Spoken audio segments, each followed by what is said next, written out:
Hello, good evening students.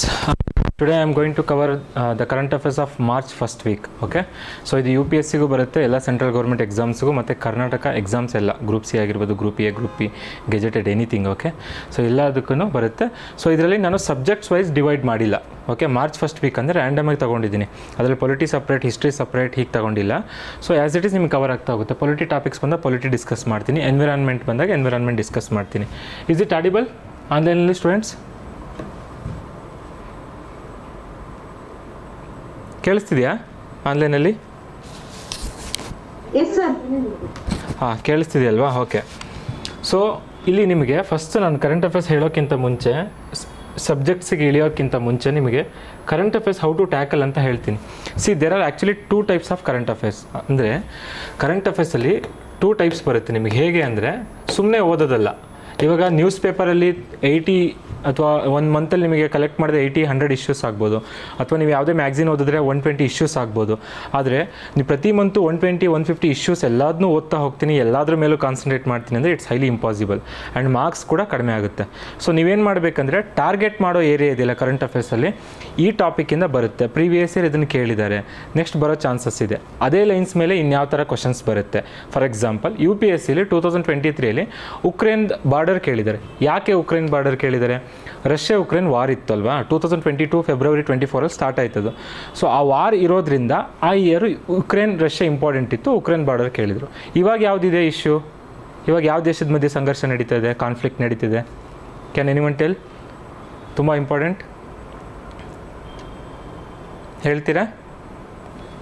ಇವಾಗ Iran, Israel ಮತ್ತು America ಈ ಥರ ನಡೀತಿದೆಯಲ್ಲ. ಸೊ ಇಲ್ಲಿ ಇಸ್ರೇಲ್ ಮತ್ತು ಇರಾನ್ ಬಾರ್ಡರ್ಸ್ ಇಂಪಾರ್ಟೆಂಟ್. 2022ಅಲ್ಲಿ ಆಫ್ಘಾನಿಸ್ತಾನ್ ಟೇಕ್ ಓವರ್ ಆಯ್ತಲ್ಲ, ತಾಲಿಬಾನ್ ಏನು ಮಾಡ್ತು, USA ಹೋದ್ಮೇಲೆ ಇಡೀ ಆಫ್ಘಾನಿಸ್ತಾನನ್ನು ವಶಪಡಿಸ್ಕೊಂತ. ಯಾರು? ತಾಲಿಬಾನ್. ಆ ವರ್ಷ ಆಫ್ಘಾನಿಸ್ತಾನ್ ಇಂಪಾರ್ಟೆಂಟ್ ಇತ್ತು. ಸೊ ಆಫ್ಘಾನಿಸ್ತಾನ್ ಬಾರ್ಡರ್ ಕೂಡ ಕೇಳಿದ್ದಾರೆ. ಓಕೆ, ಸೊ ಅದು ಇಂಪಾರ್ಟೆಂಟ್. ಹಾಗೆ ಏರಿಯಾ ಇದೆಯಲ್ಲ, ನೀವು ಯಾವ ಏರಿಯಾನ ಫೋಕಸ್ ಮಾಡಬೇಕನ್ನೋದು ತುಂಬ ಇಂಪಾರ್ಟೆಂಟು. ಸಿಕ್ಕಿದ್ದೆಲ್ಲದನ್ನೂ ಓದ್ಕೊಂಡು ಹೋದರೆ ಮಾರ್ಕ್ಸ್ ಕಡಿಮೆ ಅಂದರೆ ನೀವು ಹಾಕಿರೋ ಎಫರ್ಟಿಗೆ ಅಷ್ಟೊಂದು ಮಾರ್ಕ್ಸ್ ಬರೋಲ್ಲ. ನಿಮ್ಮ ಏಮ್ ಏನಿರಬೇಕು, ಗುರಿ ಮಿನಿಮಮ್ ಎಫರ್ಟ್ ಹಾಕಿ ಮ್ಯಾಕ್ಸಿಮಮ್ ಮಾರ್ಕ್ಸ್ ತಗೋಬೇಕು ಅಂತ. ಸೊ ಅದಕ್ಕೋಸ್ಕರ ಮೇಯ್ನ್ ಅಂದರೆ ಫೋಕಸ್ ಏರಿಯಾ ಯಾವುದ್ರ ಮೇಲೆ ಫೋಕಸ್ ಅಂತ. ಸೊ ಇವಾಗ ನಾನು ಆರಿಸಿ ತಂದಿದ್ದೀನಿ ಒಂದಿಷ್ಟು ಕರೆಂಟ್ ಅಫೇರ್ಸು ಫಸ್ಟ್ ವೀಕ್ ತಂದರೆ ಅದು ಪ್ರೀವಿಯಸ್ ಇಯರ್ ಬೇಸ್ ಮೇಲೆ ಇರುತ್ತೆ. ಈ ಥರ ಕೇಳಿದ್ದಾರೆ, ಸೊ ನೆಕ್ಸ್ಟು ಕೇಳೋ ಚಾನ್ಸಸ್ ಇದೆ ಅಂತ. ಸೊ ಆ ಥರ. ಸೊ ಇದರಲ್ಲಿ 2 ಟೈಪ್ಸ್ ಅನ್ನಲ್ಲ. ಯಾವ ಥರ 2 ಟೈಪ್ಸ್ ಅಂದರೆ, ಕೆಲವೊಂದು ನ್ಯಾರೋ ಇನ್ಫಾರ್ಮೇಷನ್ ಇದ್ದರೆ ಸಾಕು, ಅಂದರೆ ತುಂಬ ಡೆಪ್ತಾಗಿ ಹೋಗೋ ಅವಶ್ಯಕತೆ ಇಲ್ಲ ಕೆಲವೊಂದು ಕರೆಂಟ್ ಅಫೇರ್ಸ್ಗೆ. ಸರ್ ನಾನು ಒಂದು ಇಶ್ಯೂ ಬಂತು, ಆ ಇಶ್ಯೂನ ಪೂರ್ತಿ ಅರ್ಧ ಕುಡಿದು ಬಿಡ್ತೀನಿ, ಅದ್ರ ಬಗ್ಗೆನೇ ತಿಳ್ಕೊತೀನಿ 360 ಡಿಗ್ರಿ ಆ್ಯಂಗಲ್ ಅಂತ ಎಲ್ಲ ಇಶ್ಯೂಗಳಿಗೂ ಹೋಗಬಾರ್ದು. ಕೆಲವೊಂದು ಇಶ್ಯೂಗಳಿಗೆ ಮಾತ್ರ. ಯಾವ್ದು? ಫಾರ್ ಎಕ್ಸಾಂಪಲ್, ಈಗ ಇರಾನ್ ಇಂಡಿಯಾ ರಿಲೇಷನ್ಸ್ ಇದೆ, ಇರಾನ್ ಸಂಘರ್ಷ ನಡೀತಾ ಇದೆ ಅಲ್ವಾ. ಈಗ LPG ಸಿಲಿಂಡರ್ ಗ್ಯಾಸ್ದೆಲ್ಲ ಏನಾಗಿದೆ, ರೇಟ್ ಜಾಸ್ತಿ ಆಗಿದೆ. ಈ ಟೈಮ್ ಬಂದಾಗ ಇಲ್ಲಿ ನಿಮಗೆ India Iran relation, India Iran ಜೊತೆ ಯಾವ ಪೋರ್ಟ್, ಬಂದರು ಇದೆಯಲ್ಲ ಒಪ್ಪಂದ ಮಾಡ್ಕೊಂಡಿದೆ. ಆಮೇಲೆ ಇರಾನ್ ಬಾರ್ಡರ್ ಯಾವುದು, ಯಾವ ಜಲಸಂಧಿ ಬರುತ್ತೆ ಇರಾನ್ ಹತ್ರ, ಸ್ಟ್ರೈಟ್ ಅಲ್ವಾ, ಸ್ಟ್ರೈಟ್ ಆಫ್ ಹಾರ್ಮೋಸ್ ಬರುತ್ತೆ. ಇದು 360 ಡಿಗ್ರಿಯಲ್ಲಿ ತಿಳ್ಕೊಬೇಕು, ಆಯಿತಾ? ಸೊ ಒನ್ ಟೈಪ್ ಯಾವುದು ಅಂದರೆ ಇದು ನ್ಯಾರೋ, ಸ್ವಲ್ಪ ತಿಳ್ಕೊಂಡ್ರೆ ಸಾಕು. ಯಾವುದಾದ್ರೂ ಕೀವರ್ಡ್ಸ್ ಬಂದಿರುತ್ತೆ. ಫಾರ್ ಎಕ್ಸಾಂಪಲ್, ಈಗ ಡೆನಿಸೋವನ್ ಅಂದರೆ ಏನು, ರೀಸೆಂಟ್ಲಿ ನ್ಯೂಸಲ್ಲಿ ಕಂಡು ಬಂತು, ಇದಂದರೆ ಏನು. ಈಗ ಫಾರ್ ಎಕ್ಸಾಂಪಲ್ ನಿಮಗೆ ಮಿನಿಮ್ಯಾಟನ್ 3 ಅಂತ ಬರುತ್ತೇನೋ, ಅಥವಾ ಒಂದು ಡೂಮ್ಸ್ ಡೇ ಮಿಸೈಲ್ ಅಂತ ಬರುತ್ತೆ. ಅದು ಏನು ಅಂತ ಗೊತ್ತಿದ್ರೆ ಸಾಕು. ಅವನ್ನ ಏನಂತ ಕರಿತೀವಿ ಯೂಶ್ವಲಿ? ಕೀವರ್ಡ್ ಬೇಸ್ಡ್ ಅಂತ ಕರಿತೀವಿ. ಸೊ ಇದು ನ್ಯಾರೋ ಇನ್ಫಾರ್ಮೇಷನ್. ಸ್ವಲ್ಪ ಇನ್ಫಾರ್ಮೇಷನ್ ಆದರೆ ಸಾಕು, ಅಂದರೆ ಕಡಿಮೆ ಮಾಹಿತಿ ಇದ್ದರೆ ಸಾಕು, ಅದ್ರ ಬಗ್ಗೆ ಜಾಸ್ತಿ ಹೆಚ್ಚಾಗಿ ತಿಳ್ಕೊಳ್ಳೋ ಅವಶ್ಯಕತೆ ಇಲ್ಲ. ಇನ್ನು ಕೆಲವೊಂದು ಇರುತ್ತೆ, ಒಂದೇ ಕ್ವಶನ್ನಲ್ಲಿ, ಒಂದೇ ಪ್ರಶ್ನೆಯಲ್ಲಿ ನಿಮಗೆ 360 ಡಿಗ್ರಿ ಆ್ಯಂಗಲ್, ಅಂದರೆ ಆಪ್ಷನ್ 1, 2, 3 ಸ್ಟೇಟ್ಮೆಂಟ್ ಕೊಡ್ಬೋದು. ಆಮೇಲೆ ಕೊಟ್ಬಿಟ್ಟು ಕೆಳಗಡೆ ಸೆಲೆಕ್ಟ್ ದ ಕರೆಕ್ಟ್ ಆನ್ಸರ್ ಅಂತ ಹೇಳಿ 1 and 2, B 2 and 3 ಕೊಡ್ಬೋದು ಈ ಥರ. ನೆಕ್ಸ್ಟು C 1 2 3 ಈ ಥರ ಕೊಡ್ಬೋದು. D 1 only ಈ ಥರ ಕೊಡ್ಬೋದು. ಸೊ 360 ಡಿಗ್ರಿ ಆ್ಯಂಗಲ್ ಇನ್ಫಾರ್ಮೇಷನ್ ಏನಂದರೆ ಆಲ್ ದ ಡೈಮೆನ್ಷನ್ ಗೊತ್ತಿರಬೇಕು ನಿಮಗೆ. Okay, so all dimension information ನಿಮಗೆ ಗೊತ್ತಿರಬೇಕು. ಫಾರ್ ಎಕ್ಸಾಂಪಲ್, ಇವಾಗ ಯಾವುದಾದ್ರೂ ಆ್ಯಕ್ಟ್ ತೊಗೊಂತು, MG ನರೇಗಾ ಆ್ಯಕ್ಟ್ ಬಂದು ಹೊಸ ಆ್ಯಕ್ಟ್ ತಂದಿದ್ದಾರಲ್ವ, MG ನರೇಗಾ ಬದಲೇ ಆ ಆ್ಯಕ್ಟ್ ಬಗ್ಗೆ ಪೂರ್ತಿ ಇನ್ಫಾರ್ಮೇಷನ್ ಗೊತ್ತಿರಬೇಕು. ಯಾವ ಮಿನಿಸ್ಟ್ರಿ ಅಂಡರಲ್ಲಿ ಬರುತ್ತೆ, ಯಾವಾಗ ಲಾಂಚ್ ಆಯ್ತದು, ಅದರದ್ದು ಫಂಡಿಂಗ್ ಎಷ್ಟಿದೆ, ಸೆಂಟರ್ ಮತ್ತು ಸ್ಟೇಟ್, ಕೇಂದ್ರ ಸರ್ಕಾರ ಮತ್ತು ರಾಜ್ಯ ಸರ್ಕಾರ ಎಷ್ಟು ಹಣವನ್ನು ಹೂಡುತ್ತೆ ಅದರಲ್ಲಿ ಆ ಯೋಜನೆಗೆ ಅಂತ. ಸೊ ಅದು ತಿಳ್ಕೊಬೇಕು, ಅದು ಪೂರ್ತಿ ತಿಳ್ಕೊಬೇಕು. ಓಕೆ, ಫಾರ್ ಎಕ್ಸಾಂಪಲ್ ಯಾವುದಾದ್ರೂ ಬಿಲ್ ಬಂದರೆ ಅಥವಾ ಯಾವುದಾದ್ರು ಇಶ್ಯೂ ಬಂದರೆ, ಫಾರ್ ಎಕ್ಸಾಂಪಲ್ ಇವಾಗ ನಿಮಗೆ 360 ಡಿಗ್ರಿ ಆ್ಯಂಗಲ್ ಅಂದರೆ ಫಾರ್ ಎಕ್ಸಾಂಪಲ್ ಇವಾಗ ಮೀಥೇನ್ ಅಥವಾ ಗ್ರೀನ್ ಹೌಸ್ ಗ್ಯಾಸಸ್ ಬಗ್ಗೆ ಬರುತ್ತೆ ಅದು ಓಷನ್ ಅಸಿಡಿಫಿಕೇಷನ್ ಅಂತ ಬರುತ್ತೆ, ಸಾಗರ ಆಮ್ಲೀಕರಣ ಅಂತ, ಅಸಿಡಿಫಿಕೇಷನ್, ಇಂಥ ಟಾಪಿಕ್ಸ್ಗಳನ್ನ ಪೂರ್ತಿ ತಿಳ್ಕೊಬೇಕು. ಆಗ ಅದೇ ಒಂದು ಕೀ ವರ್ಡ್ ಮೇಲೆ ಅವರು 3-4 ಸ್ಟೇಟ್ಮೆಂಟ್ ಕೇಳಿ ಕ್ವಶನ್ ಕೇಳ್ತಾರೆ. ಸೊ ಇದು ಯಾವ್ಯಾವ್ದು ಇಂಪಾರ್ಟೆಂಟ್ ಇಶ್ಯೂ ಇರುತ್ತಲ್ಲ, ನಾನು ಹೇಳ್ತೀನಿ ಈಗ ಹೇಳುವಾಗ, ಅಂಥ ಇಶ್ಯೂನ ಮಾತ್ರ 360 ಡಿಗ್ರಿ ಆ್ಯಂಗಲಲ್ಲಿ ತಿಳ್ಕೊಬೇಕು. ಉಳಿದಿರೋದನ್ನೆಲ್ಲ ಕಡಿಮೆ.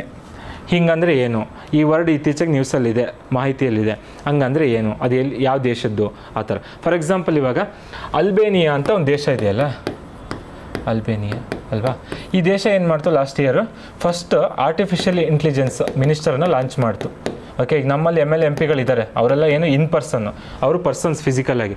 ಬಟ್ ಆರ್ಟಿಫಿಷಿಯಲ್ ಇಂಟೆಲಿಜೆನ್ಸ್ ಅಂದರೆ ಏನು, ಕೃತಕ ಬುದ್ಧಿಮತ್ತೆ ಮಿನಿಸ್ಟರ್, ಮಂತ್ರಿ ಅಲ್ವಾ. ಹಾಗೆ ಡಿಜಿಟಲಿ ಒಂದು ಲಾಂಚ್ ಮಾಡ್ತು. ಆ ದೇಶ ಯಾವುದು, ಅಲ್ಬೇನಿಯಾ. ಏನು ಲಾಂಚ್ ಮಾಡ್ತು first world's first artificial intelligence minister ಅಂತ. ಇದರಲ್ಲಿ ನಿಮಗೆ ಕಡಿಮೆ ಇನ್ಫಾರ್ಮೇಷನ್ ಇಷ್ಟು ಗೊತ್ತಿದ್ರೆ ಸಾಕು. ಆ ದೇಶ ಏನು, ಅದು ಹೇಗೆ, ಯಾವಾಗ ಏನಾಯಿತು ಅದೆಲ್ಲ ಬೇಡ. ಸೊ ಓನ್ಲಿ ಇಷ್ಟು, ಯಾವ ದೇಶ ಲಾಂಚ್ ಮಾಡ್ತು, ಏನನ್ನು ಲಾಂಚ್ ಮಾಡ್ತು ಅಂತ. ಸೊ ಈ ಥರ ಕರೆಂಟ್ ಅಫೇರ್ಸ್ ನೀವು ಡಿವೈಡ್ ಮಾಡ್ಕೋಬೇಕು. ಕೆಲವೊಂದು ಟಾಪಿಕ್ಗಳನ್ನ ಕಡಿಮೆ ಓದಬೇಕು, ಅದ್ರ ಬಗ್ಗೆ ಮೇಲೆ ಸರ್ಫೇಸ್ ಲೆವೆಲಲ್ಲಿ ಓದಬೇಕು, ಮೇಲ್ಭಾಗದಲ್ಲಿ ಮಾತ್ರ ಓದಿ ಹೋಗಬೇಕು. ನೆಕ್ಸ್ಟ್ ಉಳಿದಿರೋ ಇನ್ಫಾರ್ಮೇಷನ್ ಎಲ್ಲ ನೀವು 360 ಡಿಗ್ರಿ ಆ್ಯಂಗಲಲ್ಲಿ ಪೂರ್ತಿ ತಿಳ್ಕೊಂಡಿರಬೇಕು. ಯಾಕಂದರೆ 3, 4, 5 ಸ್ಟೇಟ್ಮೆಂಟ್ ಕೇಳ್ತಾರೆ. ಓಕೆ, ಸ್ಟಾರ್ಟ್ ಮಾಡೋಣ ಈಗ ಕ್ಲಾಸು. ಕೇಳಿಸ್ತಿದೆಯಲ್ಲ?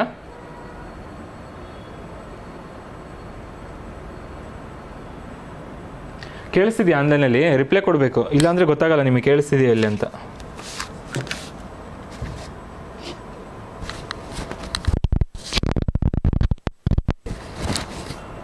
ಶಶಿಕಲಾ, ಪ್ರಿಯಾಂಕಾ,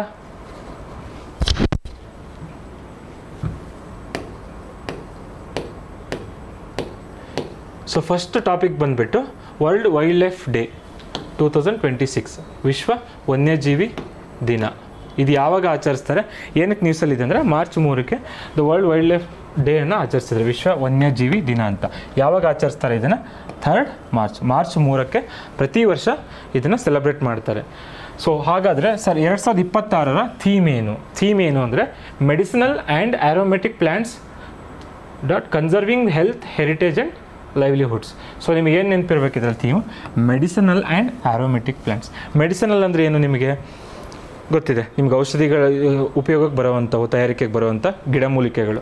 ಆ್ಯರೋಮೆಟಿಕ್ ಅಂದರೆ ಫ್ರಾಗ್ರೆನ್ಸ್ ಇರುತ್ತೆ. ಫಾರ್ ಎಕ್ಸಾಂಪಲ್ ನೀವು ಯಾವುದಾದ್ರೂ ಔಷಧಿ ತೊಗೊಂಡ್ರೆ ಅಥವಾ ಯಾವುದಾದ್ರೂ ಒಂದು ಪ್ರಾಡಕ್ಟ್ ತೊಗೊಂಡ್ರೆ ಅದರಲ್ಲಿ ಫ್ರಾಗ್ರೆನ್ಸ್ ಬರುತ್ತೆ ಗೊತ್ತಾ, ಗುಡ್ ಸ್ಮೆಲ್, ಸುಗಂಧ, ಅದು ಆ್ಯರೋಮೆಟಿಕ್ ಪ್ಲ್ಯಾಂಟ್ಸ್. ಫಾರ್ ಎಕ್ಸಾಂಪಲ್ ಇವಾಗ ನಿಮಗೆ ಕಾಶ್ಮೀರಲ್ಲಿ ಏನನ್ನು ಜಾಸ್ತಿ ಬೆಳೀತಾರೆ, ಲ್ಯಾವೆಂಡರ್ ಸೋಪ್ ಯಾರಾದರೂ ಯೂಸ್ ಮಾಡಿದರೆ ಪರ್ಪಲ್ ಕಲರ್ ಬರುತ್ತೆ. ಆ ಸೋಪ್ ಯೂಸ್ ಮಾಡಿದಾಗ ನೀವು ಸ್ನಾನ ಮಾಡುವಾಗ ಸ್ಮೆಲ್ ಬರುತ್ತೆ. ಆ ಸ್ಮೆಲ್ ಪ್ಲ್ಯಾಂಟ್ಸ್ಗಳಿಗೆ ಏನಂತಾರೆ, ಅಂತಹ ಸ್ಮೆಲ್ ಕೊಡುವಂಥ ಪ್ಲ್ಯಾಂಟ್ಸ್ಗಳಿಗೆ ಆ್ಯರೋಮೆಟಿಕ್ ಪ್ಲ್ಯಾಂಟ್ಸ್ ಅಂತ ಕರೀತಾರೆ.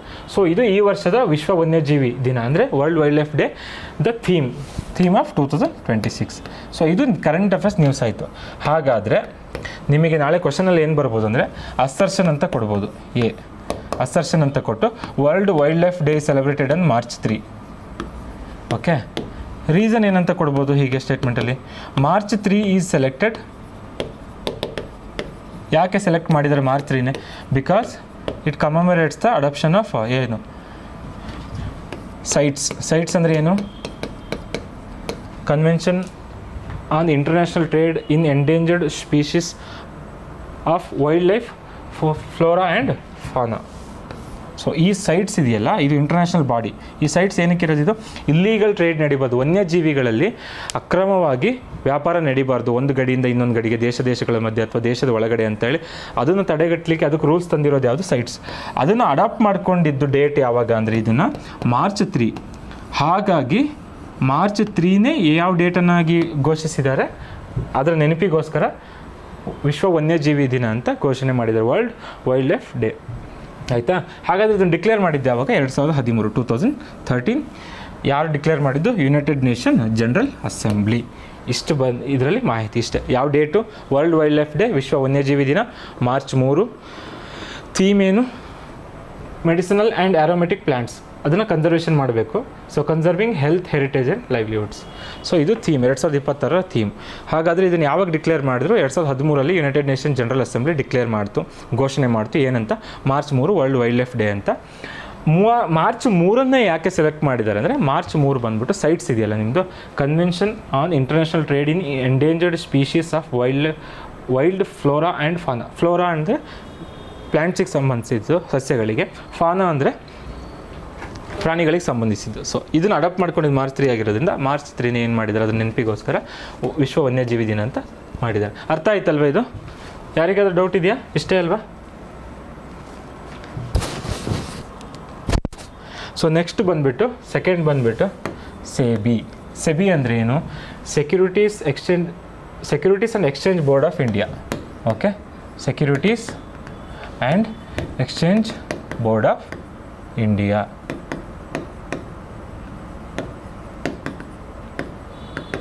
ಸೊ ಏನಕ್ಕೆ ನ್ಯೂಸಲ್ಲಿದೆ ಅಂದರೆ securities and exchange board of India will enhance surveillance and enforcement market manipulators and cyber frauds through technology and use of artificial intelligence.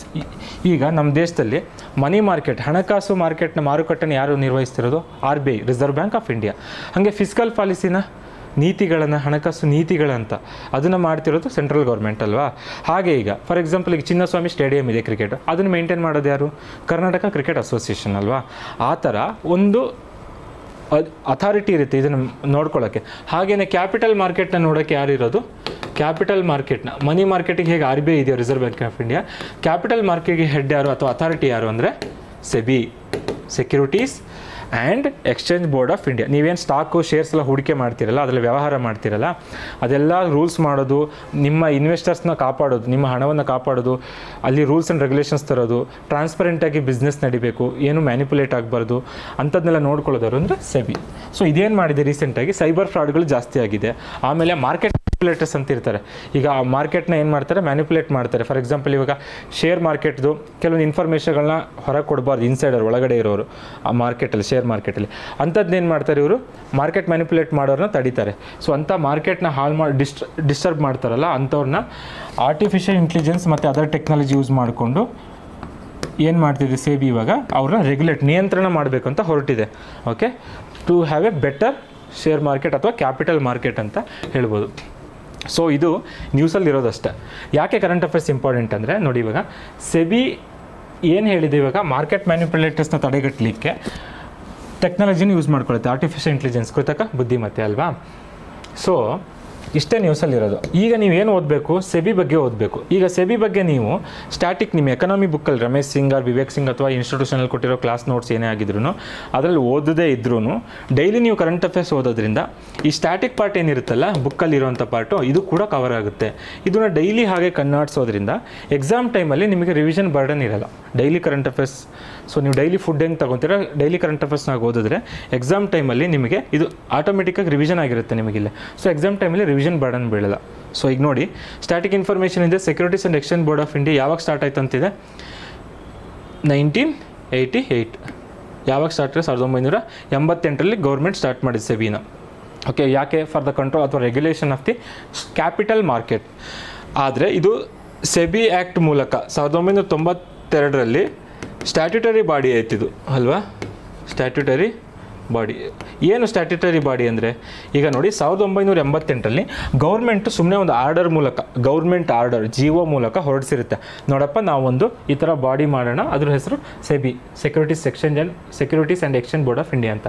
ಆದರೆ ಅದಕ್ಕೆ ಒಂದು ಆ್ಯಕ್ಟ್ ಮೂಲಕ ಬೆಂಬಲ ಕೊಡಬೇಕಲ್ಲ, ಅದನ್ನು ಸ್ಟ್ರೆಂಥನ್ ಮಾಡಬೇಕಲ್ಲ, ಹಾಗೆ ಅದಕ್ಕೆ ಸ್ಟ್ಯಾಟ್ಯುಟರಿ. ಯಾವುದೇ ಆ್ಯಕ್ಟ್ ಪಾರ್ಲಿಮೆಂಟಲ್ಲಿ ಪಾಸ್ ಮಾಡಿ ಅದ್ರ ಮೂಲಕ ಸೆಟಪ್ ಮಾಡಿದಂತಹ ಸಂಸ್ಥೆ ಅಥವಾ ಬಾಡಿಗಳನ್ನ ನಾವೇನಂತ ಕರಿತೀವಿ? ಸ್ಟ್ಯಾಟ್ಯುಟರಿ ಬಾಡೀಸ್ ಅಂತ ಕರಿತೀವಿ. ಕಾನ್ಸ್ಟಿಟ್ಯೂಷನಲ್ ಬಾಡೀಸ್ ಅಂದರೆ ಏನು? ಸಾಂವಿಧಾನಿಕ ಅಂಗಗಳಿರ್ತಾವಲ್ಲ, ಅವು ಯಾವುವು? ಫಿನಾನ್ಸ್ ಕಮಿಷನ್, ಆಮೇಲೆ election commission, UPSC, state public service commission, ಈ ಥರ ಎಲ್ಲ ಇರ್ತವೆ. ಅವು ಏನು?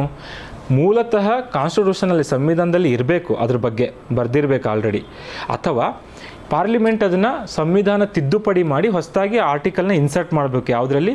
ಮೂಲ ಕಾನ್ಸ್ಟಿಟ್ಯೂಷನಲ್ಲಿ. ಆಗ ಮಾತ್ರ ಅದು ಏನಾಗುತ್ತೆ? ಕಾನ್ಸ್ಟಿಟ್ಯೂಷನಲ್ ಬಾಡಿ ಆಗುತ್ತೆ, ಸಂವಿಧಾನಿಕ ಸಂಸ್ಥೆ ಆಗುತ್ತೆ. ಆದರೆ ಇಲ್ಲಿ ಸ್ಟ್ಯಾಟ್ಯುಟರಿ ಬಾಡಿಲಿ ಏನು ಮಾಡ್ತೀವಿ ಅಂದರೆ ಇದನ್ನು ತಿದ್ದುಪಡಿ ಮಾಡಲ್ಲ, ಸಂವಿಧಾನನ, ಕಾನ್ಸ್ಟಿಟ್ಯೂಷನ್ನ ತಿದ್ದುಪಡಿ ಮಾಡಲ್ಲ. ನಾವೇನು ಮಾಡ್ತೀವಿ ಅಂದರೆ ಜಸ್ಟ್ ಒಂದು ಆ್ಯಕ್ಟನ್ನು, ಬಿಲ್ಲನ್ನು ತಂದುಬಿಟ್ಟು ಅದನ್ನು 2 ಹೌಸಲ್ಲಿ ಪಾಸ್ ಮಾಡಿ ಪ್ರೆಸಿಡೆಂಟ್ ಸಿಗ್ನೇಚರ್ ಎಸೆಂಟ್ ತಗೊಂಡು ಅದು ಆ್ಯಕ್ಟ್ ಆಗುತ್ತೆ. So through the act of the parliament ನಾವೇನಾದರೂ ಒಂದು ಬಾಡಿನ ಸೆಟಪ್ ಮಾಡಿದ್ರೆ ಅದು ಸ್ಟ್ಯಾಟ್ಯುಟರಿ ಬಾಡಿ. ಇಲ್ಲಿ ಯಾವುದೇ ರೀತಿ ಕಾನ್ಸ್ಟಿಟ್ಯೂಷನ್ನ ತಿದ್ದುಪಡಿ ಮಾಡಲ್ಲ. ಬಟ್ ಇಲ್ಲಿ ಏನಾಗುತ್ತೆ, ಕಾನ್ಸ್ಟಿಟ್ಯೂಷನಲ್ ಬಾಡೀಸ್ ಅಂದರೆ ನಾವು ಕಾನ್ಸ್ಟಿಟ್ಯೂಷನ್ ತಿದ್ದುಪಡಿ ಮಾಡಿ ಕಾನ್ಸ್ಟಿಟ್ಯೂಷನಲ್ ಆರ್ಟಿಕಲ್ನ ಇನ್ಸರ್ಟ್ ಮಾಡ್ತೀವಿ, ವಿಧಿಗಳನ್ನ. ಓಕೆ, ಸೊ ಆರ್ಟಿಕಲ್ನ, ಅದು ಕಾನ್ಸ್ಟಿಟ್ಯೂಷನಲ್ ಬಾಡಿ ಆಗುತ್ತೆ. ಸೊ ಸೆಬಿ ಅಂದರೆ ಒಂದು ಆ್ಯಕ್ಟನ್ನು ಪಾಸ್ ಮಾಡಿ ಪಾರ್ಲಿಮೆಂಟ್ ಮೂಲಕ, ಸಂಸತ್ ಮೂಲಕ ನಾವೇನು ಮಾಡಿದ್ವಿ 1992 ಅಂತ. ಸೊ ಸೆಬಿ ವಾಸ್ ಸೆಟಪ್ ಯಾವಾಗ ಅಂದರೆ ನೋ ಡೌಟ್ 1988 ಅಷ್ಟೇ. But SEBI became a statutory body ಅಥವಾ SEBI as a statutory body ಯಾವಾಗ ಆಯಿತು ಅಂದರೆ ಅದು 1992. ಸೊ ಕ್ಲಿಯರ್ ಅಲ್ವಾ? So moving to the next page. Next ಏನಿದೆ ಇಲ್ಲಿ ನೋಡಿ, ಇದು ಯಾವ ಮಿನಿಸ್ಟ್ರಿ ಅಂಡರಲ್ಲಿ ಬರುತ್ತೆ? ಯಾವ ಮಿನಿಸ್ಟ್ರಿ ಅಂಡರಲ್ಲಿ ಬರುತ್ತೆ ಅಂದರೆ ಮಿನಿಸ್ಟ್ರಿ ಆಫ್ ಫಿನಾನ್ಸ್. ಓಕೆ, ಹಣಕಾಸು ಸಚಿವಾಲಯ ಅದರ ಕೆಳಗಡೆ ಕಾರ್ಯವನ್ನು ನಿರ್ವಹಿಸುತ್ತೆ ಯಾವುದು? ಸೆಬಿ. ನೆಕ್ಸ್ಟ್ ಏನಿದೆ, ಇದರ ಅಬ್ಜೆಕ್ಟಿವ್ ಏನು? ಈಸಿ, ಇದನ್ನೆಲ್ಲ ನೀವು ನೆನ್ಪಿಟ್ಕೊಳ್ಳೋಕ್ಕೆ ಹೋಗಬೇಡಿ. Protect the interest of investors in securities. Correct. ಸೆಕ್ಯೂರಿಟೀಸಲ್ಲಿ ಶೇರ್ಸು, ಬಾಂಡ್ಸು, ಡಿಬೆಂಚರ್ಸಲ್ಲಿ ಯಾರ್ಯಾರು ಇನ್ವೆಸ್ಟ್ ಮಾಡ್ತಾರೋ ಅವರ ಹಿತವನ್ನು ಕಾಪಾಡೋದು ಯಾರ ಕೆಲಸ? ಸೆಬಿ ಕೆಲಸ. ಮತ್ತು promote the development of security market, ಇದೆಲ್ಲ ವೆರಿ ಜನರಲ್, ಇದನ್ನು ನೆನ್ಪಿಟ್ಕೊಳ್ಳೋಕೆ ಹೋಗ್ಬೇಡಿ.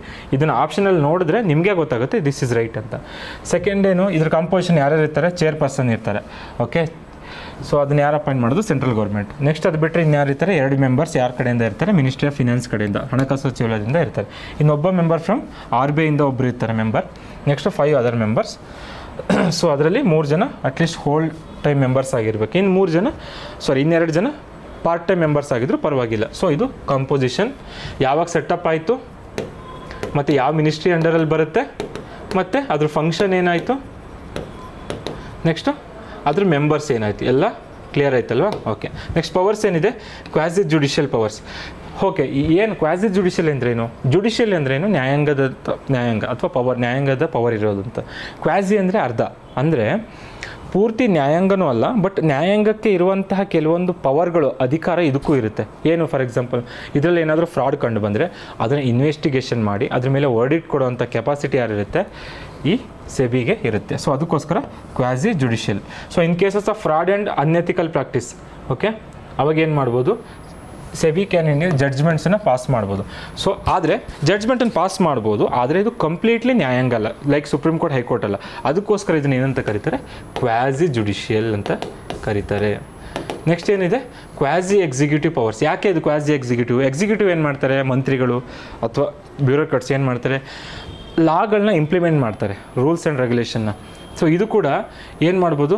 ಎಕ್ಸಾಮಿಂದ ಬುಕ್ ಆಫ್ ಅಕೌಂಟ್ಸ್, ಎಲ್ಲ ಬುಕ್ ಆಫ್ ಅಕೌಂಟ್ಸ್ ಇರುತ್ತಲ್ಲ ಕ್ಯಾಪಿಟಲ್ ಮಾರ್ಕೆಟ್ದು, ಅದನ್ನ ಏನು ಮಾಡ್ಬೋದು? ಇದನ್ನು ಎವಿಡೆನ್ಸ್ ಮಾಡ್ಬೋದು, ಎವಿಡೆನ್ಸ್ ತೊಗೋಬೋದು ಅದರಿಂದ, ಏನೇನು ಆಗಿದೆ, ಏನೇನು ರೆಗ್ಯುಲೇಷನ್ಸ್ ಆಗಿದೆ ಅಂತ. ಸೊ ಲೀಗಲ್ ಆ್ಯಕ್ಷನ್ ಕೂಡ ತೊಗೋಬೋದು. ಯಾರದನ್ನು ವೈಲೇಷನ್ ಮಾಡ್ತಾರೋ ಇದು ರೂಲ್ಸ್ ಆ್ಯಂಡ್ ರೆಗ್ಯುಲೇಷನ್, ಅವ್ರ ಮೇಲೆ ಲೀಗಲ್ ಆ್ಯಕ್ಷನ್ ಕೂಡ ತೊಗೋಬೋದು. ಅದಕ್ಕೋಸ್ಕರ ಇದು ಕ್ವಾಸಿ ಎಕ್ಸಿಕ್ಯೂಟಿವ್. ಕ್ವಾಸಿ ಲೆಜಿಸ್ಲೇಟಿವ್ ಯಾಕೆ? ಲೆಜಿಸ್ಲೇಟಿವ್ ಪವರ್ಸ್ ಅಂದ್ರೇನು? ಲಾ ಮೇಕಿಂಗ್ ಪವರನ್ನು ಲೆಜಿಸ್ಲೇಟಿವ್ ಪವರ್ ಅಂತ ಕರಿತೀವಿ. ಈಗ ನಮ್ಮ ಸಂಸತ್ತಲ್ಲಿ ಬಿಲ್, ಮಸೂದೆ ಪಾಸ್ ಆಗುತ್ತೆ, ಅದು ಯಾರಿಗೆ ಪವರ್ ಇರುತ್ತೆ? ಸಂಸತ್ತಿಗೆ ಪವರ್ ಇರುತ್ತೆ. ಅವರು legislatures, they are the lawmakers ಅಥವಾ they have the power of law making. So ಇದು ಕೂಡ ಸೆಬಿ ಆ ಥರನೇ ಲಾ ಮೇಕಿಂಗ್ ಪವರ್ಸ್ ಕೂಡ ಹೊಂದಿರುತ್ತೆ. ಫಾರ್ ಎಕ್ಸಾಂಪಲ್ ಸೆಬಿ ರೂಲ್ಸ್ 1992 ಅಂತ ಮಾಡುತ್ತೆ, ಅದರಲ್ಲಿ ಕೆಲವೊಂದು ರೂಲ್ಸ್ ಆ್ಯಂಡ್ ರೆಗ್ಯುಲೇಷನ್ಸ್ನ ಮಾಡುತ್ತೆ. ಈ ಥರ ಕ್ಯಾಪಿಟಲ್ ಮಾರ್ಕೆಟ್ ವರ್ಕ್ ಆಗಬೇಕು, ಸೊ ಈ ಥರ ಇರಬೇಕು ಅಂತ. ಸೊ ಅದಕ್ಕೋಸ್ಕರ ಇದು ಎಕ್ಸಿಕ್ಯೂಟಿವ್ ಆಗು ಕಾರ್ಯನಿರ್ವಹಿಸುತ್ತೆ, ಕ್ವಾಸಿ ಎಕ್ಸಿಕ್ಯೂಟಿವ್. ಕ್ವಾಸಿ ಜುಡಿಷಿಯಲ್ ಆಗು ಮಾಡುತ್ತೆ. ಸೊ ಹಾಗೆಯೇ ಕ್ವಾಸಿ ಲೆಜಿಸ್ಲೇಟಿವ್ ಅಂತಲೂ ಮಾಡುತ್ತೆ. ಸೊ ಇದು ಪವರ್ಸ್ ಆಫ್ ಸೆಬಿ. ನಾಳೆ ಏನಂದರೆ ಕೇಳಿ, SEBI was setup, first option SEBI was setup ಇನ್ 1988.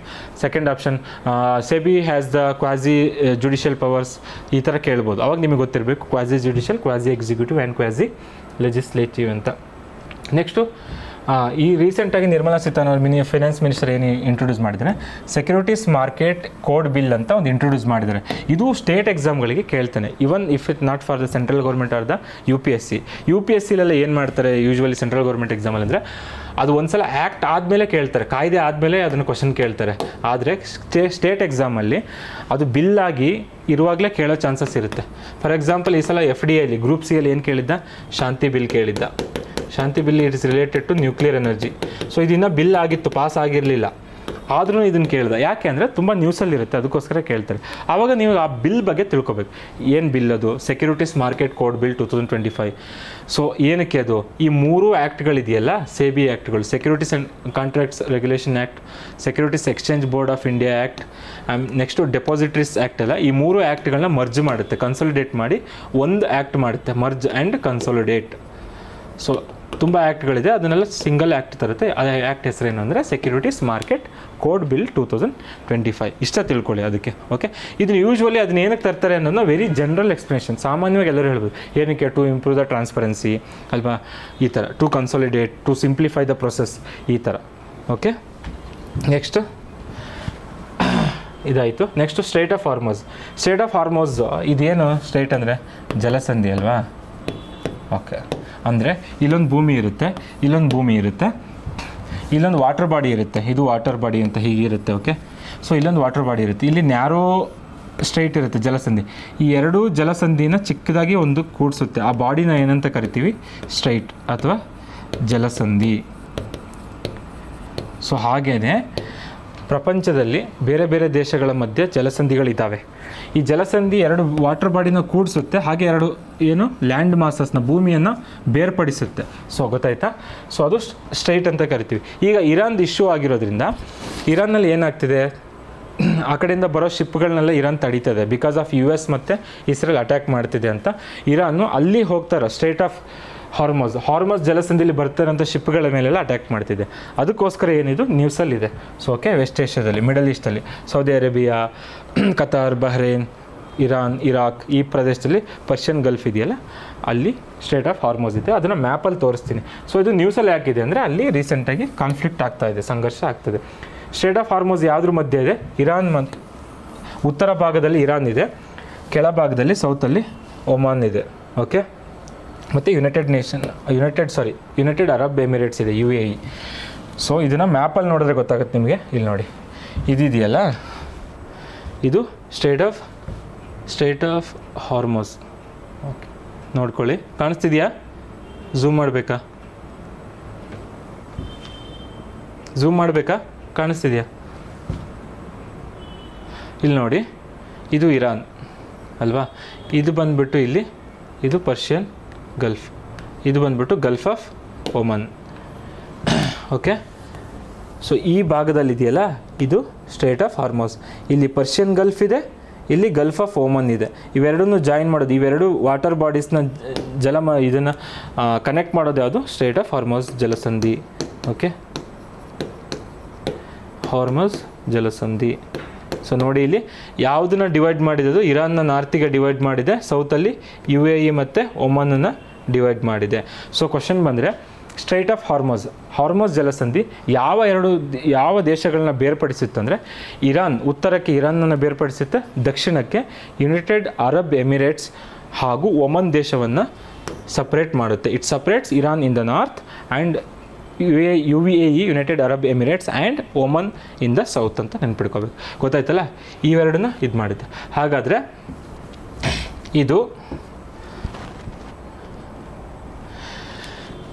ಯಾವ ಎರಡು ಭಾಗಗಳನ್ನ ಕೂಡಿಸುತ್ತೆ ಅಂತ, ಸ್ಟ್ರೈಟ್ ಯಾವ ಎರಡು ವಾಟರ್ ಬಾಡೀಸ್ನ ಕನೆಕ್ಟ್ ಮಾಡುತ್ತೆ ಅಂತ.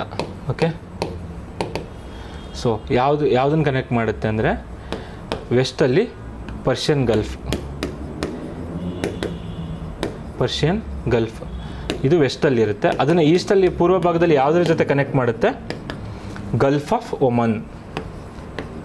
ಓಕೆ, ಸೊ ನೀವು ಯಾವುದನ್ನು ಕನೆಕ್ಟ್ ಮಾಡುತ್ತೆ ಅಂತ ಅಷ್ಟೇ ಕೇಳೋದಲ್ಲ, ಸಪ್ರೇಟ್ ಮಾಡುತ್ತೆ ಅಂತಲೂ ಕೇಳ್ಬೋದು. ಸಪ್ರೇಟ್ ಮಾಡಿದ್ರೆ ಇರಾನ್ನ ಸಪ್ರೇಟ್ ಮಾಡುತ್ತೆ ಮತ್ತು UAE ಒಮನ್ನ ಸಪ್ರೇಟ್ ಮಾಡುತ್ತೆ. ಯಾವುದನ್ನು ಜಾಯಿನ್ ಮಾಡಿಸುತ್ತೆ ವಾಟರ್ ಬಾಡೀಸ್ ಅಂದರೆ ಪರ್ಷಿಯನ್ ಗಲ್ಫನ್ನು ಮತ್ತು ಗಲ್ಫ್ ಆಫ್ ಒಮನ್ನ ಜಾಯಿನ್ ಮಾಡಿಸುತ್ತೆ. ಸೊ ಇವೆರಡು ನೆನಪಿರಬೇಕು. ಇಲ್ಲಿ ಪರ್ಷಿಯನ್ ಗಲ್ಫಲ್ಲಿ ಯಾವ್ಯಾವ ಕಂಟ್ರೀಸ್ ಬರುತ್ತೆ ಅಂತ ಹೇಳ್ತೀನಿ ನಾನು. ಆಮೇಲೆ ಇಂಪಾರ್ಟೆಂಟ್ ನೋಡ್ಕೊಳ್ಳಿ, ಇಲ್ಲಿ nearly half of India's crude oil ಅಂದ್ರೇನು? ಕಚ್ಚಾ ತೈಲ ಬರುತ್ತಲ್ಲ ನಮಗೆ, ಪೆಟ್ರೋಲಿಯಂ ಪ್ರಾಡಕ್ಟ್ಸಿಗೆ ಬೇಕಾಗಿರೋವಂಥದ್ದು ಕಚ್ಚಾ ತೈಲ, ನಮ್ಮ ಪೆಟ್ರೋಲು ಡೀಸೆಲಿಗೆ ಬೇಕಾಗಿರೋಂಥ ಕಚ್ಚಾ ತೈಲ ಕ್ರೂಡ್ ಆಯಿಲ್ ಅಂದರೆ. ಓಕೆ, ಅದು ನಮ್ಮ ಇಂಡಿಯಾಕ್ಕೆ ಬರೋದು ಅರೌಂಡ್ 60%. ಕ್ರೂಡ್ ಆಯಿಲ್ ಎಷ್ಟು ಬರುತ್ತೆ? 50%, ಅರೌಂಡ್ ನಿಯರ್ಲಿ ಹತ್ತಿರ 50% ಕ್ರೂಡ್ ಆಯಿಲ್ ಕಚ್ಚಾ ತೈಲ ಮತ್ತು 60% ನ್ಯಾಚುರಲ್ ಗ್ಯಾಸ್, ನೈಸರ್ಗಿಕ ಅನಿಲ. ಓಕೆ, ನೈಸರ್ಗಿಕ ಅನಿಲ, ನ್ಯಾಚುರಲ್ ಗ್ಯಾಸ್ ಅಂದರೆ. ಓಕೆ, ಸೊ ಅದನ್ನು ನಮ್ಮದಕ್ಕೆ ಆಮದು ಆಗೋದು ಯಾವುದ್ರ ಮೂಲಕ ಅಂದರೆ ಈ ಸ್ಟ್ರೈಟ್ ಆಫ್ ಹಾರ್ಮೋಸ್ ಜಲಸಂಧಿ ಮೂಲಕನೇ ಆಗುತ್ತೆ. ಇಲ್ಲಿಂದ ಹಡಗುಗಳು ಬಂದು ನಮ್ಮ ಇಂಡಿಯಾಕ್ಕೆ ತಲುಪುತ್ತೆ. ಸೊ 50% ಕಚ್ಚಾ ತೈಲ ಯಾವುದ್ರ ಮೂಲಕ ರಫ್ತಾಗುತ್ತೆ ನಮ್ಮ ಇಂಡಿಯಾಕ್ಕೆ? Straight of Hormuz. ಮತ್ತು 60% natural gas imports happen through the straight of Hormuz. ಈಗ ಪರ್ಷಿಯನ್ ಗಲ್ಫಲ್ಲಿ ಯಾವ್ಯಾವ ಕಂಟ್ರೀಸ್ ಬರುತ್ತೆ ನೋಡಿ? Persian Gulf. Okay, Persian Gulf lies between the Iran and the Arabian peninsula.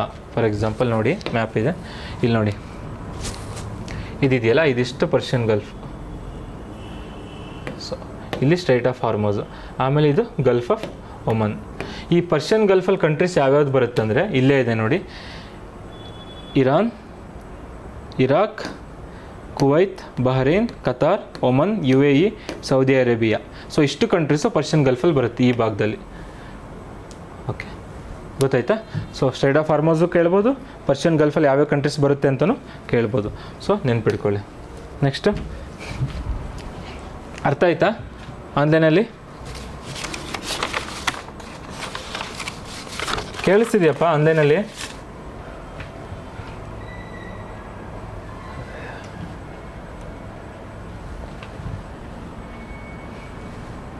Next ಬಂದ್ಬಿಟ್ಟು ರೈಸಿನಾ ಡೈಲಾಗ್. ರೈಸಿನಾ ಡೈಲಾಗ್ ಅಂದರೆ ಏನು? ಡೈಲಾಗ್ ಅಂದರೆ ಏನು? ಒಂದಿಷ್ಟು ಸರ್ಕಾರಗಳು ಅಥವಾ ಪ್ರೈವೇಟ್ ಆರ್ಗನೈಸೇಷನ್ಸ್ ಅಥವಾ ಸಿವಿಲ್ ಸೊಸೈಟಿ ಎಲ್ಲ ಸೇರ್ಕೊಂಡು ಒಂದು ಕಡೆ ಸಭೆ ಮಾಡ್ತಾರಲ್ವ, ಒಂದು ವಿಷಯದ ಬಗ್ಗೆ ಸಭೆ ಮಾಡ್ತಾರೆ. ಸೊ ಹಾಗೆಯೇ ಅಲ್ಲಿ ಡಿಸ್ಕಷನ್ಸ್ ಆಗುತ್ತೆ, ಪ್ಯಾನಲ್ ಡಿಸ್ಕಷನ್ಸು, ಮೀಟಿಂಗ್ಸ್ ಎಲ್ಲ ಆಗುತ್ತೆ. ಸೊ ಒಂದು ಪರ್ಪಸ್ ಇರುತ್ತೆ ಅಲ್ವಾ, ಆ ಥರ. ಸೊ ಏನು ಪರ್ಪಸ್ಸು? ರೀಸೆಂಟ್ಲಿ ಏನಕ್ಕೆ ನ್ಯೂಸಲ್ಲಿ ಇರೋದಂದರೆ ಪ್ರೈಮ್ ಮಿನಿಸ್ಟರ್ ನರೇಂದ್ರ ಮೋದಿ ಇದ್ದಾರಲ್ಲ, ಅವರು ರೈಸಿನಾ ಡೈಲಾಗ್ನ ಅಟೆಂಡ್ ಮಾಡಿದ್ರು. ರೈಸಿನಾ ಡೈಲಾಗ್ 2026. ಓಕೆ, ಸೊ ಅದು ಥೀಮ್ ಏನು ಅಂದರೆ ಸಂಸ್ಕಾರ, ಅಸರ್ಷನ್, ಅಕಾಮಡೇಷನ್ ಆ್ಯಂಡ್ ಅಡ್ವಾನ್ಸ್ಮೆಂಟ್ ಅಂತ. ಇದು ಆಯಿತು. Okay, done. ಹಾಗಾದರೆ ರೈಸಿನಾ ಡೈಲಾಗ್ ಅಂದರೆ ಏನು ಅಂದರೆ it's India's premier conference on geopolitics. Okay, ನಿಮ್ಮ ಭೌಗೋಳಿಕ ರಾಜಕೀಯ ಇದೆಯಲ್ಲ, ಜಿಯೋಪಾಲಿಟಿಕ್ಸ್, ಇರಾನಲ್ಲಿ ಏನಾಗ್ತಿದೆ, ಯಾವ ಇದರಲ್ಲಿ ವಾರ ಆಗ್ತಿದೆ, ಅದರಿಂದ ನಮ್ಮ ರಫ್ತು ಮತ್ತು ಆಮದಿಗೆ ಏನು ಹೊಡೆತ ಬೀಳುತ್ತೆ. ಸೊ ಈ ಥರ ಈ ಜಿಯೋಪಾಲಿಟಿಕ್ಸ್ ಇದೆಯಲ್ಲ ಅದ್ರ ಕುರಿತಾಗಿ, ಮತ್ತು ಜಿಯೋ ಎಕನಾಮಿಕ್ಸ್, ಈ ಭೂಗೋಳ ಅರ್ಥಶಾಸ್ತ್ರ ಅಂತ ಇದೆಯಲ್ಲ, ಸೊ ಯಾವ ಭಾಗದಲ್ಲಿ ಏನಾದರೂ ಹೊಡೆತ ಬಿದ್ದರೆ ಎಲ್ಲೆಲ್ಲಿ ಎಕಾನಮಿ ಹಾಳಾಗುತ್ತೆ, ಸೊ ಈ ಥರ ಇರುತ್ತಲ್ಲ. ಸೊ ಆ ಜಿಯೋಪಾಲಿಟಿಕ್ಸ್ ಮತ್ತು ಜಿಯೋ ಎಕನಾಮಿಕ್ಸ್ ಬಗ್ಗೆ ಡಿಸ್ಕಸ್ ಮಾಡೋದು, ಅಲ್ಲಿ ಮೀಟಿಂಗ್ಸ್ ಆಗುತ್ತೆ, ಡಿಸ್ಕಷನ್ಸ್ ಆಗುತ್ತೆ.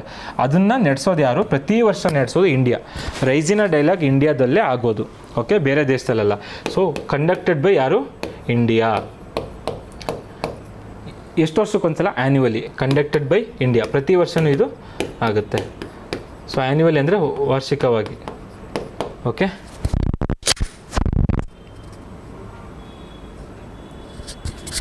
ಸೊ ಇದು ಆ್ಯನ್ಯುವಲಿ. ಹಾಗಾದರೆ ಅದನ್ನು PM ಮೋದಿ ಅವರು ಅಟೆಂಡ್ ಮಾಡಿದರೆ, ಅದಕ್ಕೋಸ್ಕರ ನ್ಯೂಸಲ್ಲಿದೆ. ಸೊ ಇದು ಏನಾಗುತ್ತೆ, ಅಲ್ಲಿ ಡೆಲ್ಲಿಲಿ ಬಂದು ರೈಸಿನಾ ಹಿಲ್ಸ್ ಅಂತಿದೆಯಲ್ಲ ನಮ್ಮದು ಡೆಲ್ಲಿಯಲ್ಲಿ, ಕ್ಯಾಪಿಟಲಲ್ಲಿ, ಅಲ್ಲಿ ಇದು ಮೀಟಿಂಗ್ ಆಗುತ್ತೆ. ಯಾರ್ಯಾರು ಬರ್ತಾರೆ? ಗ್ಲೋಬಲ್ ಲೀಡರ್ಸ್ ಬರುತ್ತೆ. ಸ್ವಿಟ್ಜರ್ಲ್ಯಾಂಡ್ ಆಗಿರ್ಬೋದು, ಇಸ್ರೇಲ್ ಆಗಿರ್ಬೋದು, US, ಹಾಗೆ ಬೇರೆ ಬೇರೆ. ಆದರೆ ಎಲ್ಲ ದೇಶಗಳೂ ಬರಲ್ಲ, ಅದು ಮ್ಯಾಂಡೇಟ್ರಿ ಕೂಡ ಇಲ್ಲ. ಸೊ ನಮ್ಮ ಇಂಟ್ರೆಸ್ಟಿಗೆ ತಕ್ಕ ಹಾಗೆ, ಇಂಡಿಯಾದ ಇಂಟ್ರೆಸ್ಟಿಗೆ ತಕ್ಕ ಹಾಗೆ ಕೆಲವೊಂದು ದೇಶಗಳ ಲೀಡರ್ಸಲ್ಲಿ ಬರ್ತಾರೆ. ಮತ್ತು ಪಾಲಿಸಿ ಮೇಕರ್ಸ್ ಇರ್ತಾರಲ್ಲ, ಬ್ಯೂರೋಕ್ರಾಟ್ಸ್ ಆಗಿರ್ಬೋದು, ಪಾಲಿಸಿ ಮೇಕರ್ಸ್ ಅವರು ಬರ್ತಾರೆ. ಮತ್ತು ಡಿಪ್ಲೊಮ್ಯಾಟ್ಸ್ ಆಫ್ ಕಂಟ್ರೀಸ್, ಸೊ ಅವರು ಬರ್ತಾರೆ ರಾಜತಾಂತ್ರಿಕ ವಿಷಯಗಳಿಗಾಗಿ. ನೆಕ್ಸ್ಟು ಸ್ಕಾಲರ್ಸ್ ಇರ್ತಾರಲ್ಲ, ಅವರು ಇರ್ತಾರೆ, ಎಕ್ಸ್ಪರ್ಟ್ಸ್ ಎಲ್ಲ ಇರ್ತಾರೆ. ಅಲ್ಲಿ ಬಂದ್ಬಿಟ್ಟು ಡಿಸ್ಕಷನ್ ನಡೆಯುತ್ತೆ. ವಾಟ್ ಈಸ್ ದ ಜಿಯೋಪಾಲಿಟಿಕ್ಸ್ ಸಿನಾರಿಯೋ, ಏನು ನಡೀತಿದೆ, ಸೊ ಇಂಡಿಯಾದ ಇಂಟ್ರೆಸ್ಟ್ನ ಹೇಗೆ ಕಾಪಾಡ್ಕೋಬೇಕು, ಅಥವಾ ತಮ್ಮ ದೇಶಗಳನ್ನ ಹಿತಾಸಕ್ತಿನ ಹೇಗೆ ಕಾಪಾಡ್ಕೋಬೇಕು ಅಂತ ಹೇಳಿ ಅಲ್ಲಿ ಡಿಸ್ಕಷನ್ ನಡೆಯುತ್ತೆ. ಇದು ಫಸ್ಟ್ ನಡೆದಿದ್ದು ಯಾವಾಗ? ರೈಸಿನಾ ಡೈಲಾಗು 2016ರಲ್ಲಿ. ಈಗ 2026ರಲ್ಲಿ ಎಷ್ಟನೇ ಎಡಿಷನ್ ಆಯಿತು? ಎಷ್ಟನೇ ಸಂಚಿಕೆ ಇದು ಅಂದರೆ ಎಡಿಷನ್ 11th ಎಡಿಷನ್. 2026ರಲ್ಲಿ 11ನೇ ಎಡಿಷನ್ ಆಯಿತು. ಸೊ ಅದನ್ನು ರೀಸೆಂಟಾಗಿ ಪ್ರೈಮ್ ಮಿನಿಸ್ಟರ್ ಅಟೆಂಡ್ ಮಾಡಿದ್ರು, ಅಲ್ಲಿ ಕೂಡ ಮೀಟಿಂಗ್ ಆಗಿದೆ. ಸೊ ಇದನ್ನು ಯಾರು ಮಾಡೋದು? ಇಂಡಿಯಾದಲ್ಲಿ ನಡೆಯುತ್ತೆ ಸರ್. ಹೌದು, ಇಂಡಿಯಾದಲ್ಲಿ ನಡೆಯುತ್ತೆ, ಪ್ರತಿ ವರ್ಷ ನಡೀತೆ. ರೈಸಿನಾ ಡೈಲಾಗ್, ಗ್ಲೋಬಲ್ ಲೀಡರ್ಸ್ ಎಲ್ಲ ಬರುತ್ತೆ. ಇದನ್ನು ಆರ್ಗನೈಸ್ ಮಾಡೋರು ಯಾರು? ಅಂದರೆ ministry of external affairs. Okay, ವಿದೇಶಾಂಗ ಸಚಿವಾಲಯ. ಯಾರ ಜೊತೆ ಸೇರಿಕೊಂಡು? Delhi based observer research foundation ಅಂತಿದೆ. ಯಾರ ಜೊತೆ ಸೇರಿಕೊಂಡು? ಅಬ್ಸರ್ವರ್ ರಿಸರ್ಚ್ ಫೌಂಡೇಶನ್ ಅಂತ ಒಂದು ಸಂಸ್ಥೆ ಇದೆ. ಅದು ಡೆಲ್ಲಿ ಬೇಸ್ಡ್, ಡೆಲ್ಲಿಲಿ ನೆಲೆಸಿರೋಂಥ ಅಥವಾ ಡೆಲ್ಲಿ ಮೂಲವಾಗಿರೋಂತಹ ಅಬ್ಸರ್ವರ್ ರಿಸರ್ಚ್ ಫೌಂಡೇಶನ್ ಅನ್ನೋ ಸಂಸ್ಥೆ ಜೊತೆಗೆ ಮಿನಿಸ್ಟ್ರಿ ಆಫ್ ಎಕ್ಸ್ಟರ್ನಲ್ ಅಫೇರ್ಸ್ ಅಂದರೆ ವಿದೇಶಾಂಗ ಸಚಿವಾಲಯ ಸೇರಿಕೊಂಡು ಇದನ್ನು ಪ್ರತಿ ವರ್ಷ ಆರ್ಗನೈಸನ್ನು ಮಾಡುತ್ತೆ, ರೈಸಿನಾ ಡೈಲಾಗ್ನ. ಸೊ ಅದೇ ಈ ಇಶ್ಯೂ. ಓಕೆ, ಇದು ಇಂಪಾರ್ಟೆಂಟು. ಇದು ಇಂಟರ್ನ್ಯಾಷನಲ್ ರಿಲೇಷನ್ಸ್ ಪರ್ಸೆಪ್ಷನಲ್ಲೂ ಇಂಪಾರ್ಟೆಂಟು, ಮತ್ತು India ನ್ಯೂಸಲ್ಲೂ important. Next hexagon of ಅಲಿಯನ್ಸಸ್ ಅಂತ. ಈಗ ಎಲ್ಲ ದೇಶಗಳು ನಿಮಗೆ ಗೊತ್ತಿದೆ, ತಮ್ಮ ಅಲಿಯನ್ಸಸ್ನ ಇವಾಗ ಏನು ಮಾಡಿದ್ರು? ಗ್ರೂಪ್ ಮಾಡ್ಕೊಂಡಿದ್ದೆ. ಕ್ವಾಡ್ ಅಂತ ಬಂದಾಗ ಇಂಡಿಯಾ, ಆಸ್ಟ್ರೇಲಿಯಾ, US, ಜಪಾನ್ ಅಂತ ಇಲ್ವಾ? ಹಾಗೆ I2U2 ಬಂದಾಗ I2U2 ಅಂತ ಬಂದಾಗ I2 ಅಂದರೆ 2 I, ಇಸ್ರೇಲ್, ಇಂಡಿಯಾ. U2 ಅಂದರೆ 2 U, USA ಮತ್ತು United Arab Emirates UAE. So ಹಾಗೇ ಗ್ರೂಪ್ ಮಾಡ್ಕೊಂಡಿಲ್ವಾ? ಹಾಗೇ ರೀಸೆಂಟಾಗಿ ಇಸ್ರೇಲ್ ಏನು ಮಾಡಿದೆ, ಒಂದು ಡಿಕ್ಲೇರ್ ಮಾಡಿದೆ ಏನಂತಂದ್ರೆ ಹೆಕ್ಸಾಗಾನ್ ಆಫ್ ಅಲಿಯನ್ಸಸ್ ಅಂತ. ಅಲಿಯನ್ಸ್ ಅಂದರೆ ಒಕ್ಕೂಟ, ತಮ್ಮದೊಂದು ಒಕ್ಕೂಟ ಇರುತ್ತೆ. ವರ್ಲ್ಡ್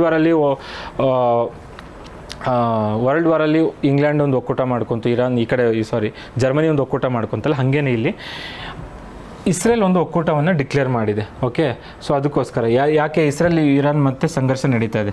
ಸೊ ಅದನ್ನು ಹೆಕ್ಸಾಗಾನ್ ಆಫ್ ಅಲಿಯನ್ಸಸ್ ಅಂತ ಹೇಳಿದೆ. ಹೆಕ್ಸಾಗಾನ್ ಅಂದರೆ ಏನು? ಹೆಕ್ಸಾ ಅಂದರೆ 6 ಅಂತ. ಸೊ ಇದು 6 ಕಡೆ ಇರೋ ಅಂತ ಎಲ್ಲ 6 ಕಡೆಯಿಂದನೂ ಬೇರೆ ಬೇರೆ ಪ್ರದೇಶಗಳಿಂದನೂ ತಮ್ಮದೊಂದು ಸ್ಟ್ರಾಟಜಿಕ್ ನೆಟ್ವರ್ಕ್ ಮಾಡ್ಕೊಂಡಿದ್ದಾರೆ. ಸೊ ಅದು ತಮ್ಮ ಹಿತಾಸಕ್ತಿಗೆ. ಯಾಕೆ ಅಂದರೆ ಫಾರ್ ಎಕ್ಸಾಂಪಲ್ ಇರಾನ್ ಜೊತೆ ಕಾನ್ಫ್ಲಿಕ್ಟ್ ಆಗ್ತಿದೆಯಲ್ವಾ, ಇರಾನ್ ಎಲ್ಲರ ಮೇಲೂ ಅಟ್ಯಾಕ್ ಮಾಡ್ತಿದೆ, ಸ್ಟ್ರೈಟ್ ಆಫ್ ಹಾರ್ಮುಜಲ್ಲಿ, ಜಲಸಂಧಿಲಿ, ಮತ್ತು ಇಸ್ರೇಲ್ ಮೇಲೆ ಮತ್ತು ಅರಬ್ ಕಂಟ್ರೀಸ್ ಮೇಲೆಗಳು ಕೂಡ ಅಟ್ಯಾಕ್ ಮಾಡ್ತಿದೆ, ಮಿಸೈಲ್ ಹಾಕ್ತಿದೆ. ಸೊ ಇದನ್ನು ಕೌಂಟರ್ ಮಾಡಲಿಕ್ಕೆ, ಇರಾನನ್ನು ಕೌಂಟರ್ ಮಾಡಲಿಕ್ಕೆ ಓಕೆ ಅವ್ರಿಗೆ ವಿರುದ್ಧವಾಗಿ ಸ್ಟಾರ್ಟ್ ಮಾಡಿರೋದು ಯಾವುದು? ಹೆಕ್ಸಾಗಾನ್ ಆಫ್ ಅಲಿಯನ್ಸಸ್ ಅಂತ. ಓಕೆ, ಅದು 6 ಸೈಡೆಡ್ ನೆಟ್ವರ್ಕ್ ಇಲ್ಲೇ ಇದೆ ನೋಡಿ. ಹೆಕ್ಸಾಗಾನ್ ಅಂದರೆ ಏನು? 6 ಸೈಡೆಡ್ ಅಂತಿದೆ. 6 sided network of like minded Nations, ಒಂದೇ ಥರ ಯೋಚನೆ ಮಾಡುವಂಥ ಅಥವಾ ತಮ್ಮ ಅಲಿಯನ್ಸ್ ಇರುತ್ತೆ. ತಮಗೆ ಕೆಲವೊಂದು ಕಂಟ್ರೀಸ್ಗಳು ತುಂಬ ಅಗ್ರಿಮೆಂಟ್ ಇರುತ್ತೆ, ಅವ್ರ ಬಾಂಡಿಂಗ್ ಚೆನ್ನಾಗಿರುತ್ತೆ. ಅಂಥ ಕಂಟ್ರೀಸ್ಗಳು ಸೇರಿಕೊಂಡು ಯಾರನ್ನು ಕೌಂಟರ್ ಮಾಡಲಿಕ್ಕೆ, ಯಾರ ವಿರುದ್ಧ? ಇರಾನ್ ಮಾಡ್ತಿರುವಂಥ ಆ್ಯಕ್ಸಿಸ್ ಆಫ್ ರೆಸಿಸ್ಟೆನ್ಸ್. ಇರಾನ್ ಒಂದಿಷ್ಟು ಜನ ತನ್ನ ಕೈಲಿ ಇಟ್ಕೊಂಡಿದೆ, ಆ್ಯಕ್ಸಿಸ್ ಆಫ್ ರೆಸಿಸ್ಟೆನ್ಸ್ ಅಂತ ಕರೀತಾರೆ ಅದನ್ನು. ಓಕೆ, ಹೆಜ್ಬುಲ್ಲಾ ಮಿಲಿಟೆಂಟ್ಸ್ನ ಇಟ್ಕೊಂಡಿದೆ ತನ್ನ ಕೈಲಿ. ಬೇರೆ ಬೇರೆ ದೇಶಗಳಲ್ಲಿ ಹಾಗೆ ಏನಿಟ್ಟಿದೆ, ಟೆರರಿಸ್ಟ್ಗಳನ್ನ ಇಟ್ಟಿದೆ. ಹೆಜ್ಬುಲ್ಲಾ, ಓಕೆ, ಹಮಾಸ್, ಹೌತೀಸ್ ಅಂತ, ಈ ಇರಾಕಿ ಮಿಲಿಟೆಂಟ್ಸ್ ಅಂತ. ಈ ಗ್ರೂಪ್ನ ಕೌಂಟರ್ ಮಾಡಲಿಕ್ಕೆ ಇಸ್ರೇಲ್ ಲಾಂಚ್ ಮಾಡಿರೋದು ಹೆಕ್ಸಾಗಾನ್ ಆಫ್ ಅಲಿಯನ್ಸಸ್. ಆದರೆ ಇದು ಪೂರ್ತಿ ಇನ್ನೂ ಇಂಡಿಯಾನು ಕೂಡ ಒಂದು ಪಿಲ್ಲರ್ ಅಂತ ಹೇಳ್ತಾರೆ ಇದಕ್ಕೆ, ಆದರೆ ಪೂರ್ತಿ ಇನ್ನೂ ಮೆಂಬರ್ಸ್ ಜಾಯ್ನ್ ಆಗಬೇಕು. ರೀಸೆಂಟಾಗಿ ಜಸ್ಟ್ ಅನೌನ್ಸ್ ಮಾಡಿರೋದು. ಸೊ ಅದ್ರ ಬಗ್ಗೆ ಪೂರ್ತಿ ಕಂಪ್ಲೀಟ್ ಇನ್ಫಾರ್ಮೇಷನ್ ಇನ್ನು ಕಮಿಂಗ್ ಡೇಸಲ್ಲಿ ಬರುತ್ತೆ, ಯಾವ್ಯಾವ ಜಾಯ್ನ್ ಆಗಿದೆ, ಯಾವ್ಯಾವ ದೇಶ ರಿಜೆಕ್ಟ್ ಮಾಡಿದೆ ಅಂತ.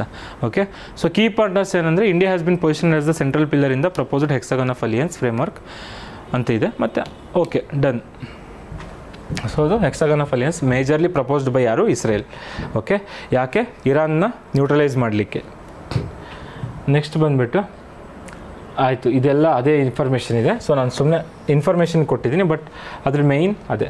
ಸೊ ಇವಾಗ ಆಲ್ರೆಡಿ ಇರೋವಂತಹ ನೇಷನ್ಗಳು ಗ್ರೂಪ್ ಯೂಸ್ ಮಾಡಿಕೊಂಡು ಕೂಡ ಇಸ್ರೇಲು ಇರಾನ್ನ ಟಾರ್ಗೆಟ್ ಮಾಡ್ತಿದೆ ಅಂತ. ನೆಕ್ಸ್ಟ್ ಬಂದುಬಿಟ್ಟು IAEA ಇರಾನ್ ಡಿಸ್ಪ್ಯೂಟ್ ಅಂತ. IAEA ಅಂದ್ರೇನು? International atomic energy agency. ಈಗ ಹ್ಯೂಮನ್ ರೈಟ್ಸಿಗೆ ಒಂದು ಬಾಡಿ ಇದೆಯಲ್ವಾ ಯುನೈಟೆಡ್ ನೇಷನಲ್ಲಿ, ವಿಶ್ವಸಂಸ್ಥೆಯಲ್ಲಿ. ಯಾವುದು? United nation human rights council ಅಂತ. ಹಾಗೆ ಸೊ ಇವಾಗ ಟೆರರಿಸಮ್ನ ಬಗ್ಗೆ ರೆಗ್ಯುಲೇಟ್ ಮಾಡಲಿಕ್ಕೆ ಒಂದು ಬಾಡಿ ಇದೆ. ರೆಸಲ್ಯೂಷನ್ ಮಾಡಿಬಿಟ್ಟು ಯಾವ್ಯಾವ ದೇಶದಲ್ಲಿ ಟೆರರಿಸಮ್ ನಡೀತಿದೆ ಅಂಥದ್ದನ್ನೇ ನ್ಯೂಟ್ರಲೈಸ್ ಮಾಡಲಿಕ್ಕೆ ಒಂದು ಬಾಡಿ, ಯಾವುದು? ಯುನೈಟೆಡ್ ನೇಷನ್ ಸೆಕ್ಯೂರಿಟಿ ಕೌನ್ಸಿಲ್ ಅಂತಿದೆ.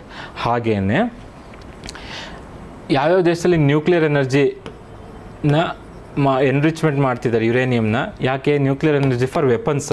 ಸೊ ವೆಪನ್ಸ್ಗಳು ತುಂಬ ಡೇಂಜರಸ್ ಅಲ್ವಾ.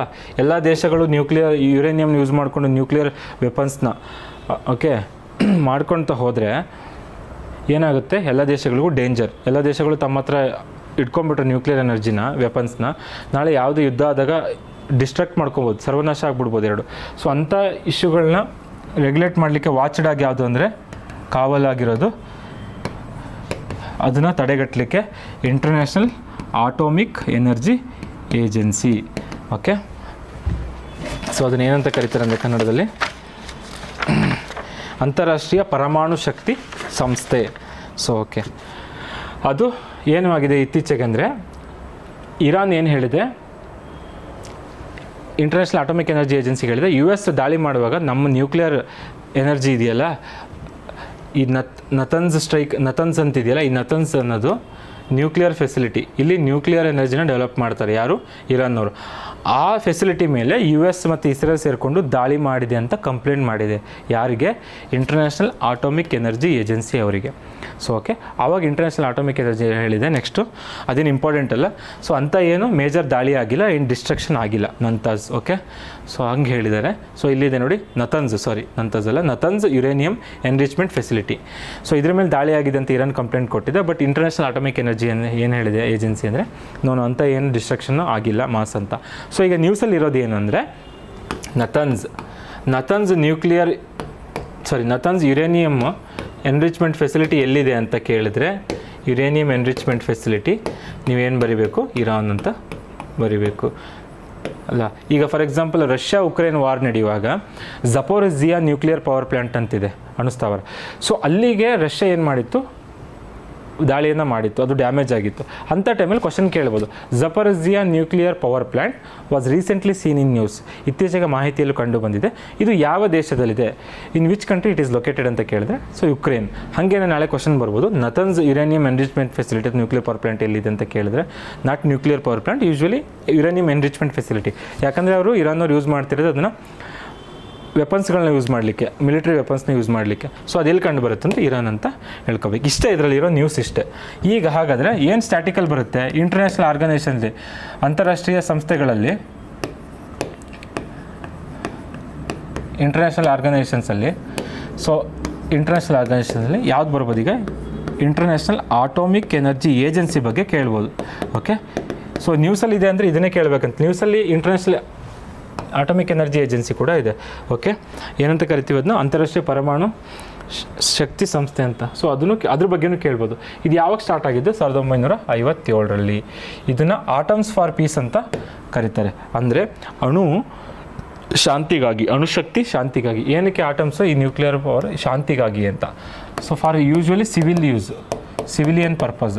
ಸಿವಿಲಿಯನ್ ಪರ್ಪಸ್ ಅಂದರೆ ಏನಕ್ಕೆ ಯೂಸ್ ಮಾಡ್ಬೋದು, ನ್ಯೂಕ್ಲಿಯರ್ನ ಏನಕ್ಕೆ ಯೂಸ್ ಮಾಡ್ಬೋದು, ಎಲೆಕ್ಟ್ರಿಸಿಟಿ ಪ್ರೊಡ್ಯೂಸ್ ಮಾಡಲಿಕ್ಕೆ ಯೂಸ್ ಮಾಡ್ಬೋದು. ಓಕೆ, ನಮ್ಮ ನ್ಯೂಕ್ಲಿಯರ್ ಪವರ್ ಪ್ಲ್ಯಾಂಟಲ್ಲಿ. ಆಮೇಲೆ ಬೇರೆ ಬೇರೆ ಟೆಕ್ನಾಲಜಿಗೆ ಯೂಸ್ ಮಾಡ್ಬೋದು. ಆದರೆ ಅದನ್ನು ಆರ್ಮ್ಸಿಗೆ ಯೂಸ್ ಮಾಡ್ಬಾರ್ದು, ವೆಪನ್ಸಿಗೆ. ಸೊ ಅದು ಸಿವಿಲಿಯನ್ ಆಗಲ್ಲ. ಅದು ಆರ್ಮ್ಸ್ ಮತ್ತು ವೆಪನ್ಸಿಗೆ ಯೂಸ್ ಮಾಡಿದ್ರೆ ಸೊ ಅದು ನಾನ್ ಸಿವಿಲಿಯನ್ ಆಗುತ್ತೆ. ಓಕೆ, ಸೊ ಇಲ್ಲಿ ಇರೋದು ಏನಕ್ಕೆ, international atomic energy usually make sure that atoms for peace ಅಂದರೆ ಸಿವಿಲಿಯನ್ ಪರ್ಪಸ್ಸಿಗೆ ಮಾತ್ರ ಯೂಸ್ ಮಾಡಬೇಕು, ಇದನ್ನು ವೆಪನ್ಸಿಗೆ ಯೂಸ್ ಮಾಡಬಾರ್ದು ಅಂತ. ಇದು 1957ರಲ್ಲಿ ಅಫಿಷಿಯಲಾಗಿ ಸ್ಟಾರ್ಟ್ ಆಯಿತು. ಓಕೆ, ಸೊ ಇದನ್ನು ಆಟಮ್ಸ್ ಫಾರ್ ಪೀಸ್ ಅಂತ ಕೇಳ್ತಾರೆ. ಫಾರ್ ಎಕ್ಸಾಂಪಲ್ ನಾಳೆ ಕ್ವಶನ್ ಬಂದ್ಬಿಟ್ಟು, which of the following international bodies ಅಥವಾ organisation is regarded as atoms for peace ಅಂತ ಕರೀತಾರೆ. ಈ ಕೆಳಗಿನ ಯಾವ ಅಂತಾರಾಷ್ಟ್ರೀಯ ಸಂಸ್ಥೆಯನ್ನು ಅಣುಶಕ್ತಿ ಶಾಂತಿಗಾಗಿ ಅಂತ ಕರೀತಾರೆ ಅಂತ ಕೇಳಿದ್ರೆ ಅದು ಇಂಟರ್ನ್ಯಾಷನಲ್ ಆಟೋಮಿಕ್ ಎನರ್ಜಿ ಏಜೆನ್ಸಿ. ಇದರ ಹೆಡ್ ಕ್ವಾರ್ಟರ್ ಎಲ್ಲಿರೋದು ಸಂಸ್ಥೆ, ಹೆಡ್ ಕ್ವಾರ್ಟರ್ ಇದು ವಿಯೆನ್ನಾ, ಆಸ್ಟ್ರಿಯಾದಲ್ಲಿ ಇದೆ. ಸೊ ಇಷ್ಟು ಇದರ ಬಗ್ಗೆ ನ್ಯೂಸ್. ಅರ್ಥ ಆಯ್ತಲ್ವಾ? Any doubt? ಯಾಕಪ್ಪ ಆನ್ಲೈನಲ್ಲಿ ಯಾರೂ ಇಲ್ವಾ, ರಿಪ್ಲೈ ಕೊಡ್ತಾ ಇಲ್ಲ?